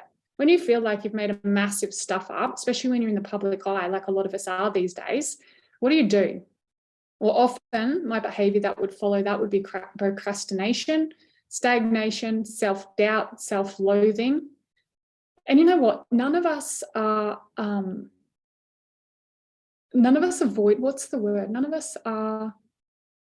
exempt from this. No matter how far you get in business, multi-million-dollar business. I have clients and friends of multi-million-dollar businesses that still feel this. So don't think you're ever going to get to a part in your business or your life where this goes away. It just evolves and moves with you, and your relation with it evolves and deepens as well. So, you know, when you go back into, or when I went back into this procrastination, stagnation, self-doubt, and self-loathing, it's not very productive in building my $1 million business or parenting 2 young kids or anything else for that matter. So we've got to catch it, pause it, and switch it. So remember, whatever challenges you are experiencing in your life, not to get caught in the mistake jungle. Understand, life is a series of challenges, and as you evolve and level up, so will your challenges. Take a moment now to think about what high-level challenges or what challenges you're experiencing right now.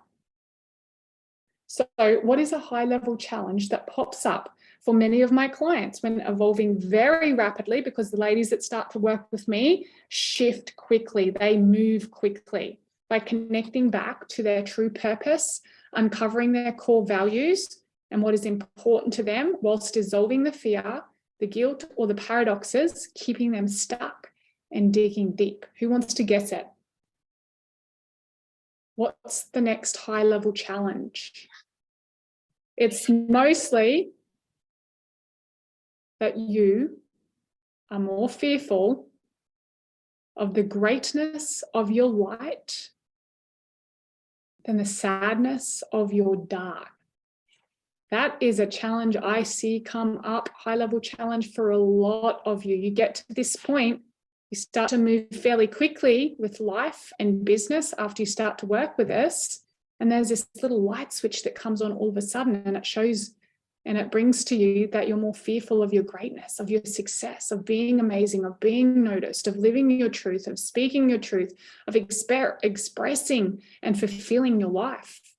There is a small percentage of you, similar to me, who won't follow the status quo and will question what we have been taught and will commit to your greatness. You will shine your light.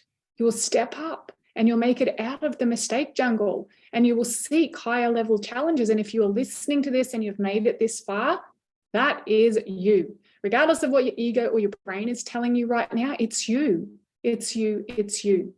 We will be the voice. We will be the change in the world, and we will guide others to stand up and make their own decisions instead of reacting to the unfolding world around them. Now more than ever, this is so important. So which one are you? Do you know what your values are? Or are you prepared to explore deeper and get to know yourself better, to trust yourself and your deepest desires and create a life to reflect that? Or are you playing it safe and caught in the game of fitting in, running around, getting caught in the quicksand of the mistake jungle, wasting time in paradox and procrastination as you try to please and appease others, but feel dead on the inside, pinballing between jobs, relationships, health issues, struggling to pay the bills? By taking the time to determine your values and bringing them to the surface, we can commit to designing and creating your life around them for you. This is probably singly one of the most powerful insights I've had on my self-development journey. Once you pinpoint your values, you will experience a deep sense of self, inner peace, possibility, abundance, and a childlike curiosity and excitement will become your default states and emotions, your new normal. You will feel wholesome and excited about life and what you can contribute back to the community. You will embrace your high-level challenges, excited every night to go to bed because you get to wake up the next day and do what you love, with people you love, and excited every morning to wake up because of what you can contribute, create, and share with the world. You get endless amounts of energy and things just seem to work. Life can be easy and enjoyable from here. This is where you will be your most creative and innovative. This will be the place where you're in the area of your genius. This is where you will get your energy, drive, and motivation from. Too many of you are still looking in the Weetabix box or the Milo tin for your motivation, seeking it externally. And I'm telling you, it's not there. It is not in the Weet-Bix box. It is not in the Milo tin. It's inside of you, within you, right now. We just have to take some time to join all the dots, to uncover what is truly important to you at your core. Once this concept pops for you, your heart and your head will be in coherence, working together rather than against each other. And nobody is exempt from this. Everybody has a set of values in life, a set of priorities, and whatever is highest on your values list, whatever is truly most important to you, is also known as your purpose. Most people are too busy looking for it or working for it to see that we have it literally at our fingertips right now. Often when I ask my clients about values, they will say things like honesty, integrity, and peace. These are not our values. They are ideals. To determine your values, look at what your life demonstrates, not what you say. What you say has been taught to you. It is coming from the filter of your parents, caregivers, culture, and society. Look at what your life currently demonstrates. You will find time, space, and resources for the things that you value. If you say you value your family, but you spend 15 or 16 hours a day at work, your actions are not demonstrating your highest value. Your actions are demonstrating your highest value is not your family. You might want or think it is, or it should be your family. However, your life is demonstrating your truth. If your highest value was your family, you would find a way to spend time and space with them while creating an income. Many of you might say, hey, but Di, I work to get money to support my family. In which case, your higher value is money. On the other things, or the other things that work is giving you. If family was your number one value, you would find a way to support them and create income for them while spending time and space with them. Always look at whatever your life demonstrates, not what you think the answer is. My life changed by reading books just like this one and doing these exercises, like the ones that I've included in here for you. Watch your whole life transform. So you might be pondering the questions, what are my values and how do I find them? To find your current values, we're going to dissect your current life and pinpoint what your past and current actions, behaviors, environments, and thoughts demonstrate. Again, not what you say, it's what you do that will be the missing puzzle piece for many of you. We will look at what you currently spend your time, effort, energy on, and what you keep in close proximity in your environment. I have a questionnaire I personally use with all of my clients and myself, which you can access from the website www.thosetwosisters.com. It's called the Values Questionnaire. In this book, I have included the first several questions from the Values Questionnaire, and if you want the rest, please pop over to the website to download the complete list with the explanation video. It is important that you answer these questions with what is true for you right now. What is currently being demonstrated in your life, not what you think or say or what you want in the future, no speculation. Actually, what is true? What does your life demonstrate now? The answers are often so easy and so close to you, you can miss them. You are subconsciously competent, which is why so many people miss the cues. Remember again, through the process, it is important that you look at what is currently demonstrated in your life and answer with what actually is. No speculating. So here's the first 7 questions of the Values Questionnaire. What do you fill your space with? So take a moment now, write these down in the book or in a journal or run through your head if you're driving or walking. What do you fill your space with, like your closest space? What do you fill your time with? What energizes you? What do you spend your money on? Where are you organized? Where are you most disciplined and reliable? I'll run through those questions again. What do you fill your space with? What do you fill your time with? What energizes you? What do you spend the most money on? Where are you most organized? Where are you most disciplined and reliable? These questions seem so simple and easy, and prior to completing them for myself the first time, I found myself asking, how are these piddly little questions going to change my life? Well, they did in a big way. Once I got clear on the above, I was able to redesign my entire life. I lost weight and I got fit and healthy again. I no longer got sick every few weeks. I got out of my full-time role in the corporate world, which was sucking my soul dry, and I created my own personal training business.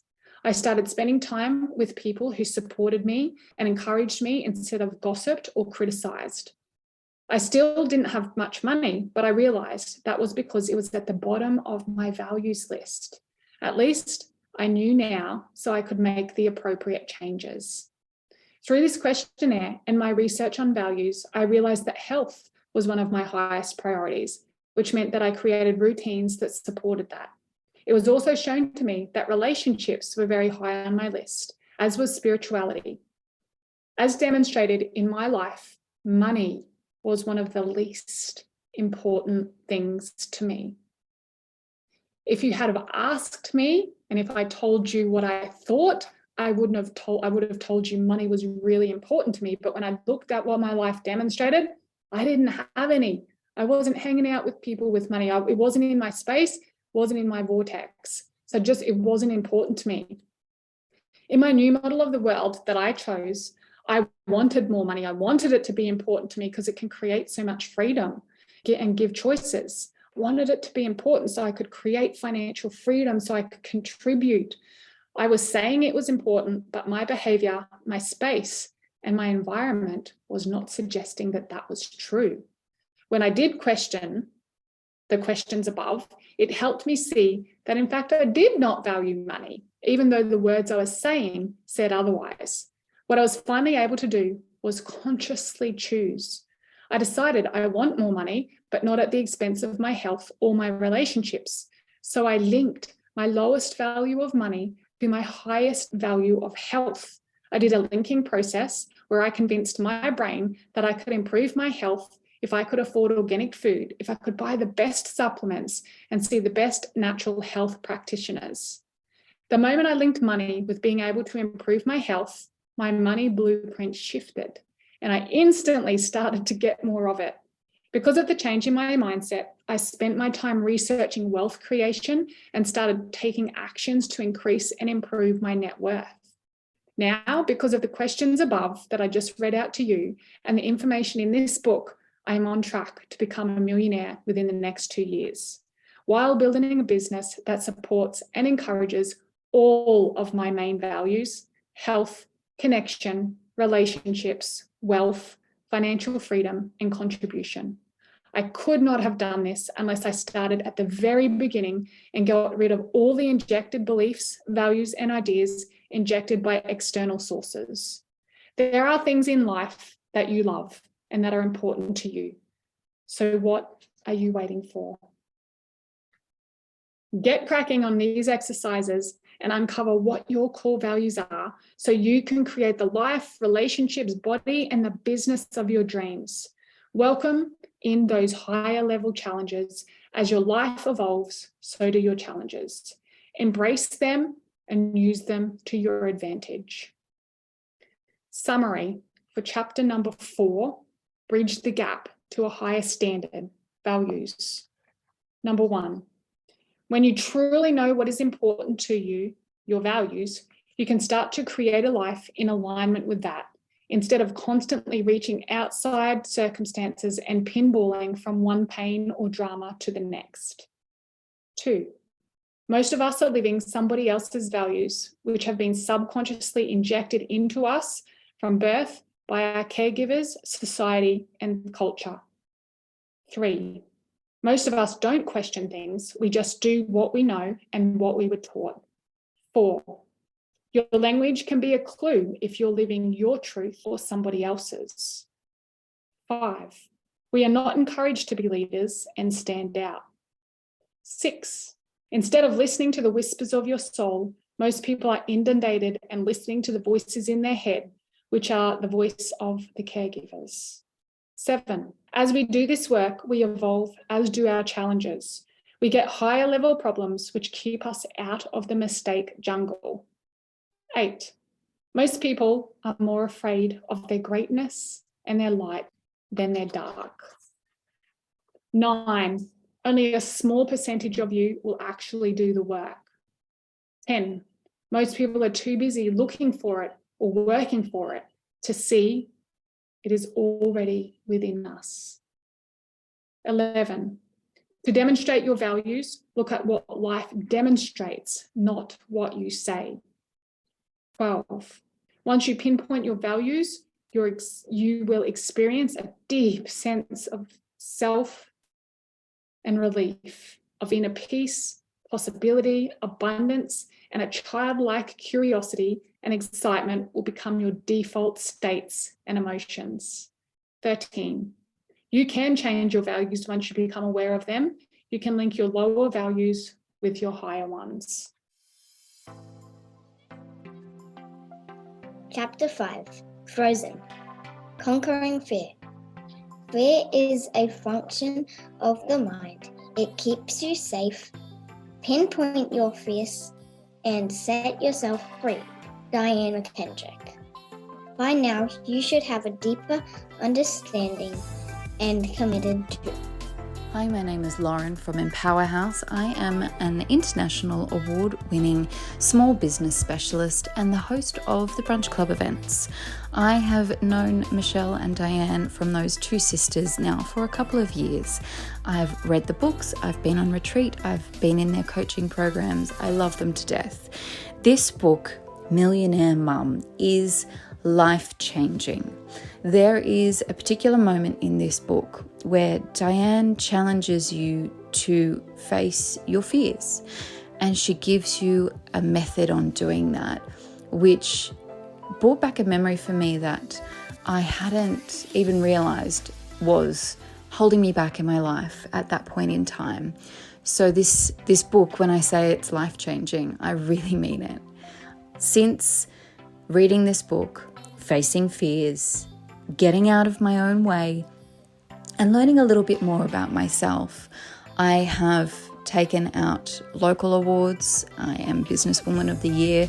I've just taken out Gold Stevie in the Asia Pacific Awards last week and have been nominated for some others as well. And I've been in business for nearly 7 years for myself and been in management for 10 years before that as well. If you are listening to this book or reading this book, welcome to the club. I know that you're going to be a huge fan, just like I am. Enjoy. By now, you should have a deeper understanding and be committed to 1, choosing your starting point. 2, connecting with who you really are without all of the stuff. 3, discovering, feeling, and living your why and understanding your role here on this earth. 4, your wheel is plumping out and you acknowledge that regardless of how hard, how uncomfortable, and how awkward it is, it's all part of the journey. 5, you now know that self-esteem is only part of the process and that those fluffy affirmations on their own just don't work. And 6, you have uncovered your values and are designing a life in alignment with your core values. Now, all this stuff is great, but my next question for you is, what will stop you from living this life of love and freedom, passion and purpose? Who, where, what will freeze you in your tracks, keep you looping at the bottom of the pit, have you second guessing yourself, creating arguments, dramas, and self-sabotaging patterns? I'll tell you what, I'll tell you who, and I'll tell you where. Fear. That's what, that's who, and that's where will stop you. The only reason, or one of the only reasons, you won't go out and act on all these things that you've discovered in the first part of this book is because of fear. You have fears that haven't been dissolved yet. In this chapter, we will support you to understand fear and give you a different relationship with your mind.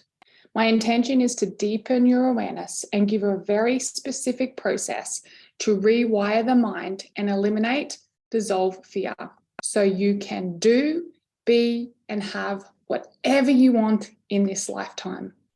Once you comprehend and embody this process, you learn how to pinpoint the fear and dissolve it. There will be nothing and no one that can stop you. You will take inspired action with focused intention day after day after day. And this is when your whole life will really open up and transform. If you have found your truth and its soul-guided purpose, it's value-based, you will be unstoppable in all areas of your life. This is my mission and my personal dream to give you the wholesome approach to life with all of the tools and all of the techniques that you need at any given moment. Not just one area, but all of the areas equally. Your physique, your business, your finances, your relationships, your soul purpose, and your lifestyle. All areas of your life. Here are a few guiding questions to ask yourself in the personal process of dissolving your fear. Number 1, once again, if you've got the journal, get the journal out and write in the journal. Otherwise, order yourself a book or write this on a piece of paper. If you're running, walking, or driving, think about this and go back and fill it out later. Here's some questions to mull over. 1, what actually is fear to you? What is it? Like, we talk about this word all the time, but what actually is it to you? 2, what does it feel like? So when we say fear, or you're scared, or you're in fear, what does that feel like in your body? Number 3, where do you feel it in your body? Like, let's go to the location of where fear resides in your body. Step number 4, or question number 4, when did you last feel it? Can you really discern and depict the exact time when you last felt fear? And number 5, what does it look like? When I learned what I'm about to share here, my whole life was transformed, never to be the same again. Cognitively, I still felt stuck in my body. I was embodying fear, debilitated, crippled, and stuck on the hamster wheel, stressed, overweight, overwhelmed, procrastinating, making excuses, and barely getting by. Fear was running and ruining my life. Even though I cognitively knew that it wasn't real. You've all heard that. FEAR, false evidence appearing real. I knew it wasn't real, but it sure felt real to me. It had never been explained to me the way I'm about to share it with you now. When I finally put all the content, experiences, and information together, I created this theory for myself, my family, and my clients. And now I get to share it with you here. By learning what fear is and how it is created in our mind, it completely changed and revolutionized my relationship to it before I even approached this process, which is the dissolve the fear process. The first thing to explore is the idea of the past, the present, and the future. Now, you've all heard those words before, but have you actually ever stopped and got really clear on what and where they are for you?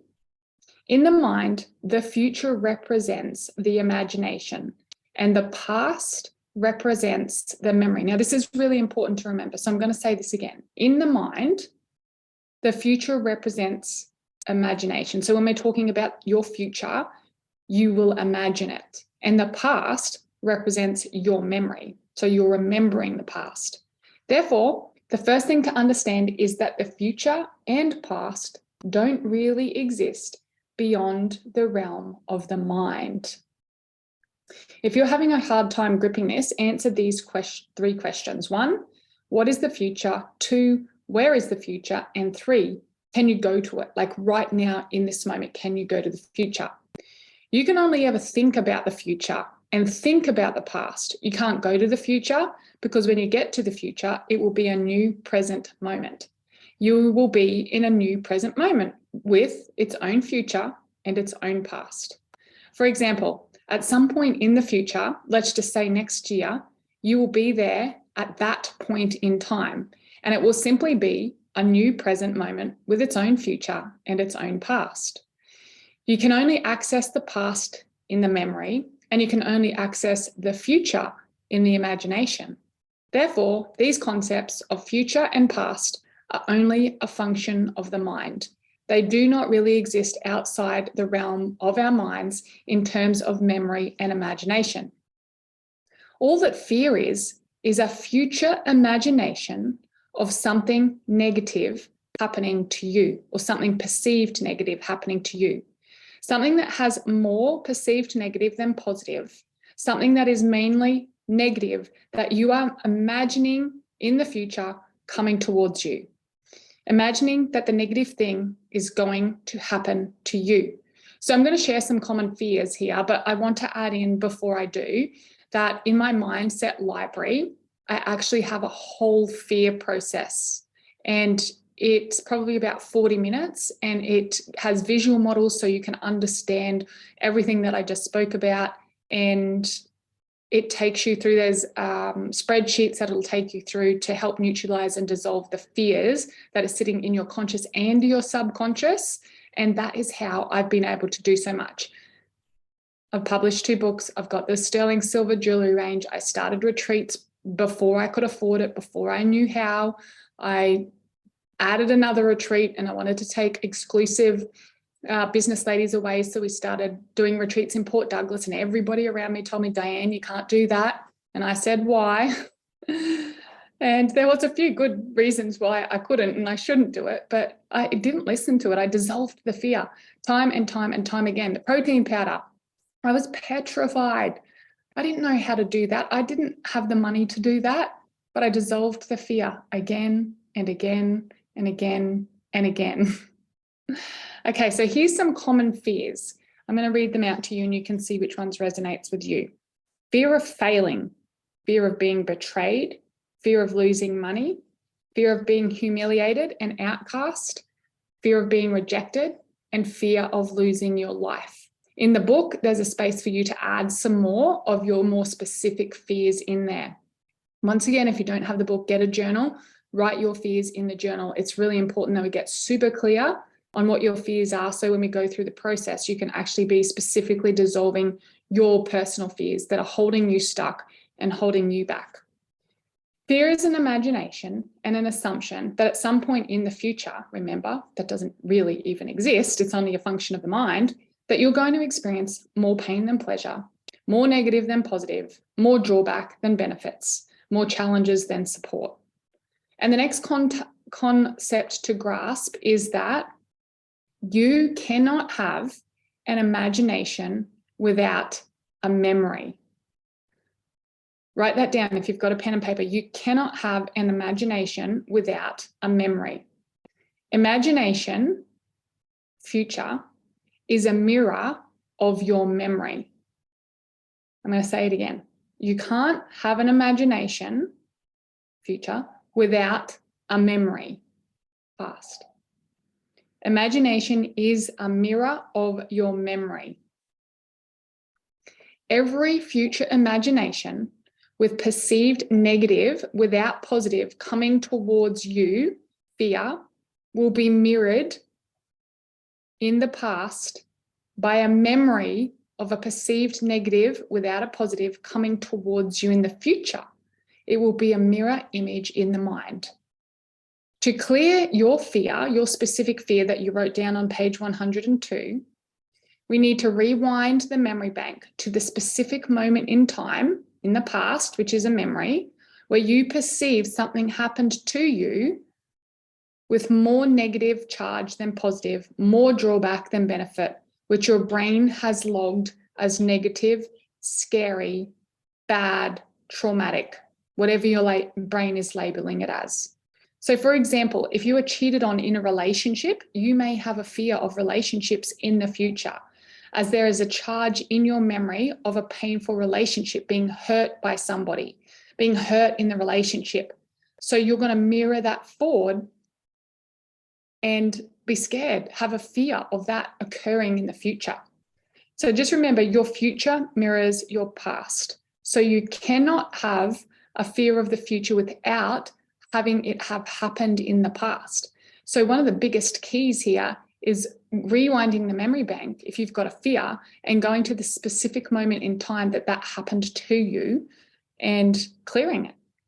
So likewise, you might have been ripped off or humiliated in the past and have the negatively charged memory logged in your brain. Therefore, you'll almost certainly be fearful of getting ripped off in the future.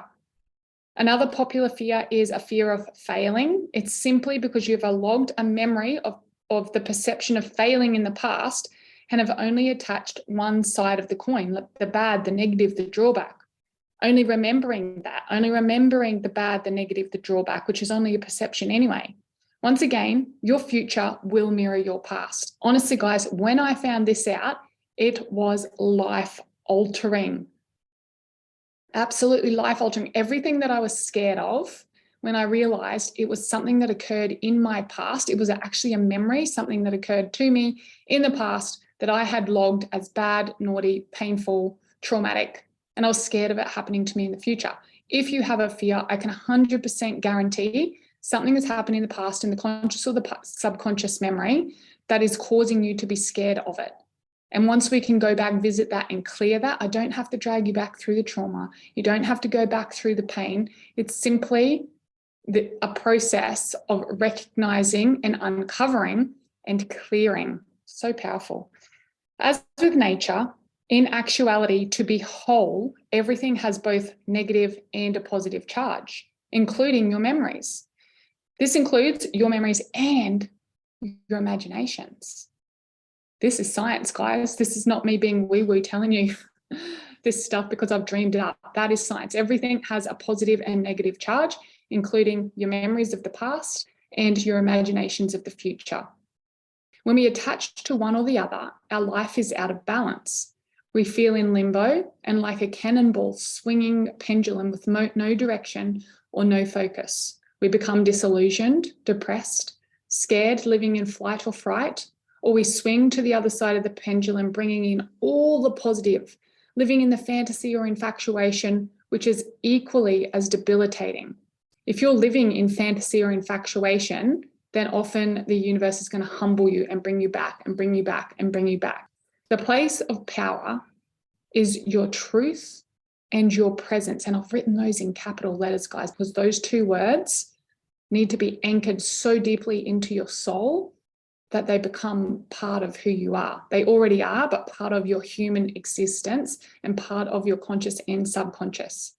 So let me say that again. The place of power, your power, is in your truth and in your presence. This is when you are most centered, poised, and clear, not caught or attached to either side of the spectrum. Often I witness people in the fantasy or infatuation in their relationship. They think that when they get the perfect person, their life will be perfect. Other examples include, when I get that job, I'll be happy. Everything will be perfect then. When X, Y, Z happens, I'll be happy then. I want you to think now, what are you in this very specific moment? And if you scan through your last 24 or 48 hours, you've probably said it to yourself or a friend. Maybe it's in your business. When I get the $1 million business, I'll be happy. Everything will be okay then. It's not true. It's a fantasy or infatuation. When you get to the $1 million business, you also have challenges, higher level challenges, different challenges, yes. But if you're waiting to get to the $1 million business and think all your problems are going to be solved, you're living in dreamland and you're going to be humbled quite quickly. I can tell you from experience.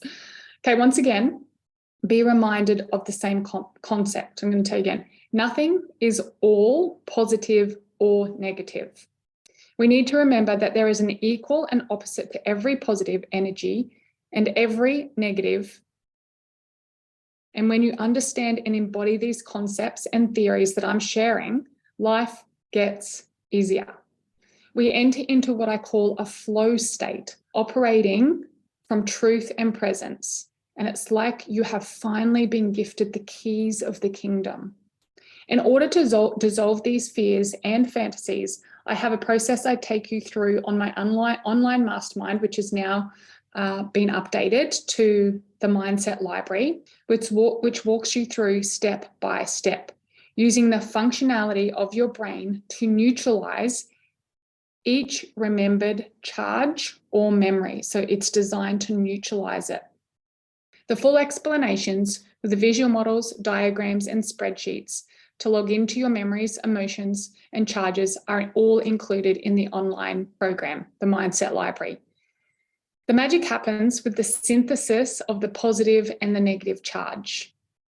The online mastermind, which is now the Mindset Library, is delicately set out to guide you through your personal fear dissolving process. This is personal. This is for you. Each masterclass and each module give you specific detailed videos with diagrams, spreadsheets, formulas of what I've just explained in the chapter of this book. I guide you through the specific questioning that you need to ask in order to find out what actually is the fear to you, because some of you are going to know that you're scared of something, but you actually don't know what. What's the associated charges from the past that are sitting, probably hidden in your memory, which are stored and sorted in your mind as a resentment, something negative which happened to you in the past and that you're not seeing the other side of yet. Through this process, I show you how to bring those charges to the surface, and through the synthesis of the positive and the negative, create truth and presence. We dissolve the fear through the dialogue and the questioning process, and finally, you can be set free. Now, this is something, and this is a process that people do again and again and again and again. You buy it once and you can continue to use it. I still use it. I still log on to my own stuff when I notice that I'm running a fear or an infatuation or a fantasy, and I go through and listen to myself. It sounds crazy, but I do it and listen to it, and I clear it again and I clear it again and I clear it again. And what happens is when you first start, it probably will take a couple of hours because there's a lot of fears sitting there. By the time you get to my stage or many of my clients' stage, it'll just be the random fear that pops up here, now, here, there. And then you can just go in and dissolve it and clear it like almost in the click of a fingers because you've done it so many times before. So this is what you want to be doing with your spare time, guys. Clearing your fears, having your memories. Where's the charges? And if you're a busy mum, like I know many of you are, running kids to sports and here, there and everywhere and cooking dinners and hanging the washing out and running businesses or working, I know many of you are well-established business women. You will learn how to get little pockets of time that have always been there once you read this book or listen to this book and change your mindset.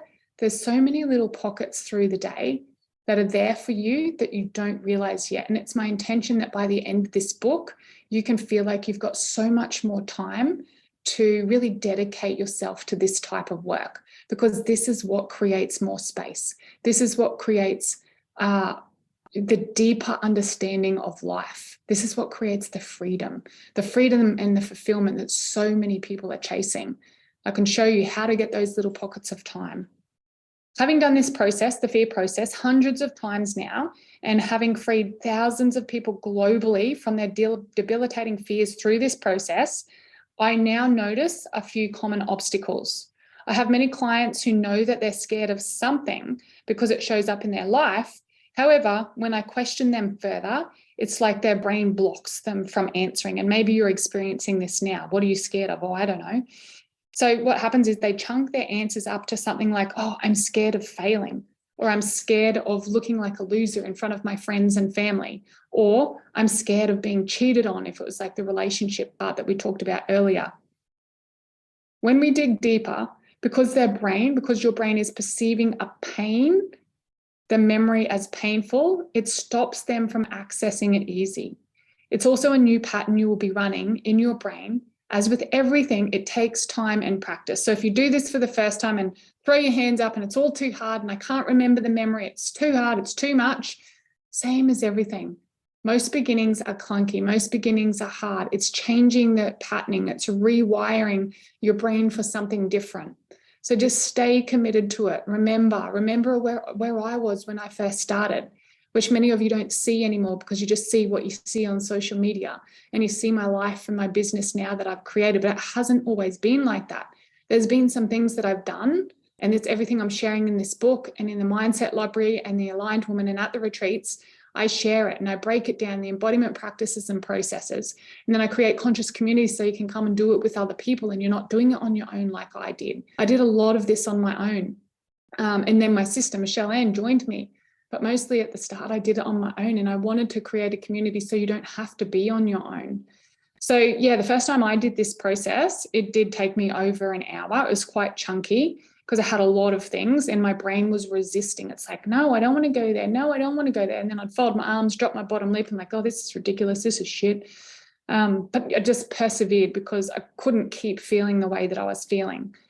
So now, because I've done it so many times and I've taken so many people through it individually and in groups, I can access the fear fairly quickly and almost in the instant, like the click of the fingers, I can clear it if I can give myself the time to feel where the fear is. Until you can access the precise moment of charge, the memory, we can't fully dissolve the fear. So what we can do is reverse engineer from the imagination. Often it's a memory from childhood when you were ashamed and or embarrassed for getting something wrong, being made to look like a loser in front of your family and friends. And I can almost guarantee every single one of you listening to this book has a memory there right now where your teacher shamed you or your friends gave you a hard time and you felt that feeling of shame, guilt, and embarrassment in front of a group of people. Oh, I just got goosebumps. And I can almost guarantee that that memory for most of you, I could nearly say all of you, unless you've cleared it already, is one of the reasons why you are not getting the body, the business, the relationships, the finances of your dreams. And you think it's because you're a bad person, or you think it's because you don't know how, or you think you don't deserve it, or only smart people do that. It's a memory of being shamed or guilted or outcast in the past, or a perception of failing that's stopping you from getting body, the business, the finances, whatever it is you desire. Okay, back on track. Sometimes I go off on little tangents here. Your fears are not random. They will be exact moment of charge in your memory of an event that relates to the fear. The first few times I took myself through the process, I cleared all of the big things, like I chunked it right up. This is a big one for me that still shows up, still. Fear of not being good enough. And I don't know if that's just me, it still pops up. No matter what I create, no matter what I consume, no matter what my life entails, every now and again it raises its little head, the fear of not being good enough, or there not being enough, not enough money, not enough love to go around, not enough, insert whatever I think there. Fear of failing and looking like a loser, fear of being bullied by my peers or colleagues, fear of losing money or getting into vast debt, fear of being found out as a fraud. That's a true fear for a lot of people. So they're the biggest ones, and I slowly worked my way through these, and each one I cleared gave me more freedom and space to be me, to operate from poise and grace and truth and presence, to share my voice with the world, to step up and be seen and heard, to create a conscious, compassionate community and step into my role as a compassionate leader of leaders. I lead leaders. If you are listening to this book right now, you are a leader, whether you believe it or not, and it's fear that's stopping you from stepping into your greatness. Let's look at a few of these fears came from me in the past. So I'll give you these examples because when I'm learning, I love to hear people's examples, because then I can sort of put it over into my life and understand and embody at a deeper level what the concept is that they're teaching. So when I started my authoring journey to write my very first book, I was crippled with chronic, debilitating fear. This fear physically affected my body to the point where I could barely move. Interestingly, this injury happened the week, get this for timing, the week of my author's retreat in Melbourne. So I went away to an author's retreat with a mentor to write my first book, and my back completely jammed up. It was literally got off the plane and I couldn't move. Couldn't move. I didn't know the fear process back then at the time, but since having worked my way through it to clear the fear of not being good enough, the memory that gave rise to the fear was right back when I was 15 years old. I was a national level athlete, gifted with physical attributes and the mindset to complement it. Because of this talent and lifestyle, I created a belief that I was a dummy in my classroom. So I was always the dummy, the dumb one, you know. My sister, Michelle Ann, in comparison, was super smarty pants, and she used to get teased for being so smart. To my 15-year-old brain, her academic ability, because I was subconsciously comparing myself to her, meant that I was even more dumb and not good enough. Note, this is all subconscious. Like, obviously at the time, I didn't know that I was thinking that. I had no idea I was thinking like this. I just knew that as an adult that I felt like a dummy, and I never felt good enough. I felt like there was something wrong with me. I was fundamentally flawed, and everything I ever did, I either majorly stuffed up or I quit. I didn't finish it. The charge in the process was uncovered through the fear process. At first, like I said earlier, I couldn't find the memory. It was kind of a weird thing to do. It felt awkward and uncomfortable, and I'd spent years and thousands of dollars learning to say fluffy, positive affirmations to fill this void, to reframe and rewire my brain. But as we know now, it's not just about the brain, it's also about the body. There is a really good podcast in the Aligned Woman's Way. That's my podcast, 129, and it's called You've Been Lied To. And it's about how the personal development industry has made it all about the brain, and we've avoided the body. So go over there and listen to that. It's really powerful. Anyway, that was a side note. Okay, so I was doing all these positive, fluffy affirmations to fill the void, but not much was changing because my body was screaming. And I just kept pretending it wasn't there. So to actually face it head on was very confronting. Something I'd been hiding from myself and from the world since I could ever remember. As I went back through my memory bank, a few memories came flooding back to me. The first one was in grade 2. Class was learning how to count in twos. I was 7 years old. I tried so hard, but my mind would not grasp the concept, no matter how hard I tried, of 2, 4, 6, 8, 10, 12, 14, 16. I could not count in twos. I couldn't work it out. And I just hated going to school every morning because I knew the teacher was going to ask me to do it. And I just knew, again, that I couldn't do it. The harder I tried, the harder it got. So I was the last kid in the class to actually get it. Our teacher would make us stand up every morning in front of everybody and count in twos every single morning. And when you got it, you got to sit down. So guess what? I was the last kid standing. Day after day, for several days, I was horrified. I was embarrassed. I was ashamed. I was dreading going to school because I felt so useless.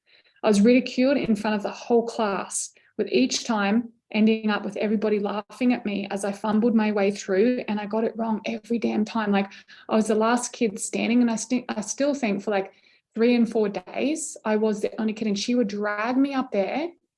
Maybe it was even longer than that. I don't know. She would drag me up there every day saying, you're going to stand up there and do it until you get it. And I don't know if I ever got it. Must have got it eventually because I can count in twos now. But anyway, by the last day, there must have been a last day at some point. I remember the teacher being so frustrated with me as I could still not grasp the concept. And I was just petrified. Every time she put me on the spot, my brain would go blank. It was like I couldn't remember anything. I couldn't think of it, anything. I'd become this mumbling idiot. And this is a little 7-year-old girl. She made me stand on the chair in front of the whole class and reprimanded me. And I think maybe that was the last day. I was literally that last kid standing, feeling shamed, embarrassed. I ended up in tears, of course, and still didn't learn to count in twos until many years later. And this memory created many limiting beliefs and fears of 1, I'm not good enough. 2, no one likes me. 3, I'm a dummy. 4, I'm scared to stand in front of people in case I freeze and they laugh at me. 5, I'm scared of numbers. I don't understand them. I'm not good at them. And 6, I'm scared to try new things in case I stuff up. The next memory, so can you imagine as an author, as a speaker, standing in front of people, trying as a business owner and an entrepreneur, how that may have affected my journey once I pulled all of them out? The next memory that's popped up was also at school, grade 10 this time, and I was 15 years old. So by now, my swimming career was in full swing. I was deadly shy, timid, and could barely say a word to anybody. I was just so shy. Even my swimming coach, I couldn't even barely talk to him.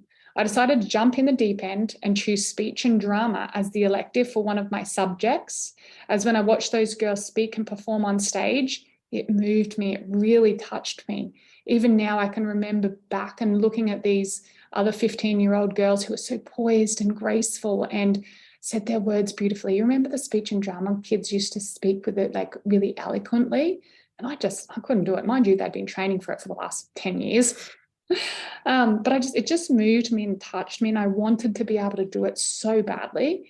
But I was just so shy, probably partly because when I was in grade 2, 7-year-old, the impact, the power, the poise, the grace and the beauty that these gorgeous other 15-year-olds displayed just was mystical to me. Like, it was just so touching. So I signed up to speech and drama as my elective because I was terrible at it and I wanted to get better. Anyway, guess what happened? The school called my parents and said, there must be a mistake. Diane signed up for speech and drama. She's a sporto, not a performer. Can you believe it? The school actually called and my mum come to me and had that conversation with me. Oh, how sad. My mum came to me and she asked me, and so she asked me about it, and I said shyly that I wanted to learn how to speak and share from the stage like the other girls that I'd seen. The school actually didn't let me do speech and drama as the elective because I was so bad at it. So here I was as a 15-year-old girl, putting myself out there, already scared, already ashamed, already embarrassed, barely being able to say a word, wanting to touch people like the women and the 15-year-olds on stage had for me. I wanted to touch people. I wanted to move people. I wanted to evoke emotion like those girls had in me. And I wasn't allowed. To top this memory off, my last presentation of the year, this was the same of the year before, and I wasn't allowed to do it the next year. I memorized my whole 7-minute presentation because once again, I was trying so hard. I thought if I perform really well, maybe they'll change my mind and let me do speech and drama next year. I wanted to show them that I could do it. I was so focused on memorizing and reciting my speech that I literally forgot to breathe for the whole 7 minutes of my speak. So you just imagine this, right? This 15-year-old girl up in front of all her class, in front of her teacher, already ashamed and embarrassed, trying so hard. By the time I finished, my face was bright red. I was sweating profusely because I was so nervous, and those lights, I don't know if anyone's told you guys, but when you're on stage, those lights, they are hot. Don't wear silk. Don't wear anything that's going to show sweat patches. I learned that the hard way too. And I looked like a deer in headlights. I could only imagine what I looked like. I looked at my teacher for moral support, and a smirk pulled across the creases of her mouth. Obviously, this is my memory interpretation of it. Maybe this isn't what happened, but this is what I saw. This is what I experienced. She grinned and she tried hard not to laugh, but it came, and it came big.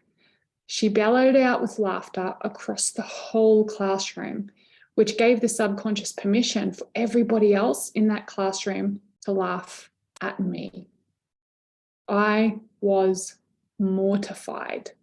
It was one of those moments you wish the floor would open up and swallow you. Through their laughter, or through her laughter, she splurted out, "That was the funniest thing I've ever seen." And just to let you know, the content wasn't funny. It was actually supposed to be quite serious. I was trying to move people. I was trying to touch people and evoke emotion. But anyway, I got laughed at again. So this memory created beliefs and fears. No matter how hard I try, I'll fail. Fear of being outcast and rejected and ridiculed by my peers. I'm scared to speak in front of people. I felt betrayed by the teacher, so I felt scared to trust people. So dreams of inspiring, moving, and impacting from stage were gone into a mist of smoke. All my prior fears and self-loathing beliefs resurfaced. Knowing what I know now, these events were starting from clusters in my memory bank. Reminder, your future or your imagination is a mirror to your memory. So I created this. In each of these memories, my subconscious has only pulled in the perceived negative charge. In my adult years, all my prior fears and self-loathing beliefs resurfaced, renewed, and replayed with a vengeance. Reminder again, your future or imagination is a mirror to your memory of the past. In the precise moments of charge in each of these memories, I only pulled in the negative, the painful, the drawback. And so I kept reacting it. I kept creating it. I kept the fear alive. I gave it breath. I was scared of these things happening to me again in the future, and I didn't even know it. Being the creative little being that I am, I kept recreating it with great conviction over and over and over again. These fears filtered through to my body, my physique, my relationships, my finances, and of course, memories in these areas were duplicates of the internal representation of the fundamental fears that I had remembered and therefore projected and mirrored forward. I know this is a bit of a mind bend, but stay with me. Stay with me. We're nearly to the end of the chapter. I want you to fast forward 30 years, and with all the personal development, embodiment work, spiritual exploration, and connection to the Creator and my higher self, the messages came through from the angels that I needed to write a book and to share myself from stage. Every cell of my being screamed in horror and fear.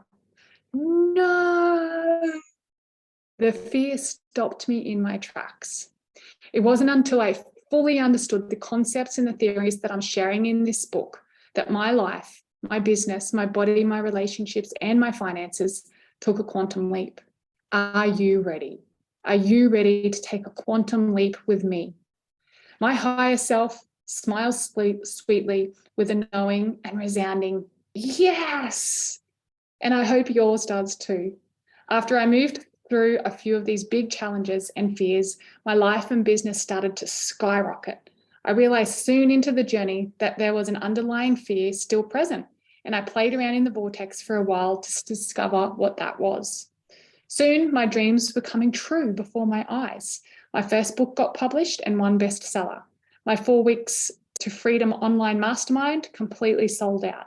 My merchandise was getting shipped all over the world, my sterling silver range helping to anchor women globally to their power. My clothing line getting well received by our followers, as well as my second edition pixie cards, launched and sold out within minutes. My soul mastery retreat, which is now Energetics of Life, became fully booked out and getting booked and paid. I was getting booked and paid for exclusive speaking gigs, moving people from stage. Completing my first 3 national speaking tours and my podcast getting published and hitting 5K subscribers. I was shocked to find out that I had a fear of success. A fear that success would have me exposed as a fraud, as an imposter. The moment I realized it, I cleared my whole afternoon appointments and I logged onto my own mastermind, which is now the Mindset Library, as a client. I listened to myself deliver, I took notes, I did the fear process again and again and again, and I worked my way through the modules. And voila, in less than an hour, I was free again.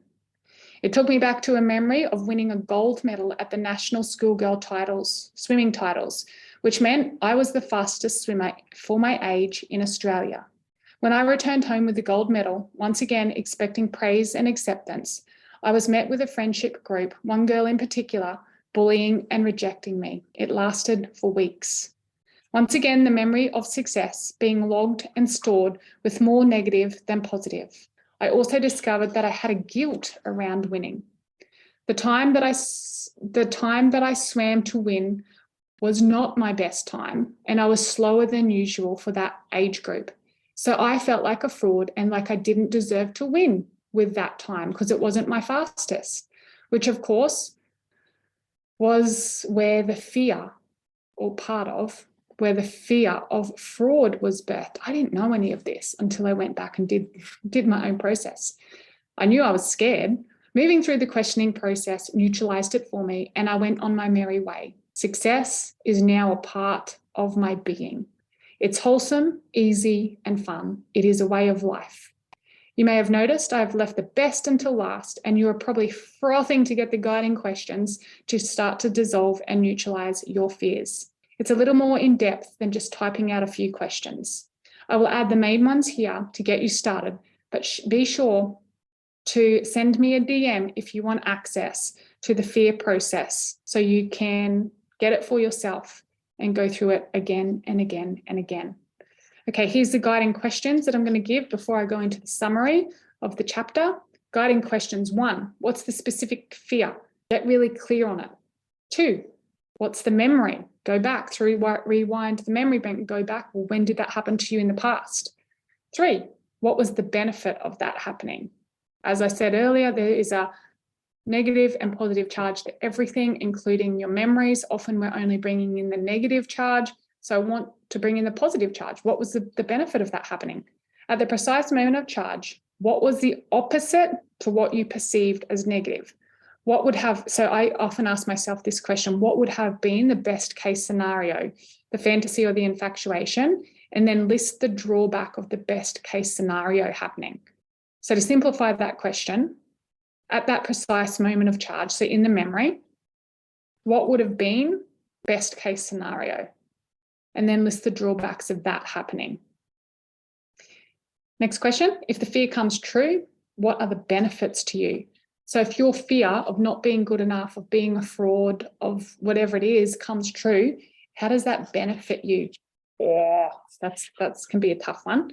Okay, so there are a few of the questions that you can go through. Once again, they're written in the book with space for you to fill them out or write them in your journal, or please reach out, send me a DM, Facebook, Instagram, Diane McKendrick, and we will send you the link for the fear process as part of the Mindset Library. Okay, I'm going to summarize this for you all, and then we'll be finished chapter 5. So summary of chapter number 5, Frozen, Conquering Fear. 1, the only thing stopping you is fear. 2, the common fears: fear of failing, fear of being betrayed, fear of losing money, fear of being humiliated and outcast, fear of being rejected, fear of losing your life. 3, once you understand and dissolve fear, you can take massive inspired action with focused intention. 4, if you have found your truth and its soul-guided purpose, you will become unstoppable in all areas of your life after you dissolve the fear. 5, future and past are simply functions of the mind. They do not exist apart from in your memory or in your imagination. When you get to a point in time, the future, example next week or next year, it's simply a new present moment with its own future and its own past. 6, you can't have an imagination without a memory. 7, fear is simply a perceived painful memory of the past being projected or mirrored into the future. 8, dissolve the perceived negative charge logged in your subconscious mind through guiding questions in the fear process to clear the fear. 9, the place of power is truth and presence. From this place, we enter into a flow state operating from truth and presence, and it's like you have the keys of the kingdom. 10, fantasy and infatuation are the opposite to fear and have the same effect. 11, until you can access the precise moment of charge, the memory, we can't fully dissolve the fear. Sometimes we need to reverse engineer.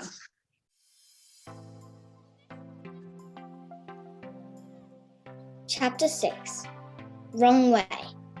Go back and drop the BS. Don't believe your brain. It tells you what it thinks. Diane McKendrick. This book was birthed from a limiting belief. This book was birthed from a limiting belief. Prior to writing this book, I believed I couldn't be a mum and a millionaire. I had separated them in my mind, and my belief was that I could either be a badass businesswoman, kick butt, and make waves in the industry, or a present, nurturing, stay-at-home mum. They were mutually exclusive, and I couldn't be, do, and have both. I could have one or the other, and I had to choose. And that meant that I would have to sacrifice one for the other. Not a surprise, considering that was my belief. To be honest, I wasn't doing very well with either of them. I was internally torn, and I struggled daily to make ends meet. I constantly felt guilty, ashamed, and almost always resented either my business or my kids or my husband, because I was so exhausted and fatigued and miserable. So that had to be his fault, right? I didn't even realize until recently, but I had a deep-seated belief that women were not meant to make money. I believed millionaires were men.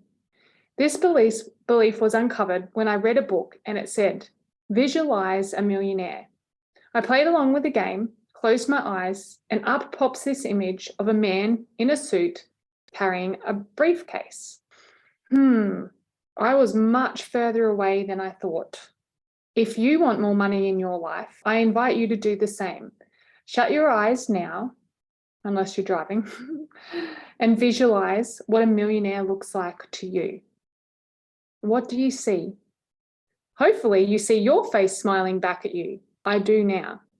I also believed in order to be wealthy, it meant that I was greedy. When I was 12 years old, I heard a rich man say, "If you want to be rich, you have to be willing to take food off the table from another family."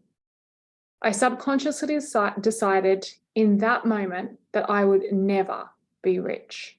Why? Because I believed it meant others had to starve or sacrifice if I was wealthy. Goodness me, my gosh. Are any of these stories sounding familiar to you? How many of you out there are staying stuck or hiding because of beliefs we've picked up along the way that we don't even know about? I'm a self-confessed self-development junkie, and still these beliefs were flying under the radar. So go deep. Don't let any of them go unattended, or they will create havoc in your life.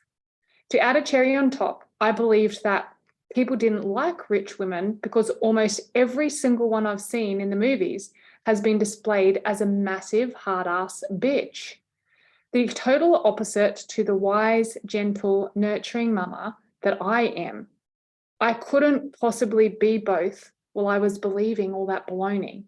But wait, there's more. I believed that in order to earn money, I would have to work hard and long hours and be away from my children. Funnily enough, back when that was my belief, I was working long and hard, and I was away from my kids, but I still wasn't making that much money. Probably because I wasn't a man, right? Wrong. Bum, bum. It was because I believed all that rubbish. That's exactly what it was. Absolute rubbish. And you have some rubbish too.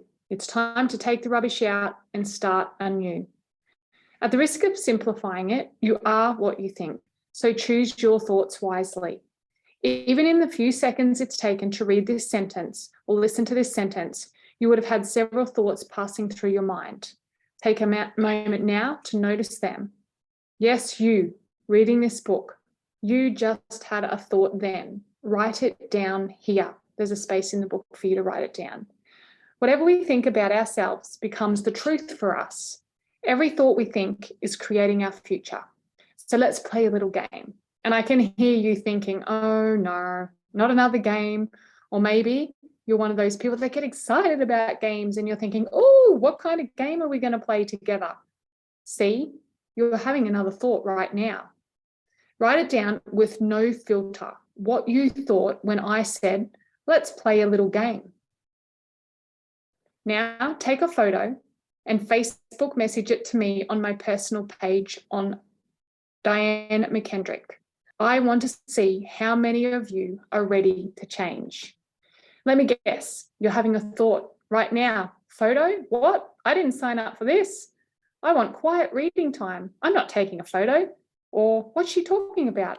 I don't know how to use this thing to take a photo, let alone send it on the Facebook thingy app. Or even she wants me to send her a photo. Oh, I wonder if she will reply personally. Shit, is she going to read it? I better make my answers good. Okay, whoa, hold your horses. Let's just take a moment to breathe and try not to spiral. So tell me, what did you think? What did you think? Now, send that to me. 3, 2, 1, go. Send me a Facebook message, Diane McKendrick. There's space in the book for you to write. Here, once again, if you don't have the book, get a journal, write it down. Okay, so now you're warmed up and ready for the game to start. I'm going to say a word and I want you to write down the first thought that comes into your mind. In the book, there's space for you to write. If not, get your journal out and write. Okay, first thought, super quick. I don't want you to waste any time. Just first thought, as soon as I say this word, you're going to write down what you think. First word, body. Second word, finances. Third word, relationships. Fourth word, career. Fifth word, spirituality. Sixth word, love. Seventh word, life.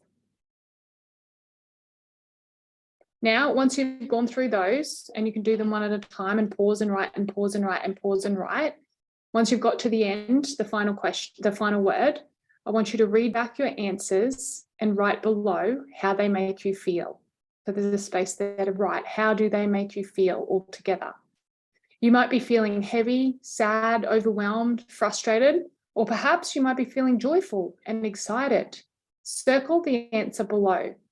Would you like these thoughts to create your future? Do you want more of this for your life? And then it's obviously got an option there to circle yes or no. So just write that down in your journal and circle yes or no. Everything you think will eventually project itself outwards. So it's so important to monitor your internal thoughts and assess them regularly. What you think determines how you feel, and how you feel determines how you act. So if what you think ultimately determines feelings and therefore actions, you may be asking, where does the thought come from? The thought comes from your internal belief systems, or the set of rules that you have subconsciously created through life. We create our belief systems about ourselves and the world around us by the adults and relationships around us. It is most prevalent in the first 8 years of our lives. We model our relationships with others based on our relationship with mum and dad, or in some cases, the relationship between mum and dad. So the relationship with mum, or our mother figure, or our dad figure, or in some cases, the way that their relationship is. We create our beliefs about our own self-worth by watching and learning from our parents and the adults close to us on how they interact, nurture, or scold themselves and each other. Have you noticed in life you often attract people that remind you of your parents, either in a partner or a friend, or maybe even a boss at work? So there's predominantly 2 types of beliefs. Obviously breaking this down for the book. One, there's an empowering belief, something that lifts you up and empowers and inspires you. And secondly, there's a limiting belief, something you're thinking and believing that's limiting you. I'm going to give you my personal experience and examples of the questions above and possible beliefs that the answers originated from. So take a look at my answers before I learned what I'm teaching you about beliefs now. So the miserable mum answers, when I first did this exercise, or a version of this exercise, when I heard the word body, I wrote sore, heavy, tired, and exhausted. Miserable mum answers. Finances, never enough. Work hard, time away from family. Relationships, hard work and painful. Career, soul destroying, distraction, non-existent, fraud, spirituality. I just wrote what and question mark because I didn't even know what it meant. Love, I would, but I'm too tired. And life, boring, hard, and torn. So, guys, it doesn't take a rocket scientist to work out that those beliefs that were originating from, and I was operating from limiting, so they were not empowering beliefs. Here are some of the deep subconscious beliefs miserable Diane held about these topics before I changed them. So now's the beliefs of the miserable mum when I was a miserable mum. Body, I believed I'm not worth it. My finances, my deeper belief was there is never enough, and my wealth means others' misfortune. My relationship, people are out to get me. I can't trust anyone. My career, work to get money and time away from the family. Spirituality, I used to think like was religion, and it's for the people that are lost or don't know where they fit in the world and are looking for something to grab. Love, my belief used to be I am not worthy and it's hard to find. And life, I don't deserve it. Can you imagine what my life looked and felt like when they were my beliefs, the filters that I was living my life through? And many of you still are doing this. Sometimes it's sort of covered up or masked by things, but when you get deep down to the core, you're feeling or believing some of these things. So as a comparison, I want to share the example at the answers from Diane, the millionaire mum. So millionaire mum answers: body, radiant, healthy, vibrant, strong. Finances, soaring, abundant, flowing. Relationships, connected, passionate, and loving. Career, growth, contribution, and community. Spirituality, Mother Earth and nature. Love, light.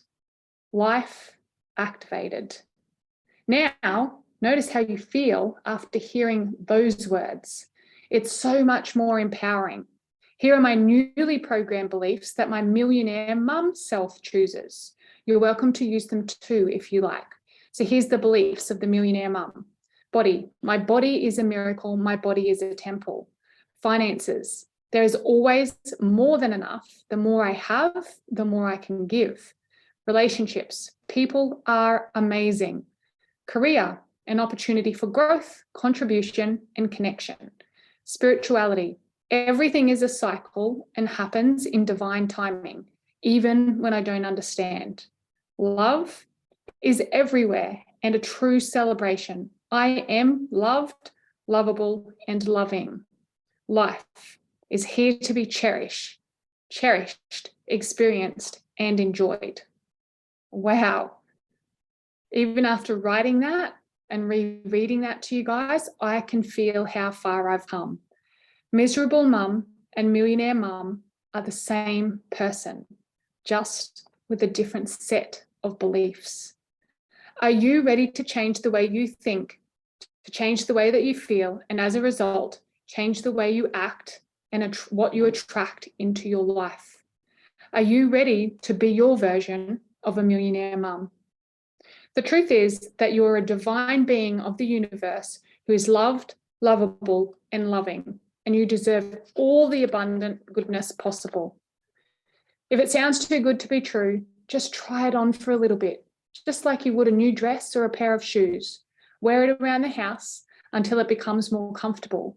When you go out, put it back in the cupboard until it becomes more comfortable to parade around in the shopping centre, on social media, or in the school ground.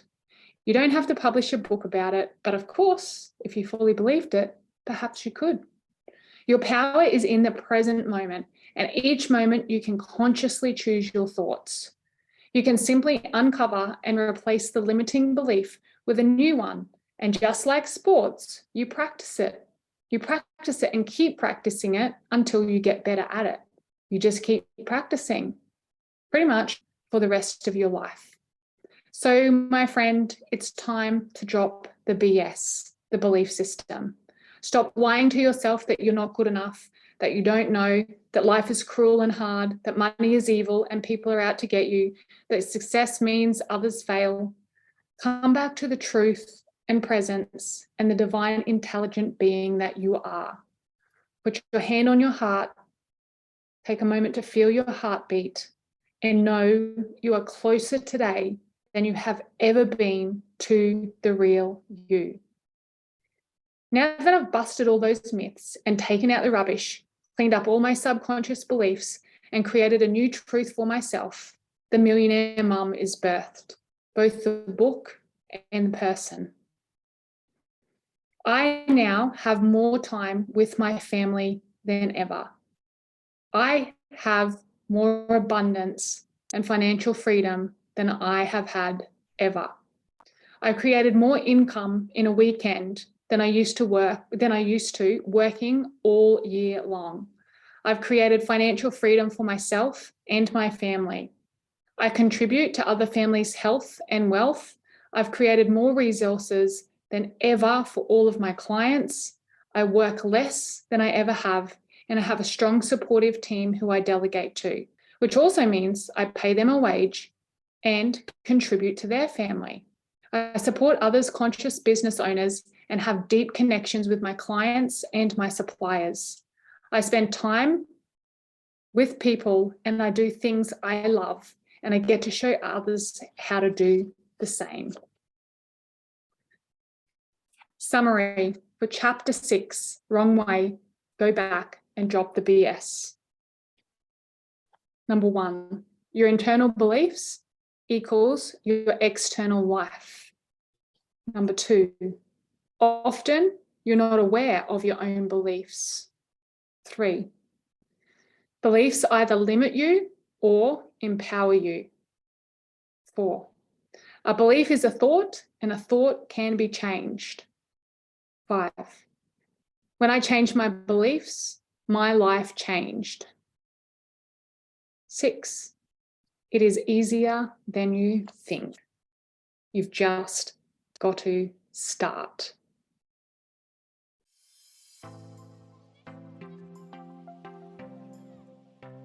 Chapter 7, Magic Morning Routine. Supercharge your day. Everything you desire in life will come quicker when you implement and commit to a morning routine. Diane McKendry. Yes, everything. Lose weight and tone up, gain more energy, increase your health and your fitness, cultivate more passion and connection in your current relationship, call in a new relationship, connect on a deeper level with your children, manifest or make more money so you can spend more time doing what you love. After my massive success in the last few years, people constantly ask me, Di, how do you do it? They want the silver bullet. They want the secret strategy. Well, here it is. I'm about to give it to you. It's my magic morning routine. Every morning, I take time for me. I use my morning to anchor myself back to my soul purpose, to connect into my intuition, my higher self, to creator. I move my body in a way that feels good, and I start my day on purpose.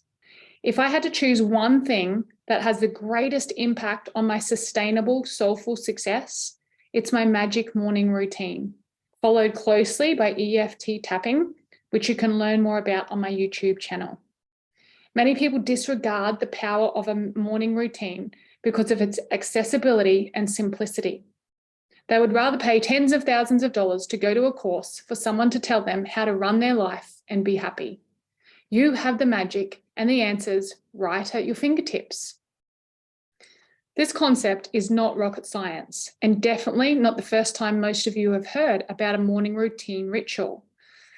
Unfortunately, most of you are not committed to time yourself every morning and spend the first few hours of your day either scrolling social media, watching the news, or sitting in traffic.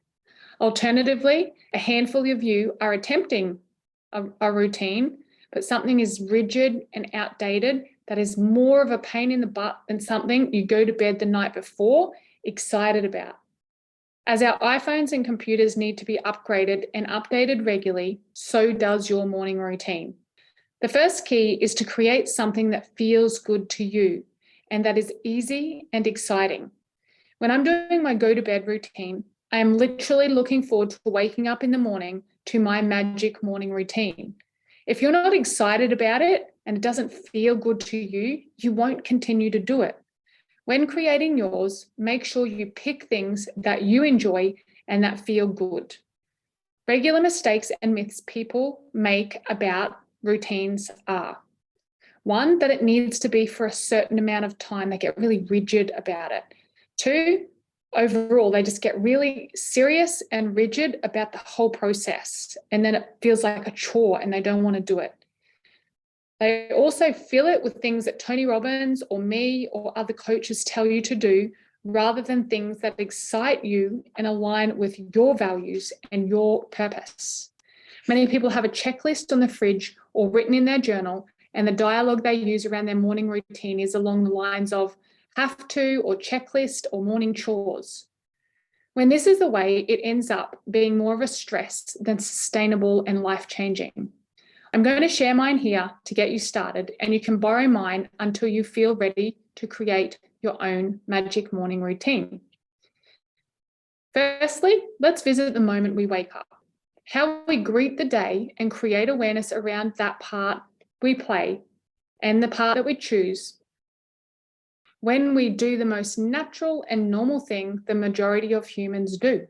We wake up each morning. So, what's your wake up style? You have one, whether you know it or not. Let's get really clear about what it is for you. One, you wake up with an alarm, or two, you wake up with no alarm. What's your style? One or two? Did you choose this consciously, or did you just do what you were taught? So if you're somebody that wakes up to an alarm, like I was for many years, did you choose that, or did you just do that because that's what your parents did? That's what they taught you at boarding school? Why do you wake up to an alarm? Likely that's what you learned from your parents or from watching Home and Away and Neighbours. A few years ago, I decided I didn't want to wake up with an alarm clock anymore. When I visited my personal wake-up style, I realised that the alarm clock startled me and gave me a fright when I woke up. I realised that my body reacts better when left to wake up when it's ready. If I have an event, I will set an alarm clock as a backup. However, I find when I wake up to an alarm, it startles me, and then I carry that energy throughout the day. I've actually trained my brain to wake up 5 minutes before my alarm sounds. So yes, if I have an event, I set the alarm for a backup, but every time, almost every time, I can probably say every time now, I wake up 5 minutes before the alarm, so I don't actually have to use it. And yes, it works. I know it sounds crazy, but remember, your subconscious knows the time. So before I go to bed the night before, when I'm setting my phone alarm, if I have an event, I speak to my subconscious and I say, brain, I command you to wake me up at 5:55 a.m. or 5 minutes before whatever time I need to set my alarm for. Most of the time, I'll wake up almost to the minute, and it's not even like 5 minutes. It's usually about 3 minutes. So I invite you to give this a go. Set the alarm just in case, and you will be surprised at your own ability to wake up when you tell yourself to wake up. It's time to set and choose your own wake-up style. Ultimately, we have trained our brains to rely on an outside source, being the alarm clock, even for something as simple as waking up. I realized if I wanted to empower my own life, that I could at least trust myself to wake up when I needed to and when I told myself to. It's time to retrain ourselves to believe in our innate abilities and not to be a slave to time and outside influences. My interpretation of this is, if my first waking moment is from an alarm which startles me from my sleep and is set at a certain time because of an outside event or circumstance, my first waking moment is reactive. I'm reacting, being directed by the outside circumstances, being a job, events, kids, whatever it may be in your life. When I dissected the concept and dove deeper, I felt disempowered to outside circumstances, so I changed it.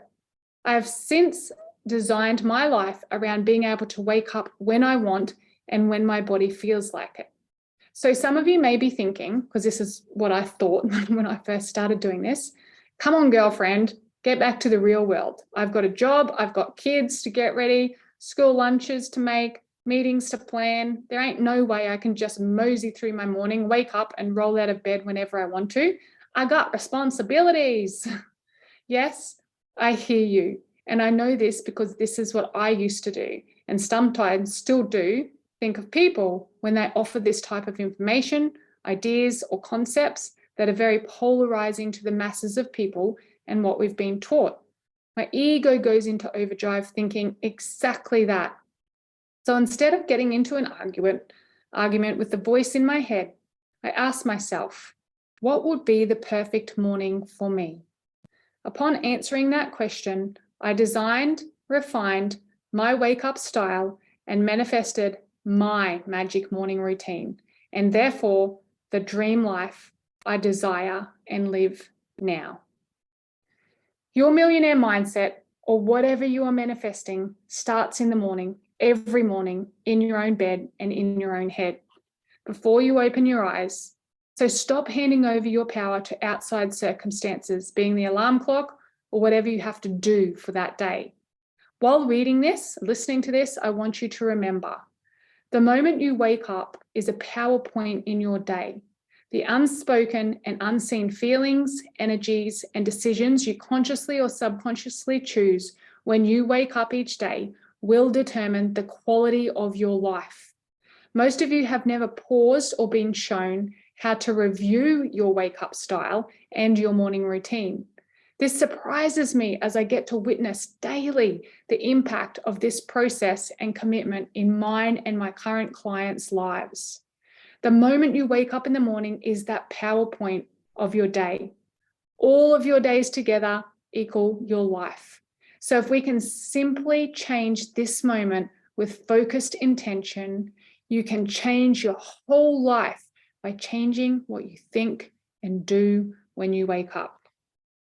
Once you change what you know about how, when, and why you wake up, your life will improve instantly.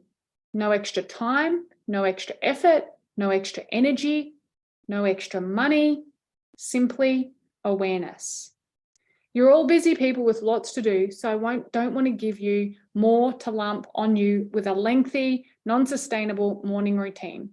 I want to shine awareness on what you are currently doing and how we can tweak and refine it to get you more of what you want in life.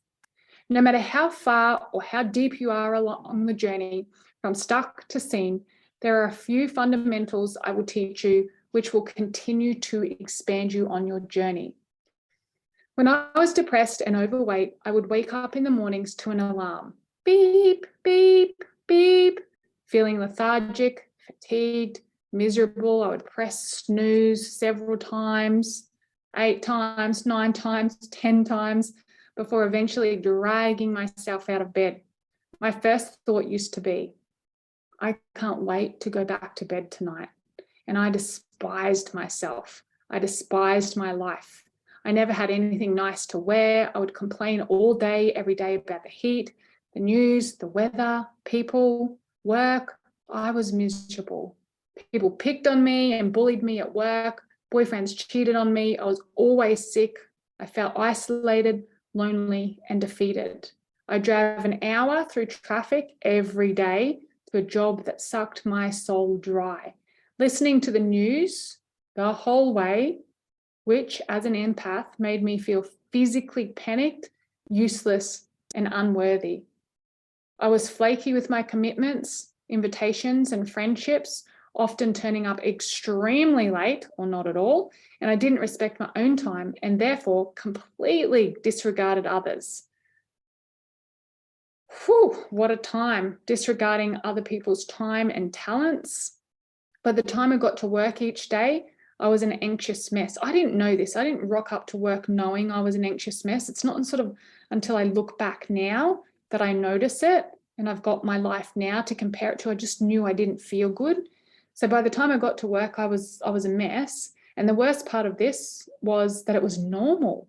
I was surrounded by older, bitter, miserable people who'd been in the same job for 20-something years, who were also depressed, anxious, and robotic, like zombies, eating crap, on medication, depressed, toxic people who were doing their best at life, but like me, had no idea that there was another way. So I want to go through with you some common regular morning thoughts and patterns. So breaking it down into the archetypes, if you are stuck, you are probably feeling, I feel stuck, I'm so tired, I don't want to get out of bed, I can't be bothered, I'd rather be asleep. The self-aware woman would be thinking more things along the lines of, maybe it won't be that bad. I'll listen to something like a podcast or music and help myself feel better. The guilty person, the guilty woman, when she wakes up, would often be thinking, oh my gosh, waking up with this like guilt in her tummy. I can't believe I spent that money on myself. Oh my God, I'm not as good as them. It's not fair. I'm not good enough. I don't deserve it. So looping in that guilt. The focused woman, she's eyes straight open. Bing. Oh my gosh, I've got so much to do today. I'm so busy. I can't keep out. I've got to take meat out for dinner, and then I've got to drop A to here. I've got to pick B up from over here, and I'm going to do a workout in between. That was me for many years. I kind of laugh of it when I read it now. Oh, Calendly, I forgot to set my Calendly up. I've got to do that today. Always a million things to do. Whereas the seen woman or the aligned woman wakes up slowly, takes a deep breath. And I still say this every morning as I get out of bed and I plant my feet on the ground, open my arms, taking a deep breath, and I say, I am open and receptive to all good. I'm open and receptive to receiving it all. So I know within 2 to 3 minutes of interaction with somebody, online or offline, pretty much what their whole life is like by what they tell me happens in the first 30 seconds of waking up each morning. So for example, if you're someone that's pressing snooze, snooze, snooze, snooze, 7 times, 8 times, 9 times, I know some of you are giggling now. I bet you procrastinate for most of the day.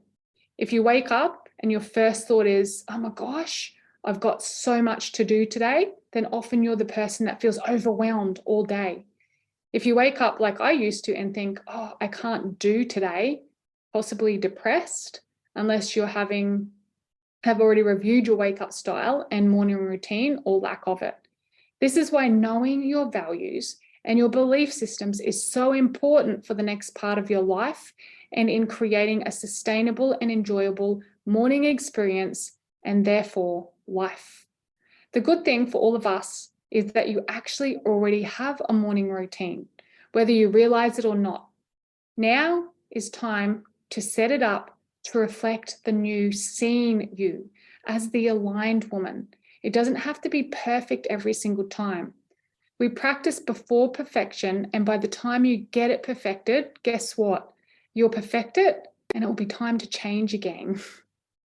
So let's uncover what your current morning routine is so we can adapt it to suit the new you. Include how you wake up, what your first thought is, and your first actions or your actions for the first 30 minutes. So I'm going to give you an example, and granted this was written 2 years ago. The example is I wake up to an alarm. Oh, it's not my example, it's somebody else's. I wake up to an alarm set at the same time every day. I press snooze a few times before rolling out of bed without much thought, and I shuffle to the bathroom. I go to the loo, wash my hands, avoid looking in the mirror. Thank God the kids are still asleep so I can drink my coffee in peace. Then I head straight out to the kitchen where I put the kettle on, turn the news on, and eat my Weet Bix. Sometimes I sit at the table or often in the garden in my egg chair. I scroll Facebook while I eat and listen to the birds. When I walk back inside, I notice the mess is everywhere and I pick up a few things. Then I make the lunches. I make my second coffee, help the kids get ready, and then I'm off to work for the day. Okay, so that's an example of actually one of my clients back then. So now it's your turn. Share your current morning routine with the same amount of detail as that one above. I would like to invite you to be as specific as you can. So as you could hear in the example above, she was quite specific. I want you to be quite specific.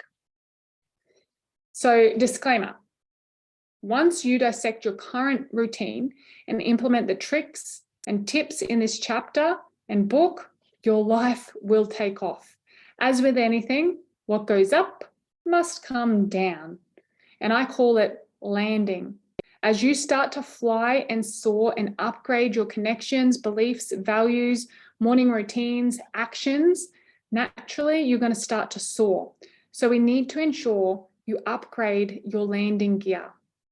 Otherwise, you come crashing down with a hard, painful thump. I use my morning routine to upgrade my landing gear and come back to land and ground each morning. Regardless of how high I fly through the day, the morning is a time for coming home to myself, to anchor back into truth and presence. So create your magic morning routine. Now it's time to actually consciously choose your wake-up style and morning routine each morning. We do this by getting super clear about how we want our life to look and feel in 5 or 10 years from now. Your compelling new identity, the new you, the seen you, the aligned woman you, the one who is fit, healthy, flexible, the one who has a loving relationship with mutual respect and clear boundaries. The millionaire or financially free you, the awakened, connected, and spirited you. What would she think and what would she do when she first wakes up? She's there, ready and waiting with your answers. You just have to ask her and listen. My magic morning routine. So you can write this. This is an example for you. I let my body wake up naturally with the cycle of the sun. This is usually between 4:30 and 6:30. If she is tired, she sleeps longer. If she is rested, she wakes up early. As my body moves from my nighttime sleep into twilight, I begin to wake and subconsciously prepare for freedom of my day. As I gently open my eyes, I look at the ceiling and do a gratitude rampage. A random amount of time that feels good, and I run through all the things that I'm grateful for. I stand up and I outstretch my arms, saying internally and sometimes out loud, I am open and receptive to receiving. I plant my feet on the floor and I feel the grounding into the earth. I am grateful again. As I slowly, at the pace that feels comfortable, move towards the bathroom, I chant a song in my head. At the moment, it is, I love myself just the way that I am. There is nothing I need to change. I will always be the perfect me. There is nothing to rearrange. It is a song that I learned at my very first personal development workshop many moons ago. After going to the toilet, I get dressed straight away. My gym gear on the floor, set out the night before, ready to get into it immediately. I put it on, not thinking about whether or not I want to walk, to just focus on being present in the moment. I walk to the kitchen and I turn on the kettle. I walk to the coffee machine and I switch her on. Once again, the coffee has been prepared the night before, so it's easy in the press of a button. While the coffee machine warms up, I head over to the mirror and I do my mirror work. Diane, I love you. I really, really love you. Connect in, go deeper. Feeling full and confident, I walk to my whiteboard and I review my soul purpose and I feel it. I then look over at my nurturing funnel, my numbers, and I thank them. I remind myself, $1 million a year is only $83K a month, $19K a week, and $3K a day. I lay my eyes on my $500K goal and decide that that's my next step. I am closer to that. It seems more real. I remind myself, the amount of money is irrelevant. It's already there, waiting for me. Once I hit the vibration of that amount, it will present itself. I walk back to the coffee machine and I get my black coffee in my takeaway mug, which once again is arranged, ready, and waiting from the night before. I head off on my morning walk. I listen to my morning musings. I drink my coffee. I listen to the birds. I go the same way every day, so I don't need to think. I tune into my body and I ask, how do you feel today? What do you need today? And I answer myself. Once I recognize how my body feels, I honor it. I decide what I will do for the next 20 to 40 minute walk. The walk is often slow and gentle. Sometimes I do EFT tapping. Sometimes I do my walking meditation, and you can get a free copy of that over on Spotify. Those two sisters meditations, you get all our free meditations over there. I would recommend going over there and getting them. There's loads on there. And I'll just wander and watch the birds and the horses and marvel at the magic of the sunrise. Sometimes I will share a Facebook post and reply to messages. Some days I cry the whole way. And most mornings I'll do a quick, inspiring Insta story. Every now and again, the kids come with me and it's chaotic, crazy, constant chatter and a million questions. Sometimes they ask and I say, no, you can't come with me, particularly on the mornings where I need it to be quiet and when I need time to myself. When I get back, I stand in the sun and I do my back exercises to counteract the amount of time I spend sitting at the computer. I do my morning breathing exercises and I finish off with gratitude and then picking up 3 goals and visualizing them as though they are done. As mentioned at the beginning of the book, your brain doesn't know the difference between a vivid imagination and the real-time memory. So I visualize my goals with intense emotion as though it's already true. I then look around my current life and duplicate and enhance that emotion with what I already have. Seems like a lot. All this is done in usually less than 40 to 45 minutes. I set my state before I walk back in the door to my home to be present and focused with my family. My phone goes away and that leaves space for sacred time where we get to eat, discuss, and get ready for our day together. When the kids were smaller, they would sit on my lap, but now they play, bicker, get ready for school, ask me to brush their hair and their teeth, and fight over lost socks and library bags. I rarely book any events or calls before 9 a.m. so I can spend that sacred time with my family, enjoying the time together without the stress of a deadline. Obviously, we have to get out the door for school drop-off, but if we're late, it doesn't matter. I have learned not to stress over it, as it won't change anything. Once I discovered this, magically enough, I actually stopped being late. Go figure, I don't know how that works. About 10 years ago, back when I was still pressing snooze 15 times a morning, I did the process I am getting you to do with this chapter. Checking with my future self and asking her what my mornings would look like.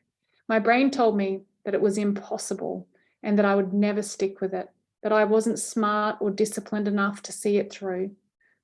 I figured I had to do something every morning. So it might as well have been the things that made me feel good. However, after committing to and completing the process that is offered in this book and that you are completing and reading right now, I created the above that I just shared. My morning routine is non-negotiable. It is set in alignment with my goals, my values, and beliefs. Even when I travel or on holidays, I love it so much, I still do it every single day. I don't need a holiday from it. Obviously, depending what's going on, I often have to adapt, but it's pretty similar most days. I want to help you create and connect with yours, so it's something that you can look forward to every single day. Don't just duplicate mine or Tony Robbins. Go deeper, create your own. Ask your future self, what would she do? And honor where you are at. For example, if she says, walk every day, and you have achy joints and a knee problem, don't start with doing a walk or run. Adapt it to a light, gentle movement that supports your healing, that supports your knee, that supports your pain. If you aren't a morning person, don't force yourself to get up at 4:30 because that's what the books say to do. Be kind to yourself and get up a little later. The magic is in the alignment of your beliefs and your values. If you're still in a job but plan to start your own business, add that into your routine.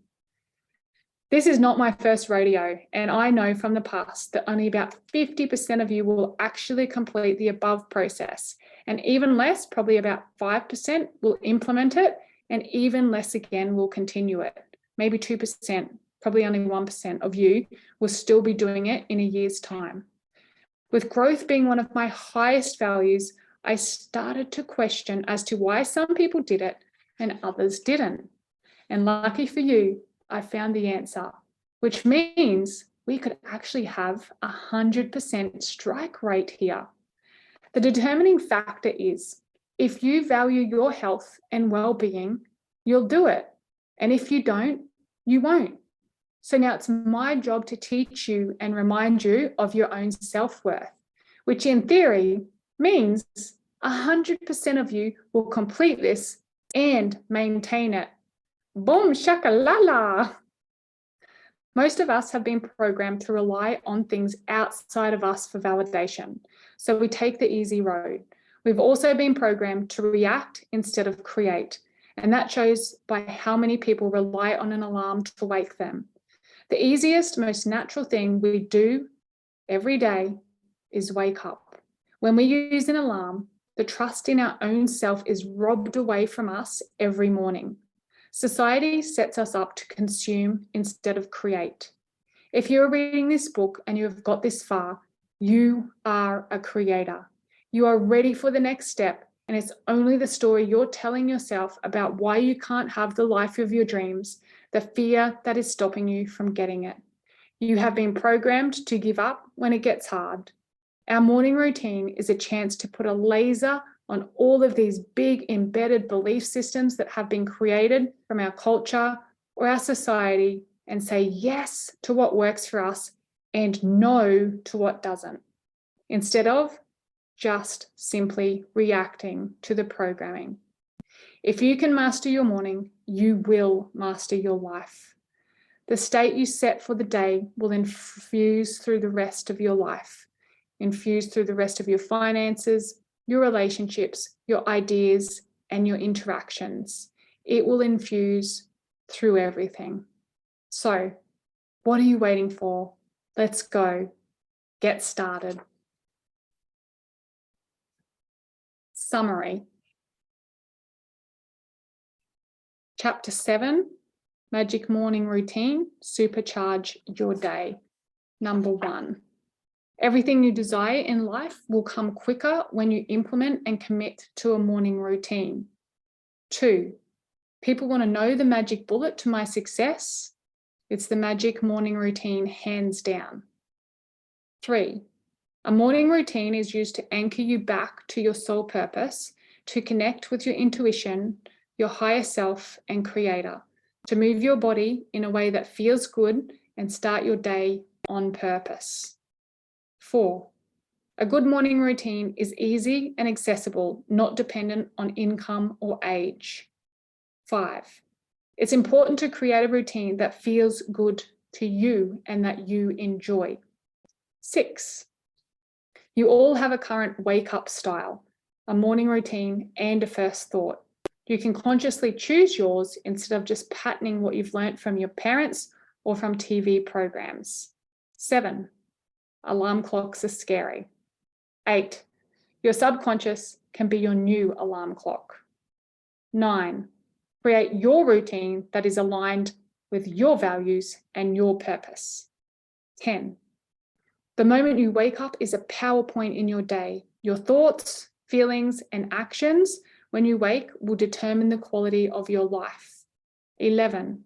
Once you implement and stay committed to your morning routine, your life will take off. You will soar. Therefore, you will need to upgrade your landing gear. 12. Sacred time with my family each morning is a non-negotiable for me. 13. You will only stick with a morning routine if you value your health and well-being. 14. If you can master your morning, you will master your life. Chapter 8, Manifesting Magician. Find your magic. You are powerful beyond belief.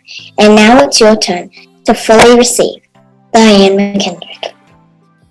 I'm often fondly referred to as the manifesting queen by friends and family. Funnily enough, it's something I do so naturally that I forget it's even a thing. I forget that most people haven't even heard of manifesting. And even if you have heard of it, maybe it's a very new concept to you. It is my intention that by the end of this chapter, you will have a deep understanding of manifesting on a multi-dimensional scale. Included in this book are tools, strategies, examples, and support so you can take this concept and information and manifest absolute magic throughout your life. This chapter will amplify and magnify your manifesting skills and talents. Regardless if you are a very beginner, at rock bottom, an experienced manifester, or simply want to dip your toes in and see what it's all about. As with most things, the more you do, the better you get. The good news is you are already doing it. Yes, by reading this book, you are already manifesting. Regardless of your awareness, commitment, and understanding, you have manifested this moment. With this book in your hands or in your ears, and the connection with me, whether our bond is online, in person at an event, through my clothing or jewelry line, retreats, or podcasts. At some point, consciously or subconsciously, you wanted more from life. You had a passing thought or a continuous one that you are ready to change, ready for more in life. Ready to read something, hear something, meet someone that can guide you on the journey. And here we are. It's time to fly, to be seen, to be heard, to be acknowledged, to take your life to the next level. Everything in your life right now is manifested, including this moment. You have created it. The problem is that most of us are doing it without realizing it. One of the laws of the universe is what you hold in a constant thought will express itself outwards. Most people, like the masses, wander around on autopilot, complaining about almost everything, sick and tired of life, hating their job, not enough money, partners, a pain in the butt. But guess what? When they continue to think and say those things, they get more of it. Effectively, they are manifesting the things that make them miserable into their life. Most people are more comfortable being miserable in a pattern or a story that they know, even if it's painful, simply because they are familiar with it. Change is scarier to most, so many people are still subconsciously choosing to continue to manifest the misery. We are powerful, expressive, and creative beings. And unfortunately, most, unless they know better, are miserable and manifesting instead of magic manifesting. When I first learned about the above, it was extremely confronting. The person who told me nearly got a fist to the nose. Just kidding, I didn't really punch somebody.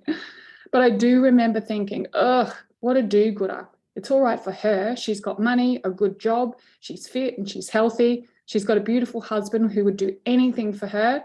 She has no idea what it feels like to have chronic fatigue, drink every night, fight and crawl through the traffic for an hour and a half every day to get to a job that sucks the soul dry and feel lonely, trapped with no way out. How dare she tell me that I manifested this misery into my life? This is not my fault. It's their fault. She told me, if you can organize your thoughts, Diane, you can organize your life. It's an inside job. As I started to learn more and understand the science and the spirituality behind the concept of manifestation, I realized that, in fact, I had created that miserable life for myself. Not intentionally, of course, but I had. It was an indirect response to feeling fundamentally flawed, like there was something wrong with me and that I was useless, feeling like I didn't deserve anything better, or in fact, that there was a possibility that anything could even be better. The first thing to understand, quite simply, is whatever you think about, you get. Unfortunately, due to trauma or injected belief systems, ideas or fears, many of you are unknowingly creating numerous layers, stories, and excuses of why you can't have what you desire. This is greatly similar to me when I was manifesting the misery in my life. I finally got to a point where, as a result of my unconscious thought processes, I hit a brick wall, which shut me off to the possibility of a better way of life.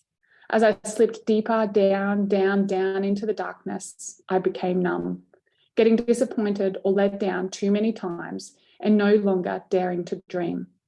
It was too painful to be constantly reminded that I wasn't worthy of the magic I saw in other people's lives. So I shut it off. I turned it off, turning to alcohol, social media, and TV to distract and numb me. Your recurring thoughts penetrate your dreams and block your full potential. Some of you are well aware of this, and others of you are reading are still in full denial mode. Or perhaps it's the first time you've heard something like this, and it's a bit of a wake-up call. If you want a different life, recognize and change your reoccurring thought into more alignment of the life that you desire. There is a bit of unpacking we need to do prior to revealing my magic manifesting formula. Otherwise, it will simply be another thing that you have read or learnt, and it gets lost in the buzz of excitement of self-improvement. This life-changing formula will end up shoved into the cupboard that is already overflowing with old workbooks, post-it notes sticking out of them, handwritten scribbled notes on every page, folded down. Does anyone else do this? Pages folded down and earmarked with your great intention of coming back to revisit it, reread it, or retype your notes. Or is that just me with that cupboard? Maybe yours is a drawer. The day I actually started being present and completing the exercises recommended to me in the books and the workshops I spent time reading or attending, my life started to change. Prior to that, I was always rushing off for the next self-development fix to keep filling the empty space inside of me. I was being distracted by the idea of personal development and not actually consuming, embodying, and implementing the course's content. I was overly focused on finishing the book or completing the course, so then I could move on to the next one. How many of you have got this far and not actually done the exercises in the book yet? Or you've half-assed it, answering a few of the questions and thinking, oh, this is too hard, I don't know, I'm busy, or you're getting distracted by work or the kids each time that there's an exercise. Yes, I see you. Let me just say this. It's kind of like trying to get fit by sitting on the couch and just reading about it, or trying to find the man of your dreams and literally not talking to any men. It's just not going to happen.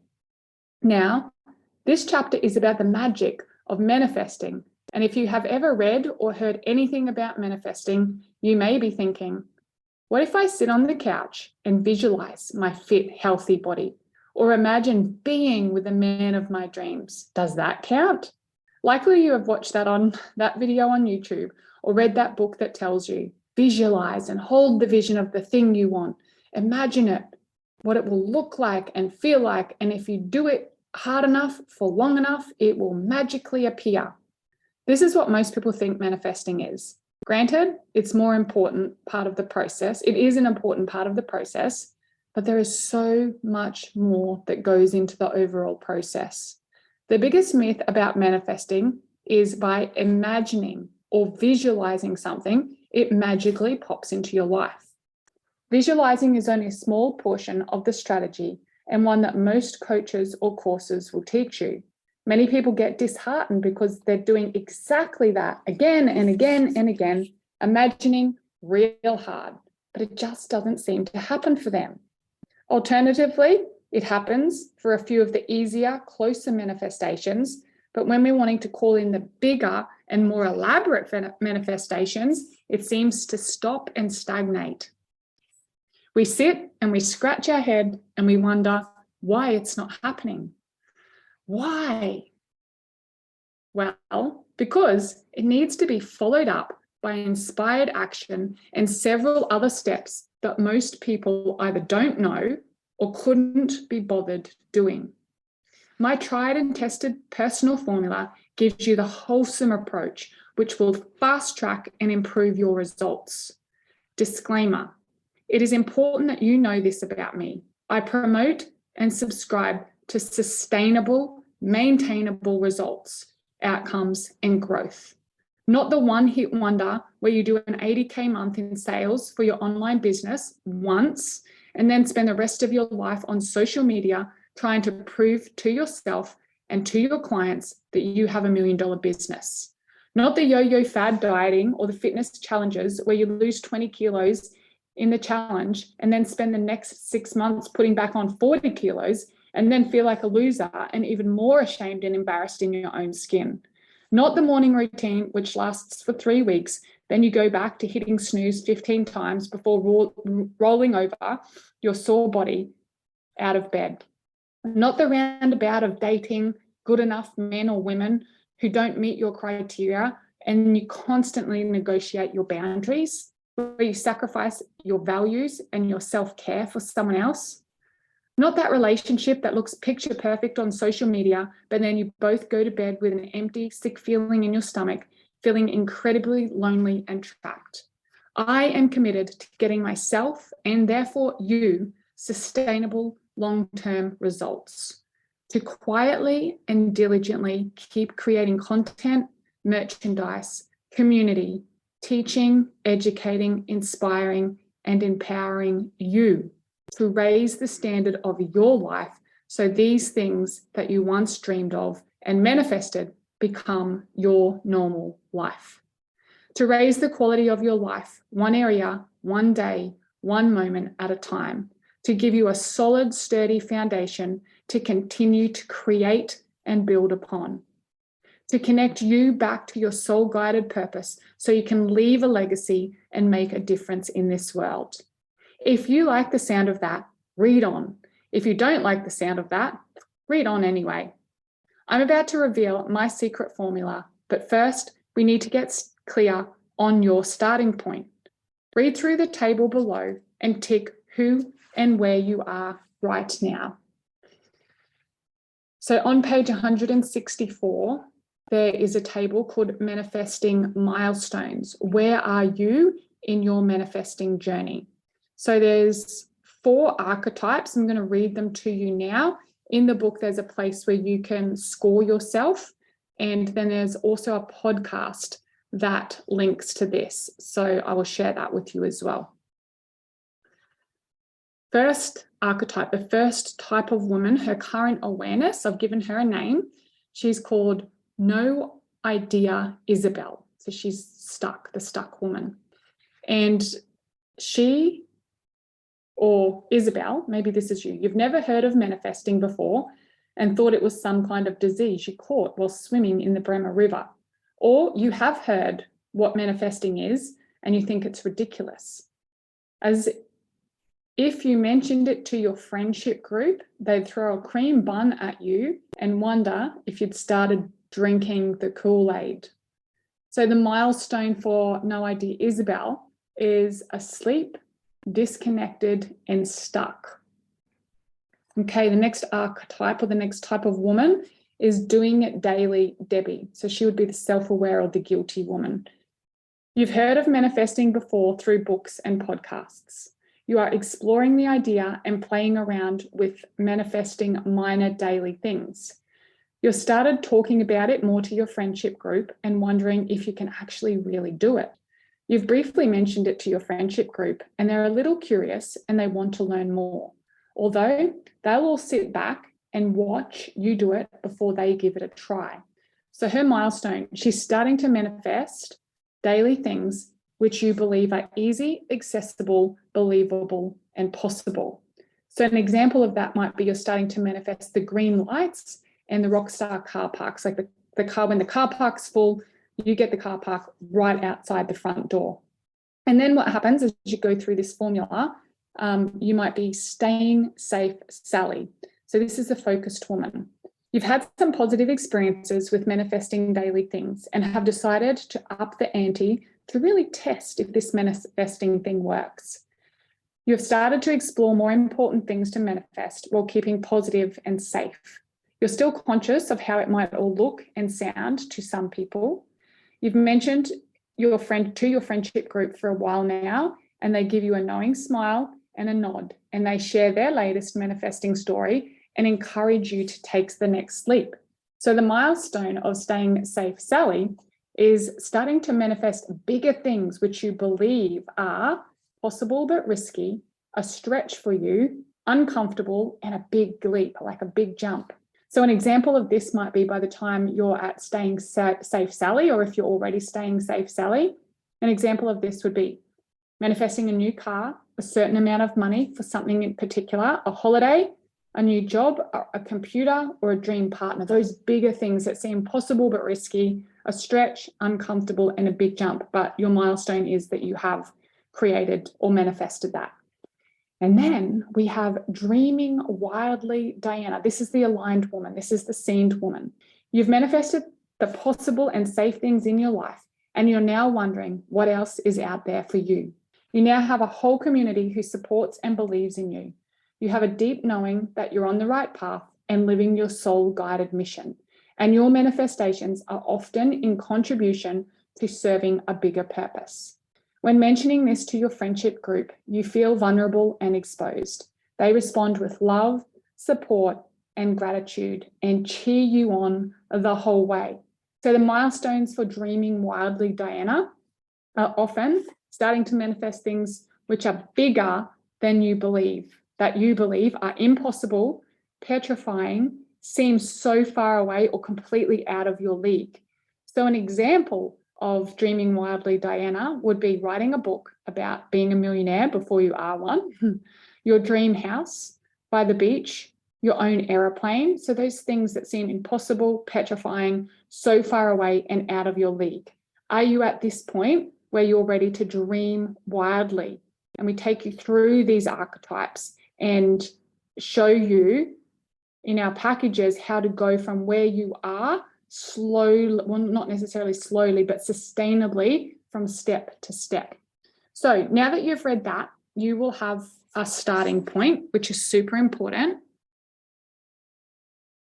So now that you have your starting point, you can reach out. We have a whole manifesting magician module that is part of the mindset library. So if you wanted access to that, you can message my team and we will arrange that for you. So one last thing before we get started, always remember when doing any type of manifesting to speak in the present tense as though it's already happened and add the vibration of gratitude for it already having happened. So you're adding the vibration as though it's already happened. Now you know where you are and where you want to be. You understand speaking in the present tense as though it's already happened. It's time for me to spill the beans and give you my secret formula. So the secret formula is gratitude plus present tense as though it's already happened equals magic manifesting. So on page 166 of Millionaire Mum, the best of both worlds, there is a visual model of my manifesting magician formula. So we start with a decision. So you decide what you want, and then you vividly visualize it, adding all of your senses like I talked about in the beginning of the book.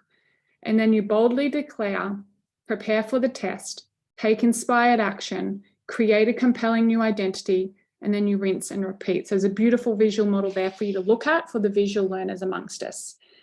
And now I'll go through each of those and explain specifically what they are. So even listening to this book, you can start your own process. So decide.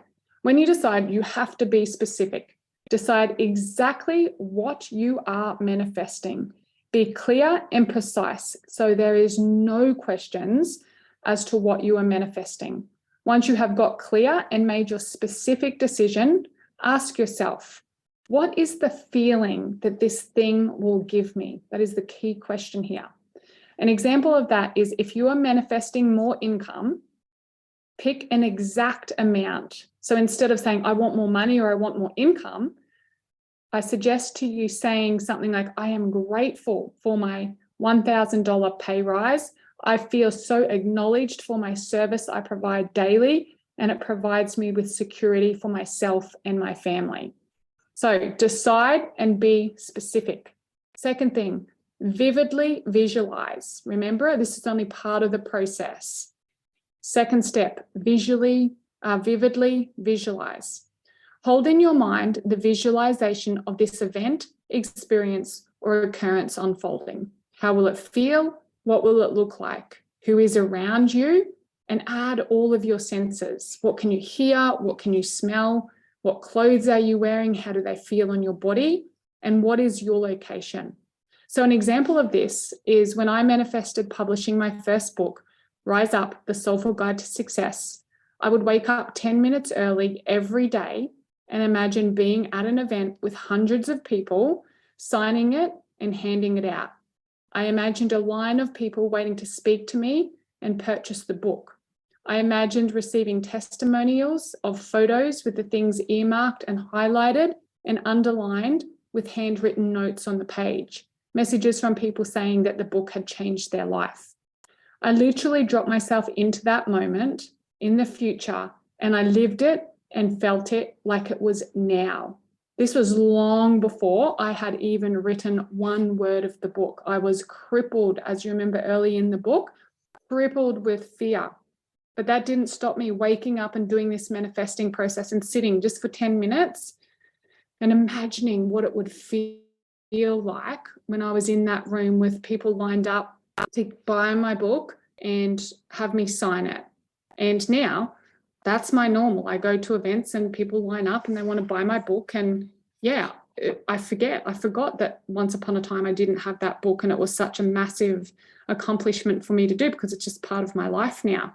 Okay, step number 3 is boldly declare. Declare it, and declare it boldly and intensely to the universe.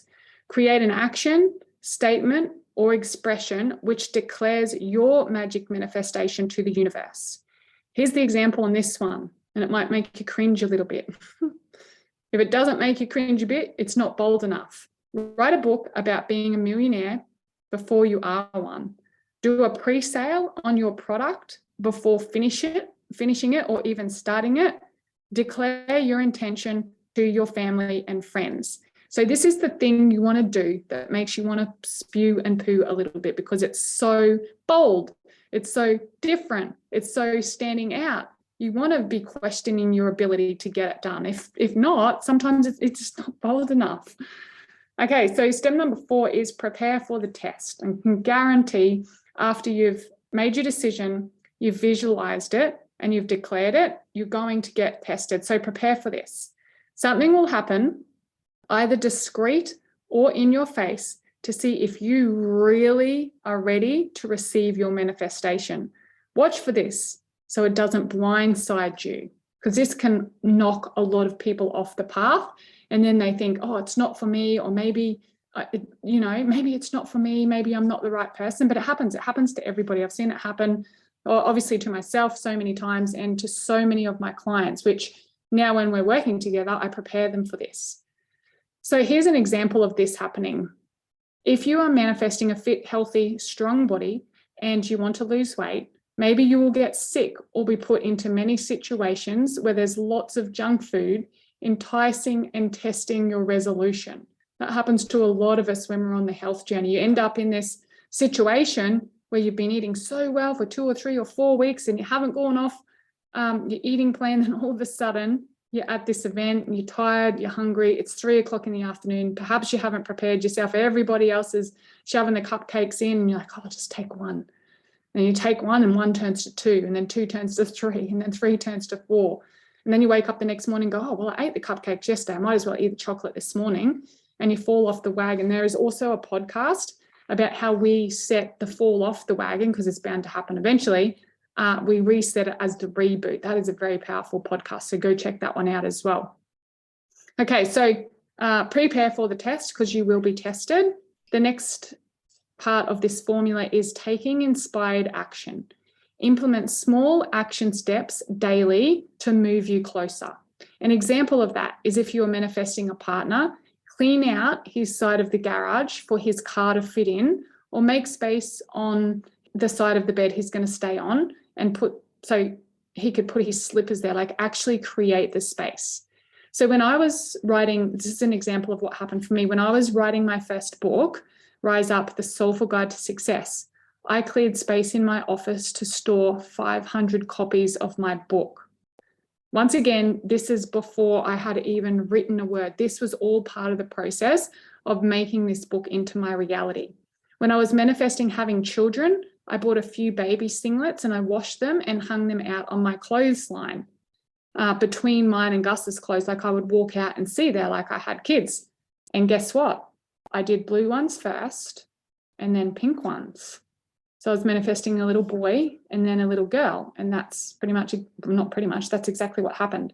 That's the way it worked out for us. Okay, the next step after taking that inspired action is to create a compelling new identity. This is really important. Listen to this. The old you doesn't know how to be the new version of you. Left unsupervised, these parts of yourself will clash. Who you thought you once were, fighting against who it is you are in this moment of manifestation. In order to come to peace with who and where you are at the moment, we need to create your compelling new you and integrate it with the past.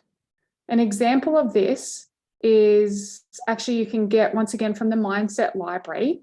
There's a whole module on how to create your compelling new identity. It's a whole masterclass on it. And interestingly enough, the reason I created that masterclass, I did it at the same time as writing this book, because I was really struggling to get the book finished because I was being tested.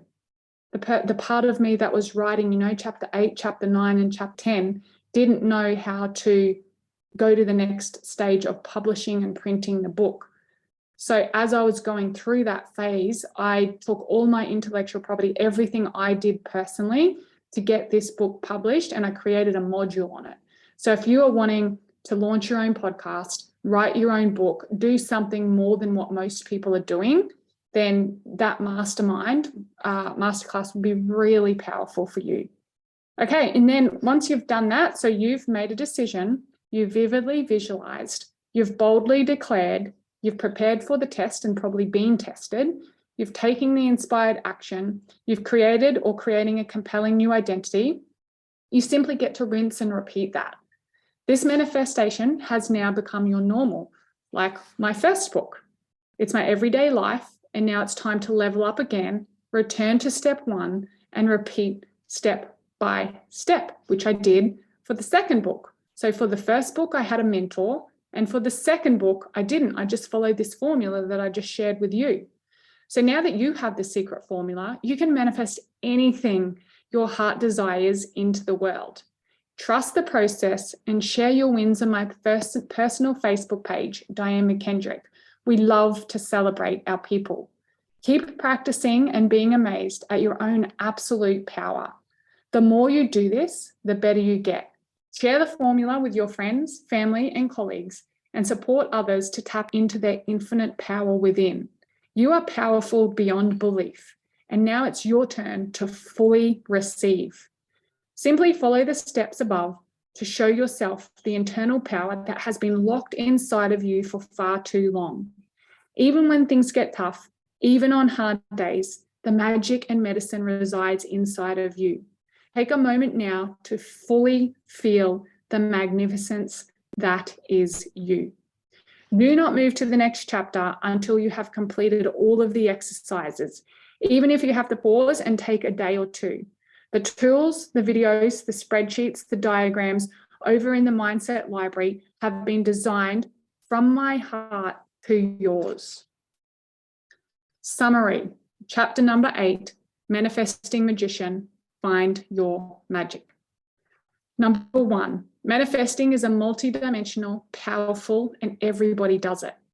2, you are already doing it. Everything in your life right now, including this moment, you have created. Most of us are doing it without realizing it. 3, the masses, most people, unknowingly manifest misery. This can be confronting to accept that you have created your current reality, particularly if it's painful or traumatic. 4, we are powerful, expressive, and creative beings, and our thoughts will express themselves outwards. 5, if you can organize your thoughts, you can organize your life. Start on the inside. 6, many people will manifest a miserable life unknowingly as a response to feeling fundamentally flawed, like something is wrong with them. An intrinsic feeling of uselessness, and worthlessness. 7, what you think about, you get. 8, unresolved trauma or injected belief systems, ideas, or fear create layers, stories, and excuses of why you can't have what you desire. 9, your recurring thoughts penetrate your dreams and block your full potential.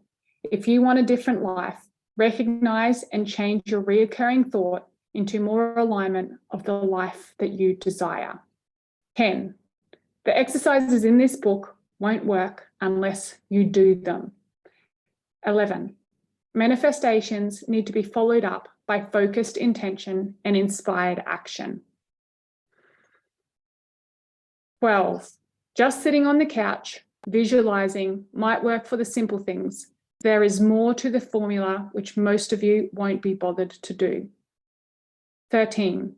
I promote and subscribe to sustainable, maintainable results, outcomes, and growth. 14.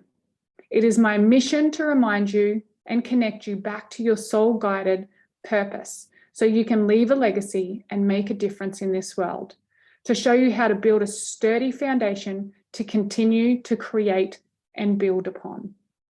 15. This formula works best if you know your starting point. Reach out and ask for the modules in the Mindset Library if you're interested. 16. Manifesting works best when you speak in the present tense as though it's already happened and add the vibration of gratitude for it already having happened. And the last one, gratitude plus present tense equals magic manifesting.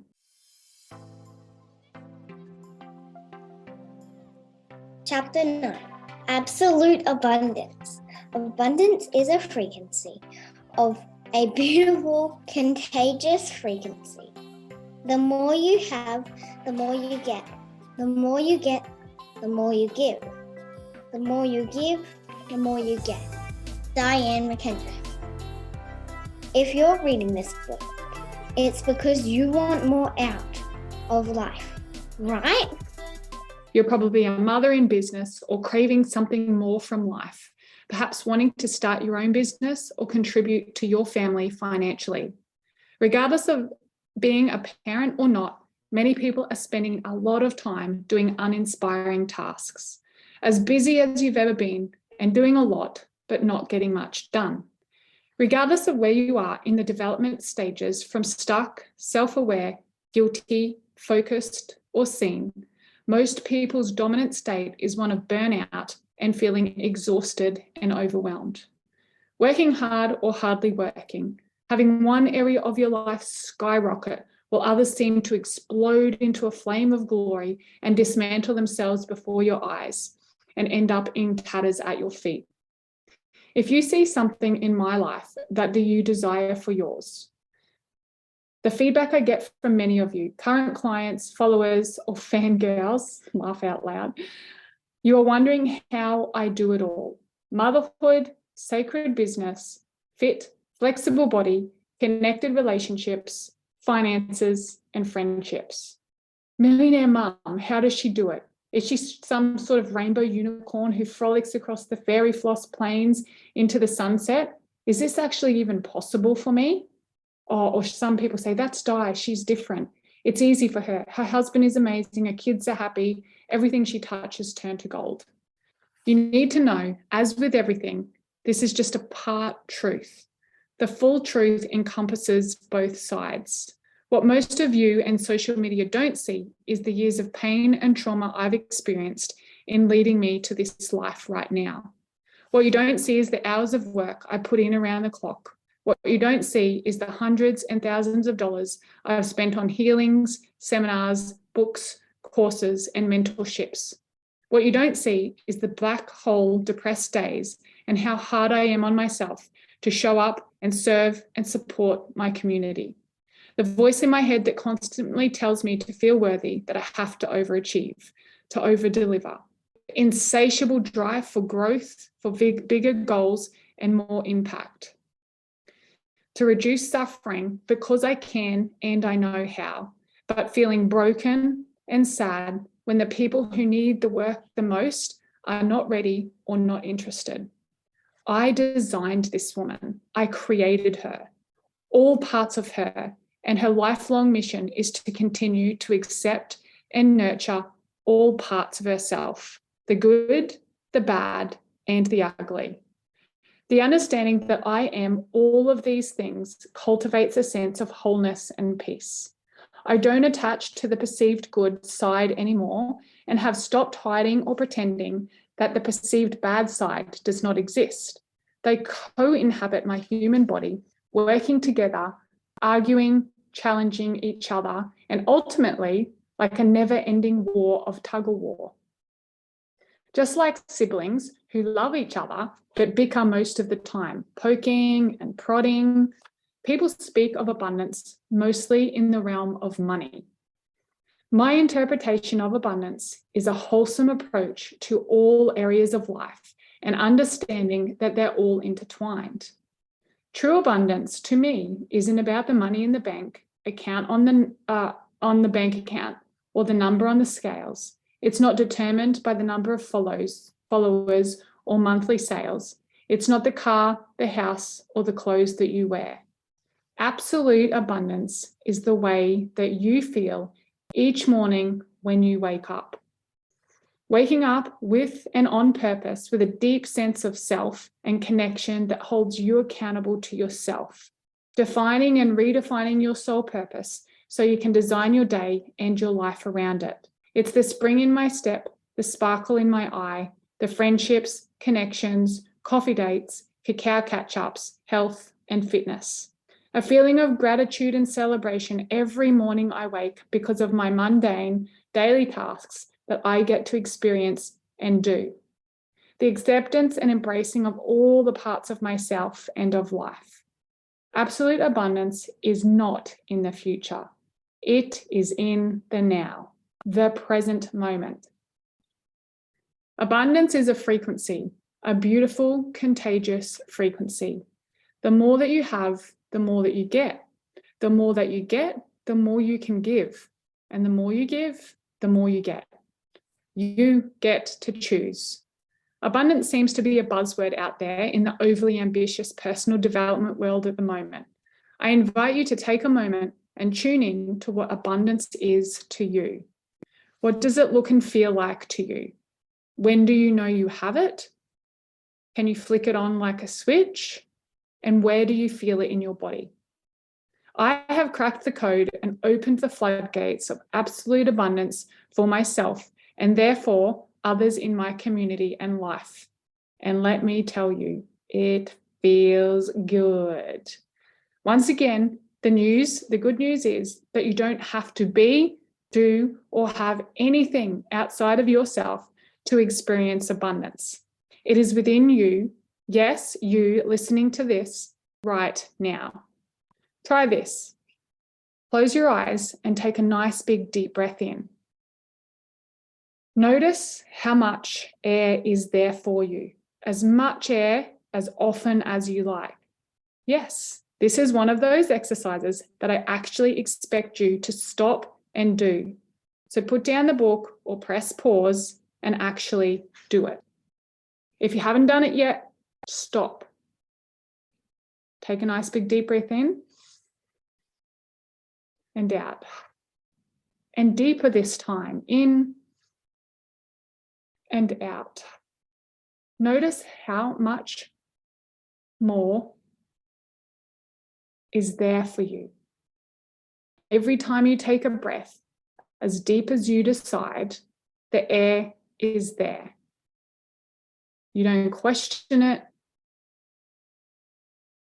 It's just there. Take another breath, even bigger this time. And out. Well, guess what? This is beautiful. That is a characteristic of abundance. Ask, believe, and you shall receive. It's there waiting for you, just to ask for it, to invite it in, to expand and embody absolute abundance. Simply flick on the abundance switch. So now it's time to tune in to what is already there for you that you've taken for granted. Just like that breath that we took, and air is always there for us and we don't question it, we just expect it. So the oxygen is there for you. Your digestion is naturally occurring for you all day, every day. Granted, This day and age, some of our digestion isn't the best, but it's still happening while you sleep, while you eat, while you work, and nature.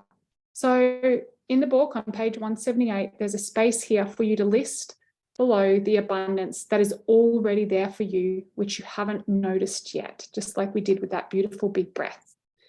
I used to think abundance was something outside of me and something that I had to chase down, something that I had to earn, something I had to work for. I associated abundance with deservedness, and because I had low self-worth, I didn't deserve the good things in life. Not only did I not deserve the good things in life, but I was exempt from any type of abundance because I was unworthy. I know now that this is not the truth, and the truth is abundance is a vibration, and it's available to me and you right now in this moment. It's a frequency, it's a choice. $1 million is a vibration, and when I match that internally, the external world will reflect it. My healthy weight is a vibration, and when I match that on the inside, my body reflects it outwardly. Health, it's the same thing. Relationships, the same thing. Business, the same thing. And finances, it's the same again. I remember my first experience of this is when I set my income target for $60,000 a month. Immediately and every day, my brain told me it was impossible. Looking at the numbers of my current business, it was actually impossible. My brain didn't know how, just didn't know how. I didn't think it was possible. So I acknowledged it and I let it go, and I dropped back into my heart and trusted. Previously, I would have started pounding the pavement, doing more work, creating new products, making sales calls, running events. This time, I decided I would invest that time, effort, and energy on feeling what 60K a month felt like. Tuning in every day to how the vibration of 60K a month felt.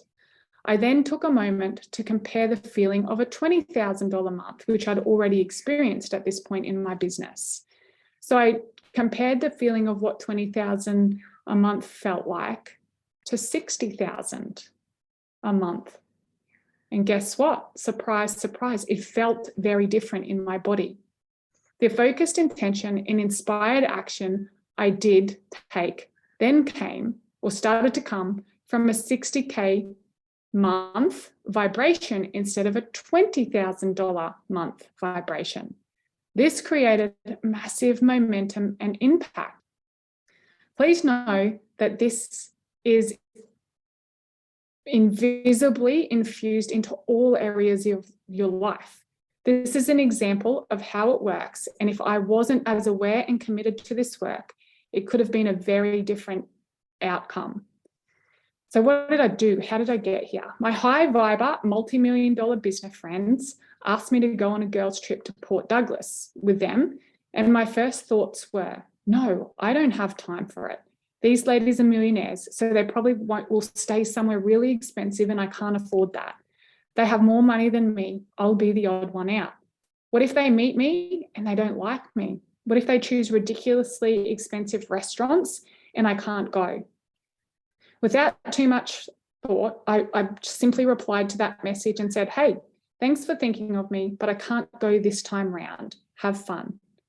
After about a minute on hitting reply and sending this message back, I observed my thoughts and I asked myself, what would my 60K per month vibration self do? Well, she would go, of course. So I sent back another message. And the message actually said, I remember sending this to my friend. That answer came from my old identity and belief system. My new identity says, go. So I'm in. What are the dates? Let's book this baby. And you will hear in a lot of personal development, it's all about proximity. Who you are around, you become. So I was calling in 60K months and these women were doing well beyond that. So it was a bit of self-sabotage coming in and self-worth, like, oh, I'm not going to fit in with them. They're going to be better than me. They're wealthier than me. They're smarter than me. They're prettier than me. And I mean, yeah, that's what I was thinking. So anyway, I sent that answer back and it felt even a little edgy sending that answer back because I was like, people are going to think I'm weird. Like I wrote back to my friend, that answer came from my old identity. That's actually what I said in the message and my old belief system. my new identity says go. So I'm in. What are the dates? Let's book this baby. And we literally had it booked within 24 hours. After booking my flights, it was my first Qantas flight in 11 years because, as you know, I've been blessed with getting staff travel with Virgin for over a decade because my husband was an international airline pilot with them. And discussing booking accommodation, the idea was booking ourselves into separate rooms so we could have our own space. And this is another massive jump for me. Because remember, in the past, when I've traveled, I've always stayed at backpackers or I was trying to sneak into other people's rooms so I could either split the cost to save money. So then this conversation started to happen. Like there was several of us going and we were all going to get our own rooms. And there's a part of me that's like, why would we get our own rooms? Let's just all share and then we can split the cost. And once again, I'm like, is that coming from my old self or my new self? So although I had said yes to the trip, I was still unknowingly stuck in an old scarcity mindset. I had convinced myself it was resourceful and clever way of being able to justify the trip. Listen to what happened next. So our brain is pretty clever at tricking us when we're transitioning. So I looked up and I found some local backpackers for $20 a night. Oh, this is so the old me. $20 a night. I did the research and I found these accommodations for $20 a night. And I was about to text my friends to let them know that I decided to stay at the backpackers to save money and just meet my friends at the pool resort daily. So they were staying at this really fancy, beautiful, amazing resort. And I'm like, okay, well, if we're not sharing rooms, I'll be independent. I'll go spend my $20 a night on accommodation, stay in the backpackers. I had all the evidence of why I loved backpackers because it's adventurous and it's this and it's that. When I sat down and got really clear about what I'm telling you about, I'm like, do I want to organize transport to and from and pack my food and all the rah. I'm like, is that coming from my old self or my new self? So anyway, I went through this process. I committed to my 60K a month manifestation. And again, I asked, what would my 60K per month self do? And the answer came, and it was quick. She would book her own room close to my friends so I could have my own space, but company when I desired it. The simplicity and efficiency of having a room at the resort was my value. How much do you value your time that will be spent organising Ubers, food, packing to stay out for the whole day? So I decided not only to have my own room, but one of the nicest in the resorts. And that would be the choice for my trip. So I booked it. So now I had 4 days booked away in a 5-star hotel with some really incredible, amazing women. Bookings were finalised, payments were made, and I thought, hey, it's smooth sailing from here. But remember, I told you, you're always going to be tested. Without realizing it, I was running a guilt pattern. In order to feel worthy of taking this trip, I'd convinced myself the trip was dedicated to writing my book. So I set about making the trip about writing my book instead of relaxing and doing nothing. I couldn't possibly go away and do nothing for 4 days, could I? I was so busy in the lead up to the trip with events, family and work that I didn't really have another chance to think about it until 10 p.m. the night before I left. I held a massive event the night before I left, and I didn't actually even get home from that event till 10 p.m. And I thought to myself, oh, I better pack for tomorrow. Like I just had not had time to think about it. So, well, this is how I've lived my life so far. And I'm not sure if this is my 20K a month self or my 60K a month self. I'll let you know when I work it out. It's always a work in progress. I noticed as soon as I started to pack, the guilt creeping in. So it's late at night. I've just finished a massive event. I'm on this massive high. There's 50 people at the event that I hosted and held and spoke, and it was warm and loving and incredible. And then I come home ready to pack. Because of the event the night before, I was home so late and I was actually leaving really early in the morning. So I got home from the event, packed, and left early in the morning. So I didn't get to see Gus, my husband, or my kids in the evening or the morning. And as you've heard in this book, I make a special effort every morning and every night to ensure I have that sacred time with each of them, collectively as a family unit and individually, with my husband, with my son, with my daughter. So I left And I was going away for 4 days. Back then was a really long time because I hadn't, I had young kids and I'd never gone for more than a day or two, and it had always been for work. So I left my house at 5 a.m. and I cried as I drove out the driveway, a deep sense of guilt, grief, and uncertainty. And it really hit me, like it just sort of come out of nowhere. So especially with the world epidemic, we had all just endured, because this was just after lockdowns. And we were still in the middle of it. It was still very uncertain. So I picked up my friend and we rocked up to the airport super early, and the emotional avalanche just blindsided me. And I completely caught me off guard. So as I walked through the Qantas terminal, I realized that was the first time since Gus lost his job with Virgin that I'd actually been to the airport. Like, obviously, when Gus lost his job, that really was a massive milestone for our family. He was the breadwinner. And like I said in the introduction, it wasn't just the income, it was his sole purpose. It was what he had worked his whole life to become. And he had just got the promotion that he'd worked for his whole life for. And then it was just ripped away in an instant. So that was the first time I was actually at the airport since Gus had lost his job. And the first time since all the coronavirus craziness, pandemic, whatever we're going to call it, that I'd actually been out in a greater public space, because we'd been locked down for so long. It felt different, like people felt different, and I was different. And this was the first time in 10 years that I'd paid full price for a flight. Like, all of this come like an emotional avalanche. The emotions all hit me at once. And I have another reality check that Gus had, in fact, my husband, had lost his job. He'd lost his identity. He'd lost his sole purpose. We'd lost our family's income and therefore our security. That the world had changed and so many people were in a state of depression. I remember like walking around the airport and looking at these people's faces and feeling their energy. They're just this darkness, this depression, this loss and despair. Being an empath, I had my own and I could feel everybody else's.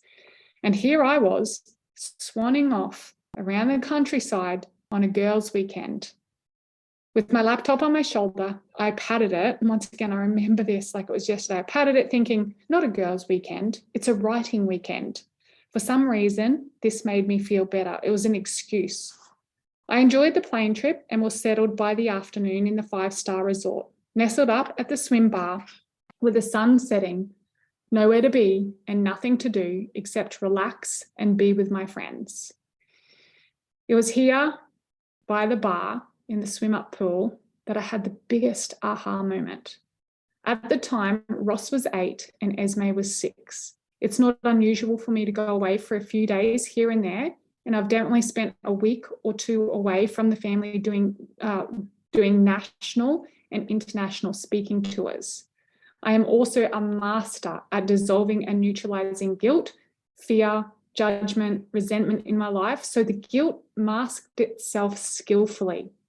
However, this was the first time I was going away for an extended period of time without working. To relax, sit by the pool, read books, talk to my friends, have fancy dinners out, walk on the beach, morning coffees, which turned into midday massages, sunset, cocktails, endless hours lazing by the pool, moonlight dancing on the beach, and basically relaxing for 4 days. Once again, without realizing, my pattern emerged. I was vaguely aware of it, but I didn't realize how much it was affecting me until that moment. My brain engaged me in a dialogue that basically could not see the value in sitting around and doing nothing for 4 days. No plans, no work, nothing scheduled. We didn't even have to cook a meal for ourselves. What the heck was I going to do for 4 days? You mamas out there, can you imagine? 4 days, you don't even have to cook a meal. And in that moment, I made a decision. I would do what I felt like. If I felt like writing, I would. If I felt like swimming, I would. If I wanted to go and stay at the Backpackers, I would. If I wanted to go for dinner, I would. If I'd rather stay in my room and read, then I would. If I felt like having a sleep, I'd do that. If I wanted a cocktail, I'd do that.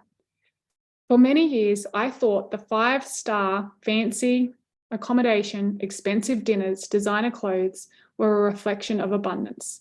And when I could afford it, I would feel wealthy.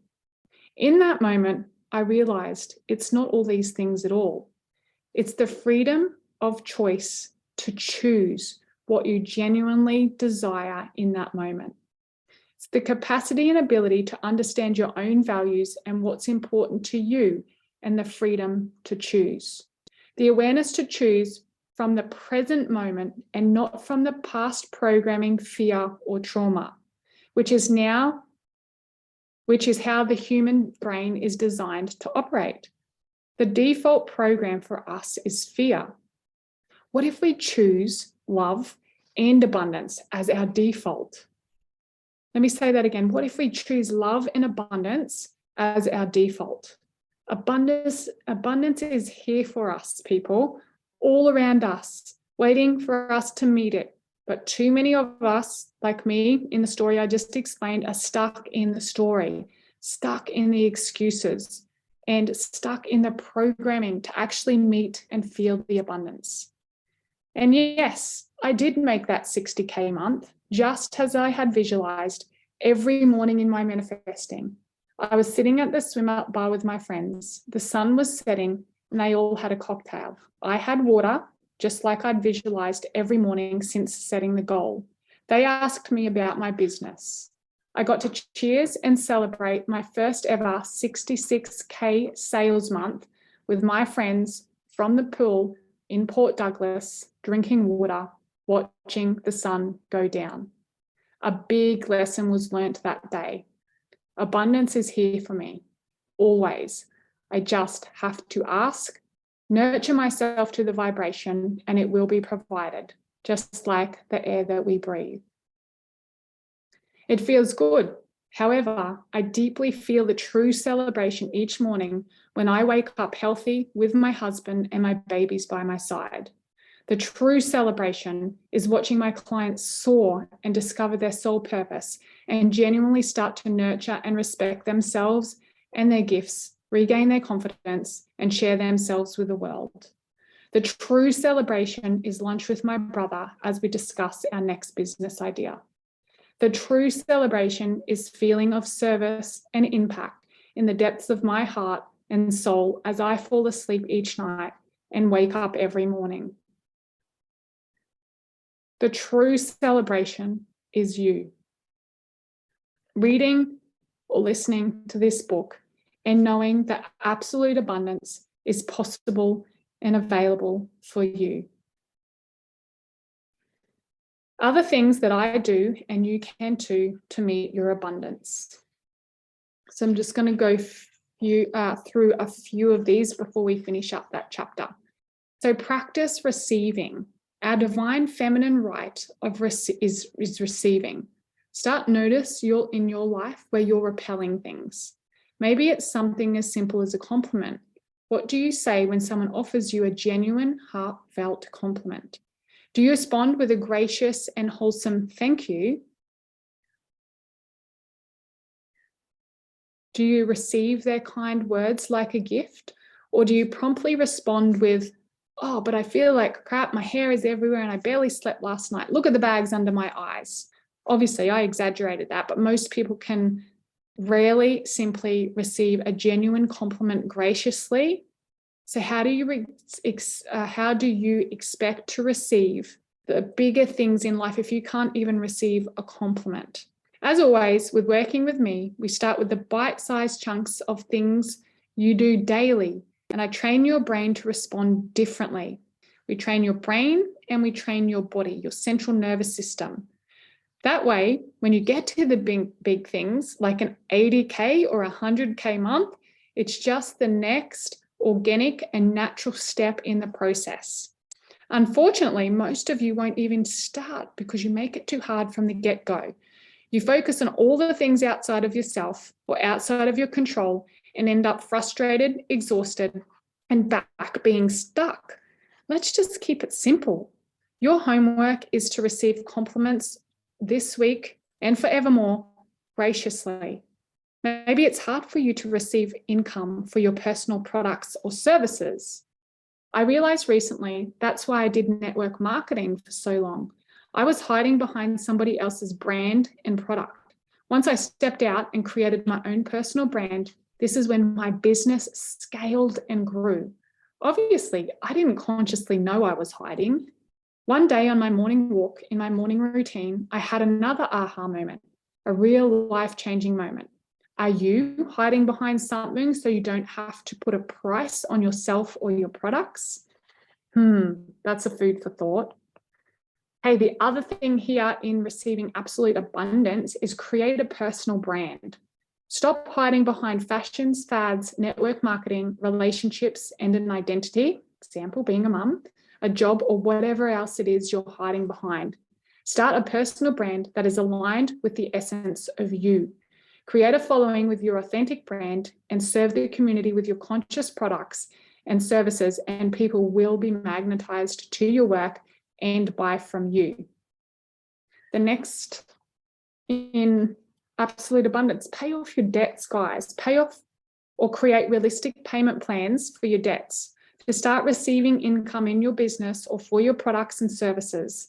Start paying for the ones you are currently using with love and gratitude. This is a ripple into your clients, and most of them will start to pay you with love and gratitude. So what a lot of people do if their clients aren't paying them is they chase their clients. If your clients aren't paying you, go and look at when you're a client, how you're paying, because your clients energetically will mimic what you're doing. That can be quite confronting. So pay off your debts or set up realistic payment plans. And money likes order and structure. So it's really powerful. Always pay yourself first. Always put 10% into an automated savings fund, 10% of everything that you earn, straight into an account that you never withdraw from. Most people's financial blueprint is to get paid and the bank account spikes and goes up, and then they pay all the bills and it drops. It's a gradual, slow incline. So most people, it's still going up, but it's super slow. And for some of you, it's going to be a decline if you're spending more than that you create. The automated savings is for when the shit hits the fans moments, and trust me, it will. So it's comforting to have several months of your expenses covered. When my mentor told me to do this several years ago, I was like, yeah, sure, dude, right. My husband is an international airline pilot. He's never going to lose his job. We're fine. Luckily, I did it anyway. So when the shit did hit the fan for our family, we had a few months of expenses covered, which took the desperation and pressure off us to start making life-changing decisions together. So get off your butt right now and set up your automated savings account. Do it now. You will notice that 10% of your wage, you won't notice 10% of your wage or income missing. You will adapt your lifestyle to suit accordingly. And once again, this will help growing your wealth portfolio. If you raise your internal financial thermostat as you look at it every now and again, you'll see sharp, consistent inclines with your finances. It changes something in your subconscious and it works with your internal thermostats. The next thing to do is change your relationship with money. Most of us aren't very nice to money. We say things like money makes you greedy, evil people have money, there's never enough, it causes fights. I imagine money as a person. And if I said all those things to a person, would it want to come and hang out with me? I would repel it, and so it would avoid me. So I changed my whole story, my money story, by writing a letter to money and asking for it to forgive me for all the mean things that I had said and done to it. I then went on to heal my relationship by writing all the amazing fun things that we could do together and invite it back into my life to share, contribute, and grow together. Clean out your handbag. Your handbag or your wallet is a home for your money. What is the current state of your handbag or wallet? Is it full, busting at the seams with no space for anything else to fit in? Bulging with old receipts and discount vouchers? Heavily loaded with old cards that you don't use anymore? Your wallet is the home for your money. So take a moment to clear it out, get rid of anything that you don't use, make it clear, clean, and inviting for more money to come and play and stay, for money to move through you. Money likes organization and structure, so start with your handbag and wallet. Fill your wallet with money. Do you keep money in your wallet or is it empty? My mentor once told me to keep the amount I want to earn a day in cash in my wallet. My first thought was sheer horror. What if I lose it? What if someone stole it? $1 million is nearly $3,000 a day, so I apprehensively put that amount in my wallet. Once I worked through the fear, I realized having money in my wallet reminded me every time I opened the wallet of its presence. It started to feel normal. I challenge you to try it. Fill your wallet with the amount of money you would like to create a day. The next one is pretty simple. Most people don't do it. Spend less than you make. And the last one, I believe, is schedule time to manage your money every single day. I used to have a miserable relationship with money. There was never enough, and it was a constant battle to make ends meet. Even when I first started my business, I felt like I spent most of my time chasing my tail.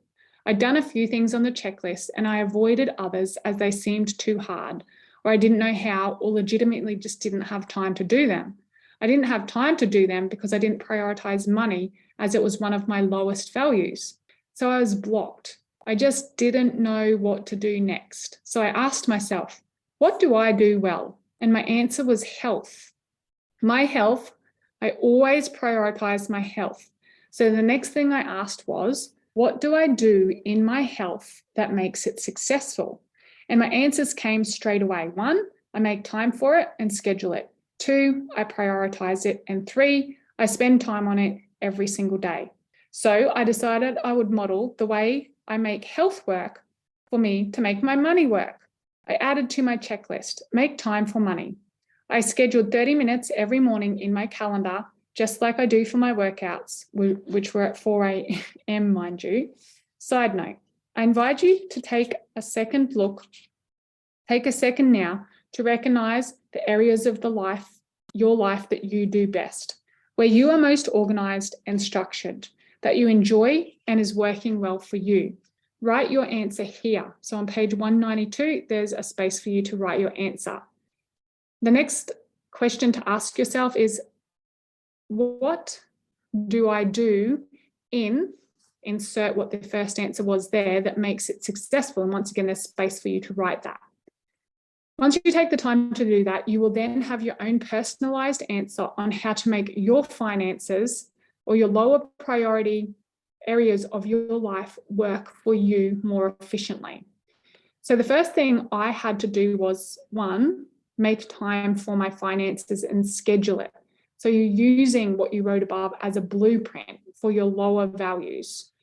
Make the time for my finances and schedule it. So I entered it into my calendar at 9 a.m. every day, check finances. But that language was boring, uninspiring, and I avoided it for months and made excuses to skip it most days. As it wasn't having the desired effect, I thought, what else could I do? What else could I call it to make it more enticing, interesting, and at least a possibility of me enjoying it? I changed it in my calendar at 9 a.m. every day to Money Matters, and I put it in capital letters and I added emojis, and now it sits in my calendar still to this day, a couple of years later. Money Matters at 9 a.m. Simply by changing the language, it changed the way I felt about it. Now, at the start of every day, I'm excited to start my day with Money Matters. I spend a minimum of 30 minutes at the start of every day with paying my bills with gratitude, invoicing my clients with love, allocating payments, and doing my mindful Money Matters. I also use this time to clean out my wallet and my handbag weekly. I have a bookkeeper and an accountant who I meet with once a month.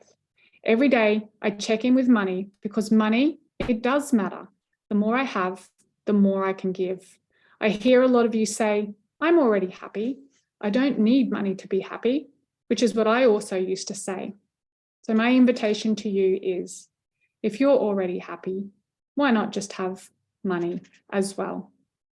So I have on page 194, a visual model of the abundance checklist. So you can print this out and put it on your fridge. So 1, abundance checklist. Get clear, visualization. What does a millionaire look like? 2, practice receiving. Start with receiving compliments.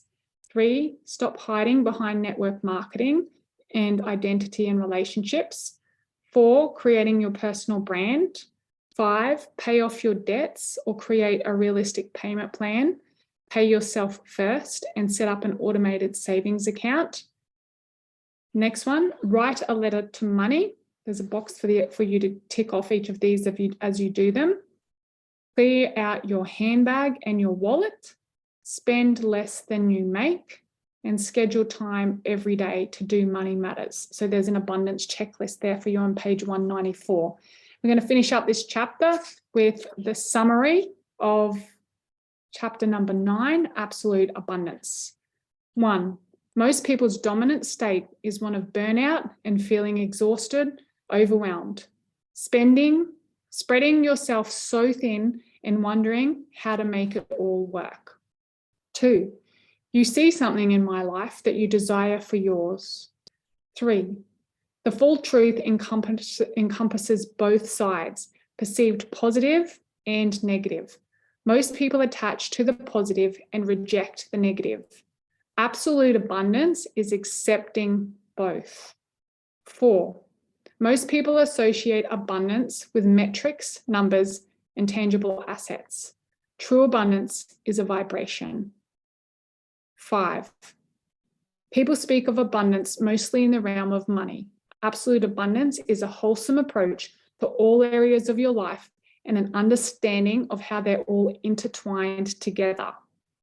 6, abundance is not in the future, it is in the now.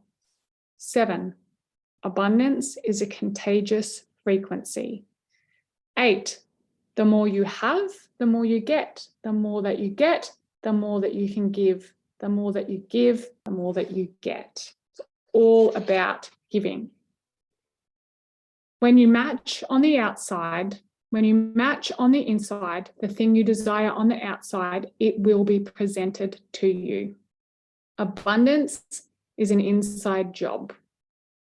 20K, 60K, and 150K months are all different vibrations and they feel different.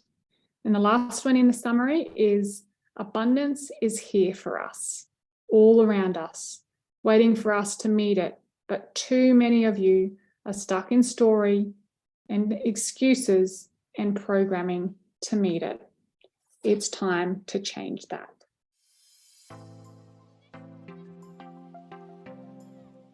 Chapter 10, compelling new identity. You are her and she is you. You have to be still to hear her, and most people are too busy being busy to hear her. Diane McKendrick. You have made it all the way to the last chapter. Congratulations! Chapter 10, compelling new identity. You are her and she is you. You've made it all the way to the end of the last chapter. Congratulations. I trust that you have taken the time to do the exercises, open your heart, and commit to the greatness that is inside of you. You have laughed and cried through the pages of this book with me, and now it's time for you to choose your path, to stand up and be seen and heard, to create your millionaire mum moment, whatever that is to you. As you read or listen to the pages of this book and complete the exercises, something inside of you is changing, transforming. No matter how long it took you to read or listen to this, one thing is consistent for all of us. The woman you were when you picked up this book for the very first time is vastly different to the woman that you are now. Likewise, the woman I was when I started writing this book is vastly different to the woman that I am now. You may not feel too much difference, mostly because you aren't aware of the changes and they have been so subtle. I don't feel much different either. And as you take a moment to reflect, however you feel the expansion, take a moment now to feel it. Remember back to that very first moment when you picked the book up or pressed play on the audio. Where were you? What were you thinking? How were you feeling? Now tune in to how you feel right now. Likely you are buzzing from within, ready to take a leap, trusting yourself and the process as you navigate the next part of your journey. Exhilarated and deeply devoted to yourself and the difference that you can make in this world, simply by being and doing you. Take a moment to acknowledge all the growth and learnings from the stories, concepts, and strategies I have shared in this book. Some you may have been familiar with, others may have been completely new to you. How does it feel to you now? The idea of a random, normal, day-to-day mum or woman just like you writing a book about being a millionaire when she's not just yet. Imagine how terrified I was of starting, launching, sharing, and publishing this book. The little voice in my head reminding me of the negatives the whole time. What if you can't? What if you fail? What if it's a flop? You're not even a millionaire. What a fraud. You should be ashamed of yourself. The voice was loud and very persistent. And through writing of this book, I have discovered a different relationship with it. It was so persistent, it nearly broke me down. I nearly gave up several times. The stress was taking such a toll on me. I was on one of my early morning walks when it was all going bananas on me. The voice was going to town. It was as I started to write at the 3rd chapter, so it was way back at the beginning, the voice patronizing and berating me consistently. I was struggling to show up to write every day because I simply was crippled in fear, utterly debilitated to the point where my body started to break down. I felt like a fraud and that everybody would laugh in my face.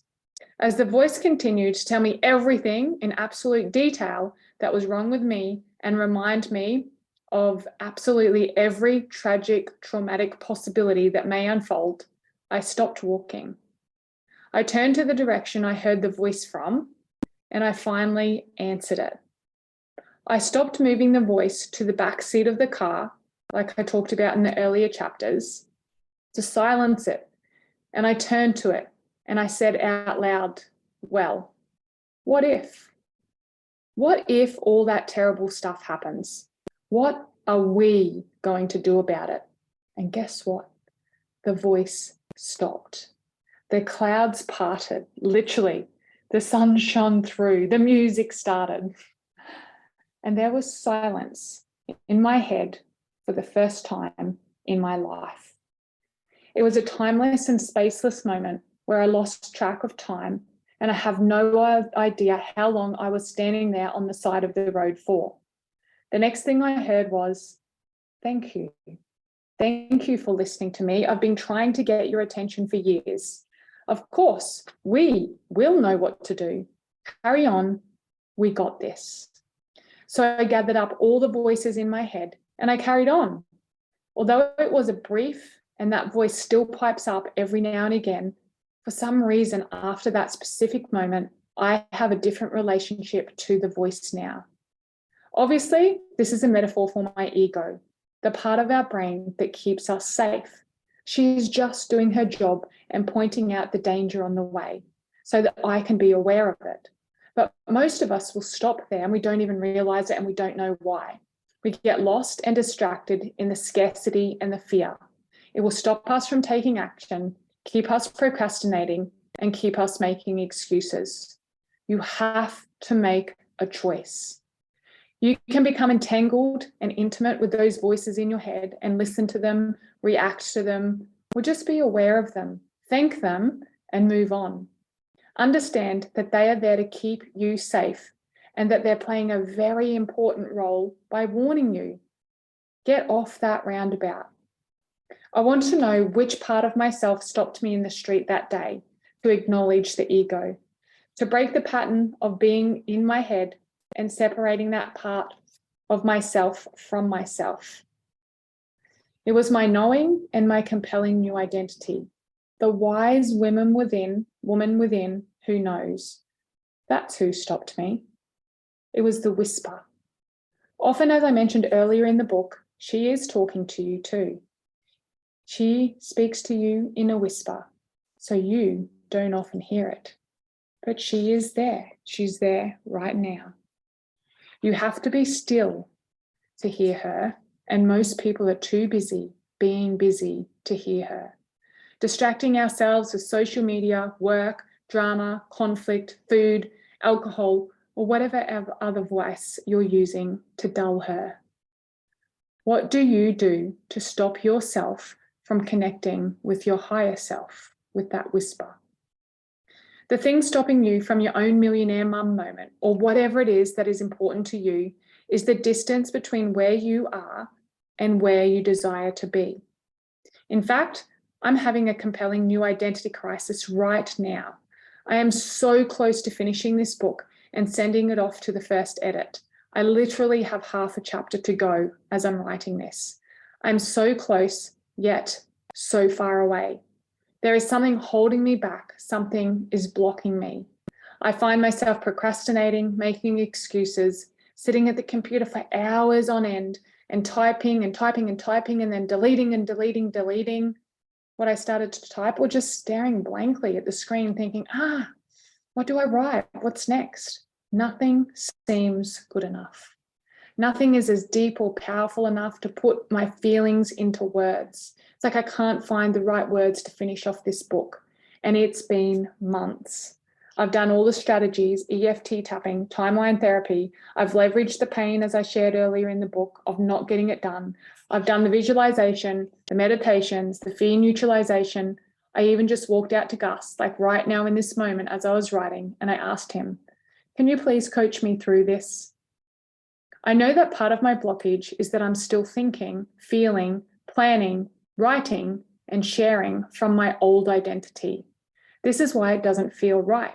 She doesn't know how or what to write to end this book and to end this chapter. In order to finish this book, I have to dive even deeper into my millionaire mum identity. I need to embody her, trust her, meet her, nourish her, and be her. I'm going to use this blockage and my own process in the finishing of this book to portray and share my teachings and concepts on this topic. Upon reflection, this is one of the most relevant and powerful processes I take my clients through. Similar to me being blocked on creating this final chapter for you, many of my clients come to me with paralyzing fear and procrastination patterns, sometimes to the point where they create self-sabotage injuries, illness, and drama to avoid writing the last chapter. For some of them, it is starting a fitness and nutrition routine. For others, it's buying their dream home or land package. Recently, it's been with a fellow millionaire mum stepping into the big league and taking her 6-figure bookkeeping business to 7 figures by hiring a team, giving her her time back and doubling her income and halving her time at work. She's a single mum with 2 kids doing what she loves and taking massive leaps in her life and her business. Just last week, I supported another mama who's been working with me for less than a year leave her full-time job of 16 years and move into her hobby of personal training business full-time. Her business is now replacing her full-time job income, and she has more time and more energy to spend with her husband and children, whilst sharing her knowledge, essence, and energy with the world, building her own community, supporting women in their health and fitness journey, which is her purpose in life. She left a job of 16 years. It still blows my mind. One of my all-time favorites is a gorgeous lady who came to me for what she thought was to grow and scale her business. And within 3 weeks of working with me, she called her beloved partner, life partner, into her life. And our beautiful JMP evolution coach, who wrote the testimonial for the end of this book, quadrupling her wholesome, heartfelt business in less than 3 months, all while working full-time and designing her life around time with her gorgeous young family. There are so many more sacred celebrations I can share with you. You will literally have to experience right now whatever your celebration is through the course of this book. You can have an experience, a celebration right now. There is something you're pressing pause on before you start because there's a part of you that doesn't know, similar to me finishing the last chapter of this book.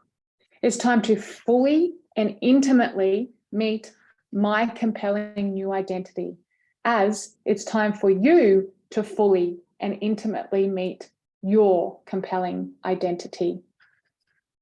Until you understand this, you are accessing your information, actions, and how you interpret your next step from the old way.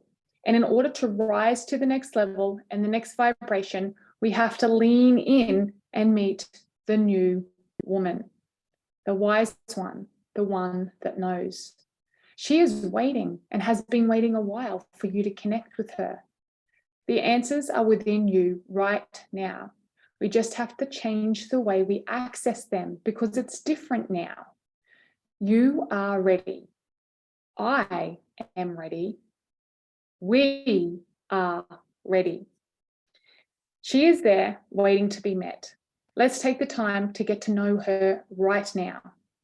The old me was putting so much pressure on myself on how to share all the content, processes, checklists, and audios, which I personally created as I deepened my intimate bond with my compelling new identity and my future self. Part of my procrastination was I wanted to share it all. I wanted to share it all in this book, detailing exactly to the T what I did to overcome my fear, to meet myself, to draw the line in the sand and step over it. It isn't the right format for a book, and logistically it was just too hard for me to compress into the pages of a book. The spreadsheets, the checklists, the videos, the meditations, trust me, I tried to get it all in here for you guys. But it's going to be so much more value to see you set out easily on the computer instead of in the book. So I have created a step-by-step guide of all the processes I personally went through in real time as I was writing this chapter. Once again, they're all organized and set out on the mastermind of my mindset library for you to make your way through in your own time. Every single thing I did to meet her and finish the chapter and finish this book. One of the strategies I created, which is easy enough to share here from the book, is the Get to Know Her questionnaire, which is I will share below. But before I do, here's a reminder. You are closer than you have ever been to meeting and being the greatest you. Often we identify with ourselves from our past, and at a deep subconscious level, we live from our programming, the perceptions and the events that have shaped us from the past. You may not realize this is your deep belief. However, you do. You know the pain, you know the trauma, and you know the drama which is ever present around you. No matter what you do, how many books you read, how much meditation or chanting you do, you just can't seem to crack the code. This pattern may be playing out in one or several areas of your life. As humans, what we are naturally designed to do is scan through the past and predict the future. Like a computer, the input determines the output, which leaves a lot of us accessing, perceiving, and receiving information of pain, trauma, which is communicated to us from our younger, immature, wounded self. Often this perpetuates tragedy, loss, drama, and trauma in your life. We are wired to keep repeating the same thing over and over and over again, even if it's painful, shocking, or traumatic. On the other end of the spectrum, some of you may want to take massive leaps in your life, in your business, or your health, or your finances, and something is blocking you. You can't quite put your finger on it, but it's there. Similar to my experience with writing this last chapter, so close, yet so far away. To change the outcome, I needed to change the input. In order to change the input coming in, I changed the part of myself I was asking for guidance. And I'm inviting you to do the same thing. Initially, I was connecting to my current or my past self. Recently, I realized that it was my future self I needed to check in with and get direction and guidance from in my leap in life and the last chapter of my book. This mastermind module that I'm telling you about, or the Mindset Library module and chapter, is dedicated to supporting myself and you create an intimate bond with your future compelling new identity, your future self, bringing her here to this moment, right here, right now, getting you to create and connect deeply within your knowing and your remembering, and letting that be your lighthouse, your soul compass. Take a moment now and tune into her. Start with this questionnaire I created halfway through this chapter to support me in creating the intimate bond with my future self so that she could guide me into finishing this book. So if you go to page 209, there is a visual model of the actual questionnaire. And I'll read it to you, and you can either fill it out in your book if you've got a book, or put it in your journal. Answer these questions for your dream life as if it was all exactly as you dreamed it would look like, feel like, and sound like. So you're answering these questions for your dream life. Uncage yourself and let your imagination run absolutely wild. You're answering this from like the anything is possible place. So how does she feel? And it's funny, because I've still got all this handwritten, like super messy handwriting on a piece of paper, and I scrawled it all out. I sent it to my team. I had it put into a visual model, but I hand wrote it initially, and I hand wrote all of my answers, and it's still sitting in my folder back there because this is actually what I needed to do in order to finish this book. Without this process, I probably would still be procrastinating and it still wouldn't be done. So the question is, how does she feel from this place of anything is possible, this future self, you in 2010, 20, your wisest self, how does she feel? Who is in her physical space? Have a look around. What can she hear? What can she see? What is her first thought in the morning? What is the first thing she does when she gets out of bed? What time does she wake up? And how does she wake up? So if you found this helpful, you can have access to the Mindset Library so you can complete the module for yourself. So I'm going to summarize all that because you've got that there in the book, and you can answer those questions and really build it out to support you in meeting your future self. Okay, the summary of the questions of chapter number 10, Compelling New Identity. You are her and she is you. Summary. Number 1, you've made it to the end, and now it's time for you to choose your path, to stand up and be seen and heard, to create your millionaire mum moment, or whatever that is to you. 2, the woman you were when you picked up this book for the very first time or pressed play on the audio is vastly different to the woman you are now. 3, it's time to stop resisting the voices in your head and acknowledge them instead. 4, one of those voices, usually the quietest, is your future self trying to connect with you. Number 5, most people are too busy, numb, distracting themselves with social media, work, drama, conflict, food, or alcohol to hear her. 6, I was blocked finishing this chapter because I wasn't listening to her yet. I hadn't connected to her. I was still stuck in the past. I was still stuck in fear. 7, some people with paralyzing fear will create procrastination patterns, even to the point where they create self-sabotage injuries, illness, drama to avoid writing the last chapter or whatever it is for you. 8, there is something you are pressing pause on right now. Every single one of you, I can guarantee it. Before you start,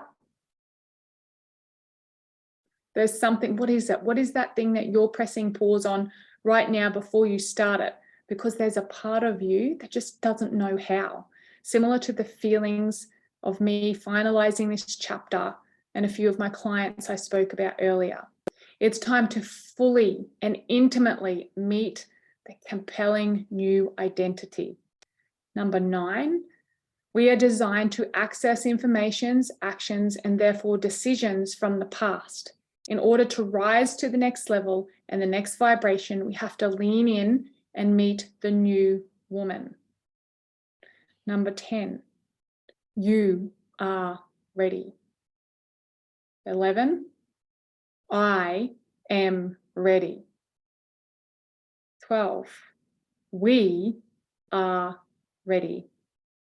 And 13, in the summary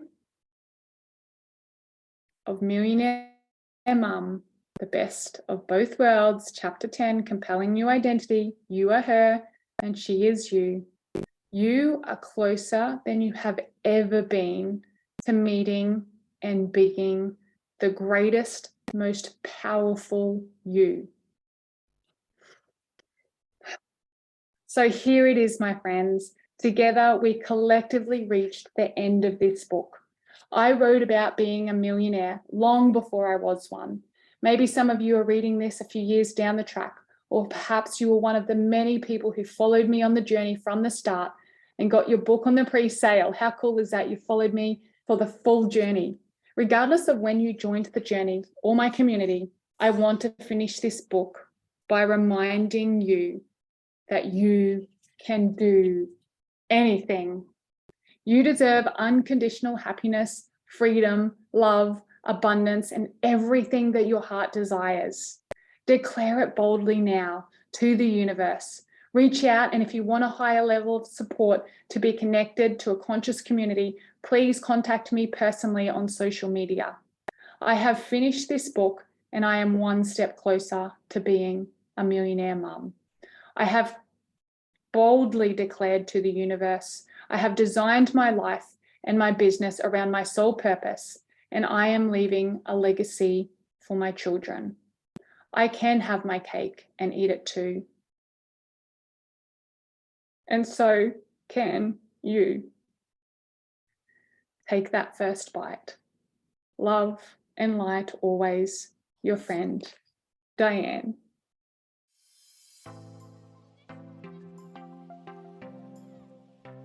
Acknowledgements. From the book Millionaire Mum, the best of both worlds. Written and narrated by my mum, Diane McKendry.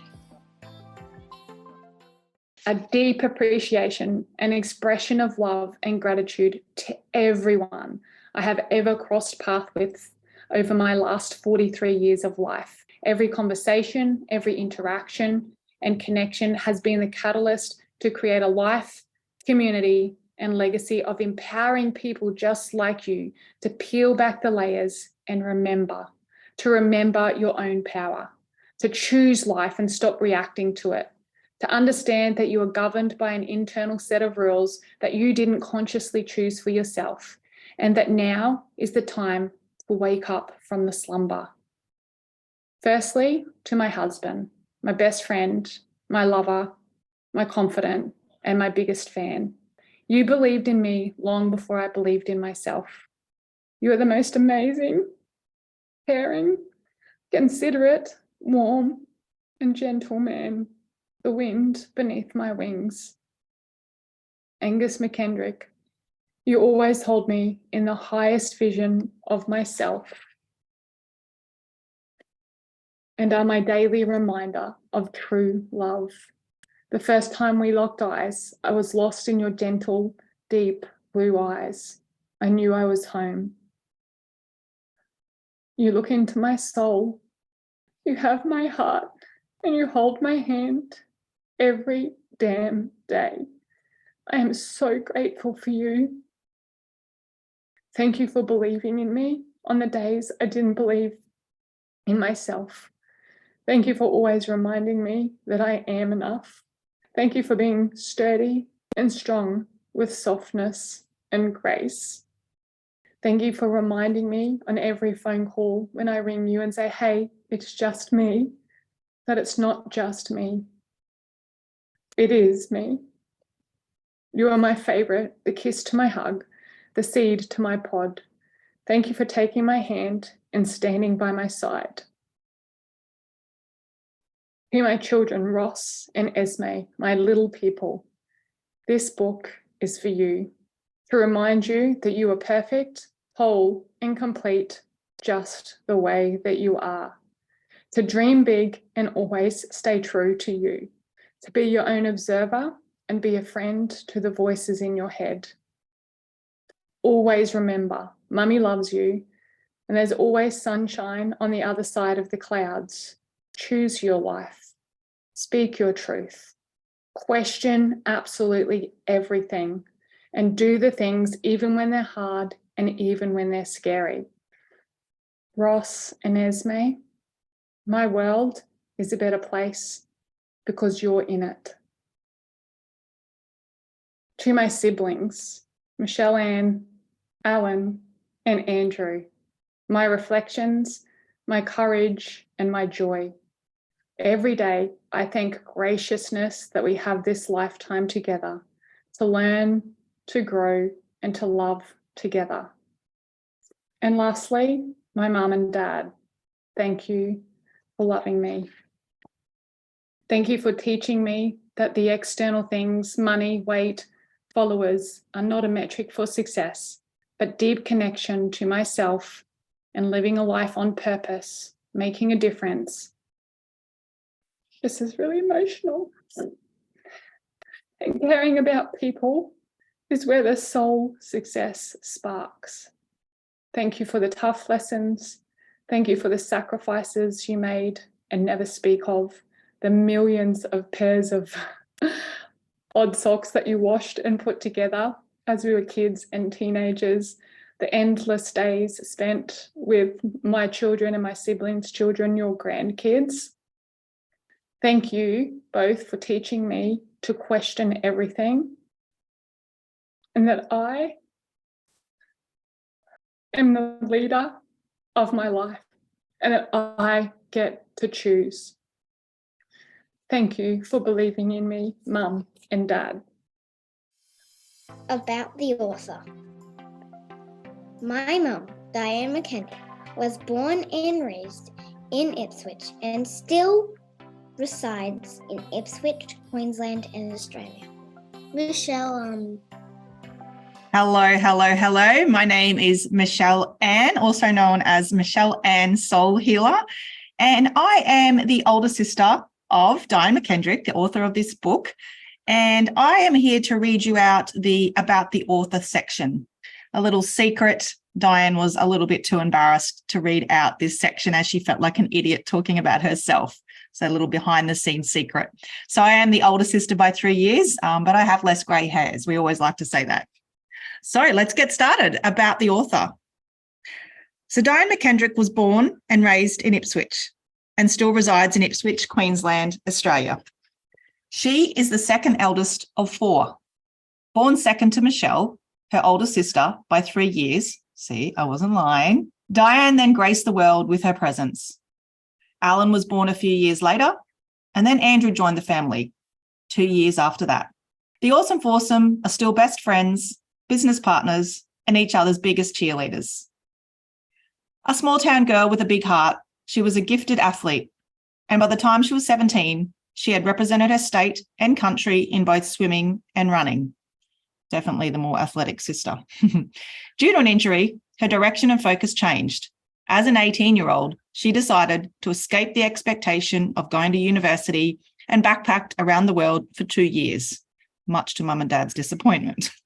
Being of a naturally shy and timid nature, these 2 years abroad were very exhilarating, frightening, and challenging.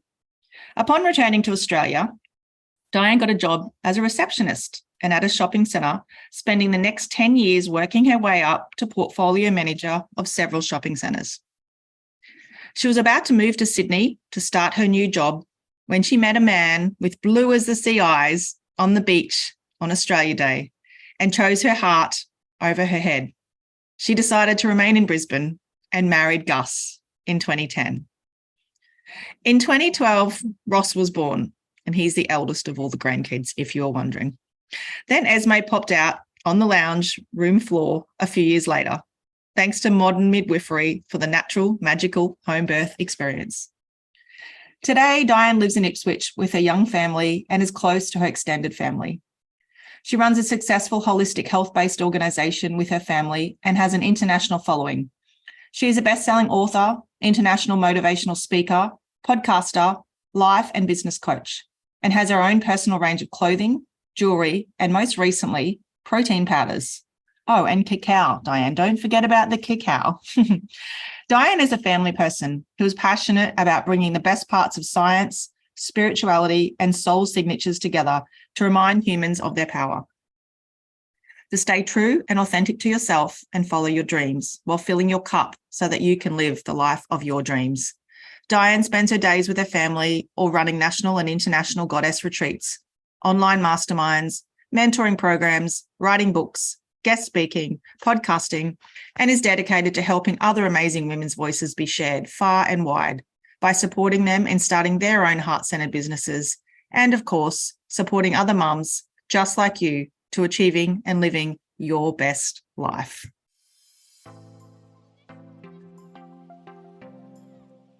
Testimonials. Join us to hear from some lucky ladies who have worked with my mum, Diane McKendrick. Hi, my name is Vanessa Norman and I am the founder and CEO of Heart in Care. We have been working with Michelle and Diane from those two sisters over the past 12 months on a number of levels, with one-on-one sessions for myself, half-day workshops with our management team, and monthly hour of power sessions with our entire team at our staff meetings. I originally asked Diane and Michelle to work with our organisation to assist with staff retention and to help uplift the culture within the team. However, we've gained so much more than that over the last 12 months. Through various workshops, Michelle and Diane have helped to increase our staff retention, create awareness as to how each employee's individual roles contribute to a much bigger picture, create a welcoming culture where our team now feel more comfortable to approach their mentors or managers to discuss and overcome any areas of concern, while also addressing areas where our team needed to improve their job performance, sharing helpful tips and advice to help not only our team's professional lives but also their personal lives, and just generally creating a more positive, happy, high-vibing camaraderie within our organisation. I can't thank Michelle and Diane enough for all the work they have done with our team. Hello, my name is Alex and I'm from the Gold Coast, Queensland. I am the owner of Espresso Accounting, a small mobile accounting practice based on the Gold Coast. I first connected with Di at a networking event back in June, and as Di said, it was like love at first sight. I felt instantly connected to Di and felt like I wanted to be part of her orbit. On the night, I bought Millionaire Mum and read it from cover to cover very, very quickly. Felt like Di's journey had been very similar to my own and could very much relate to everything that she had experienced. I then listened to Rise Up and bought Rise Up as well, did the taste tester bundle, and just kept dipping my toes in, and had a bit of a crisis of faith, and realised that I didn't have to do it all on my own and that I could reach out and get some support. And spoke to Di and was very, very happy to become a part of the Ascension Angels and engage with the Ascension package. And it's only been a week after feeling that full body yes. And although it was very overwhelming, it was the right time and it felt very cosmic and meant to be. It's been a week of coaching and just the amazing breakthroughs that have already happened in the last week that have helped me find the pieces of the puzzle, the self-acceptance, connection, and being able to show up better for myself, for my family, and for my clients.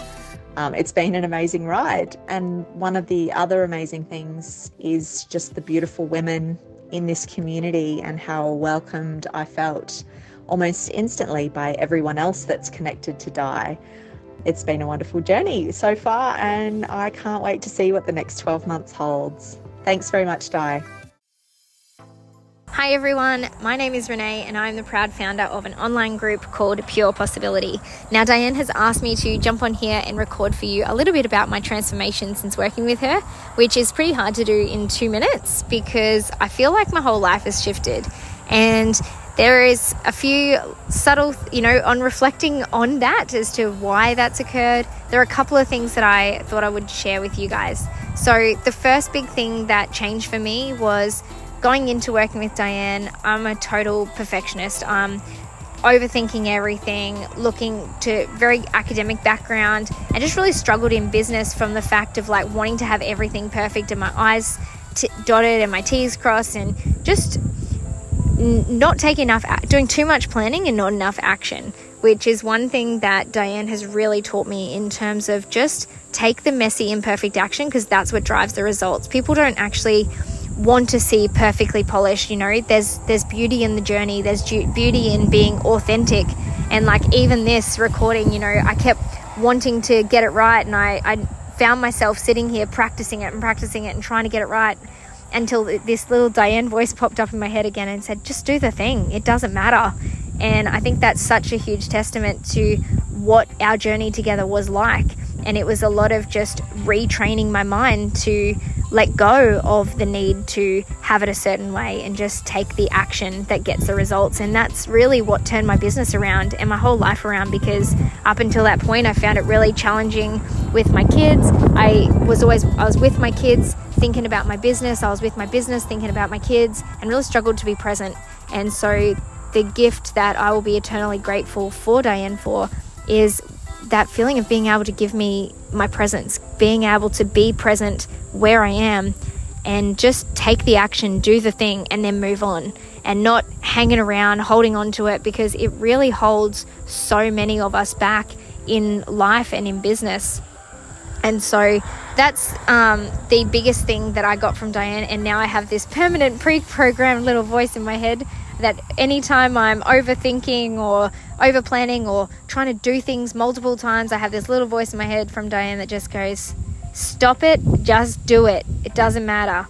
And so thank you for that, Diane. And the other thing I know I've only got 2 minutes here, I'm probably going to go over, but I just also wanted to share with you the other big thing that I got from Diane is just how important it is to be able to find your own voice. So when a lot of us step into personal development and coaching and that kind of space, we get really caught. It's easy to fall in the trap of like becoming a personal development junkie, where you're constantly seeking that next bit of knowledge. And as most of you listening would know, the more that you learn, the more that you realize you don't know. And so it can get quite addictive just trying to listen to more or learn more or get to that next book. But all of a sudden, what can happen as an opposite effect is that you start to lose your own voice. You start stopping to trust your own instincts, and you're looking for that coach or that mentor or that book or something to find the answer. And so another one of the incredible gifts that I got and so many of Diane's clients get is that ability to be able to hear your own voice again, the ability to be able to trust yourself and really find that within, and needing less from the external and more from the internal. So I've probably gone over time, so I'm going to wrap it up here. But as always, thank you, Diane. Thank you so much for everything. I'll be forever grateful for our time working together, and I'm sure it's not the end. So highly recommend to any of you listening, don't hesitate, just do the thing. Take the action, sign up, at least have a call with Diane, because her caring nature and the way that she just helps you find you is a unique gift that there's not many coaches, I believe, or that I've found that can offer you that. So honestly, my business wouldn't be where it is today had it not have been my time working with Diane when I did. So thank you again, and I hope to see you all at a Diane event soon.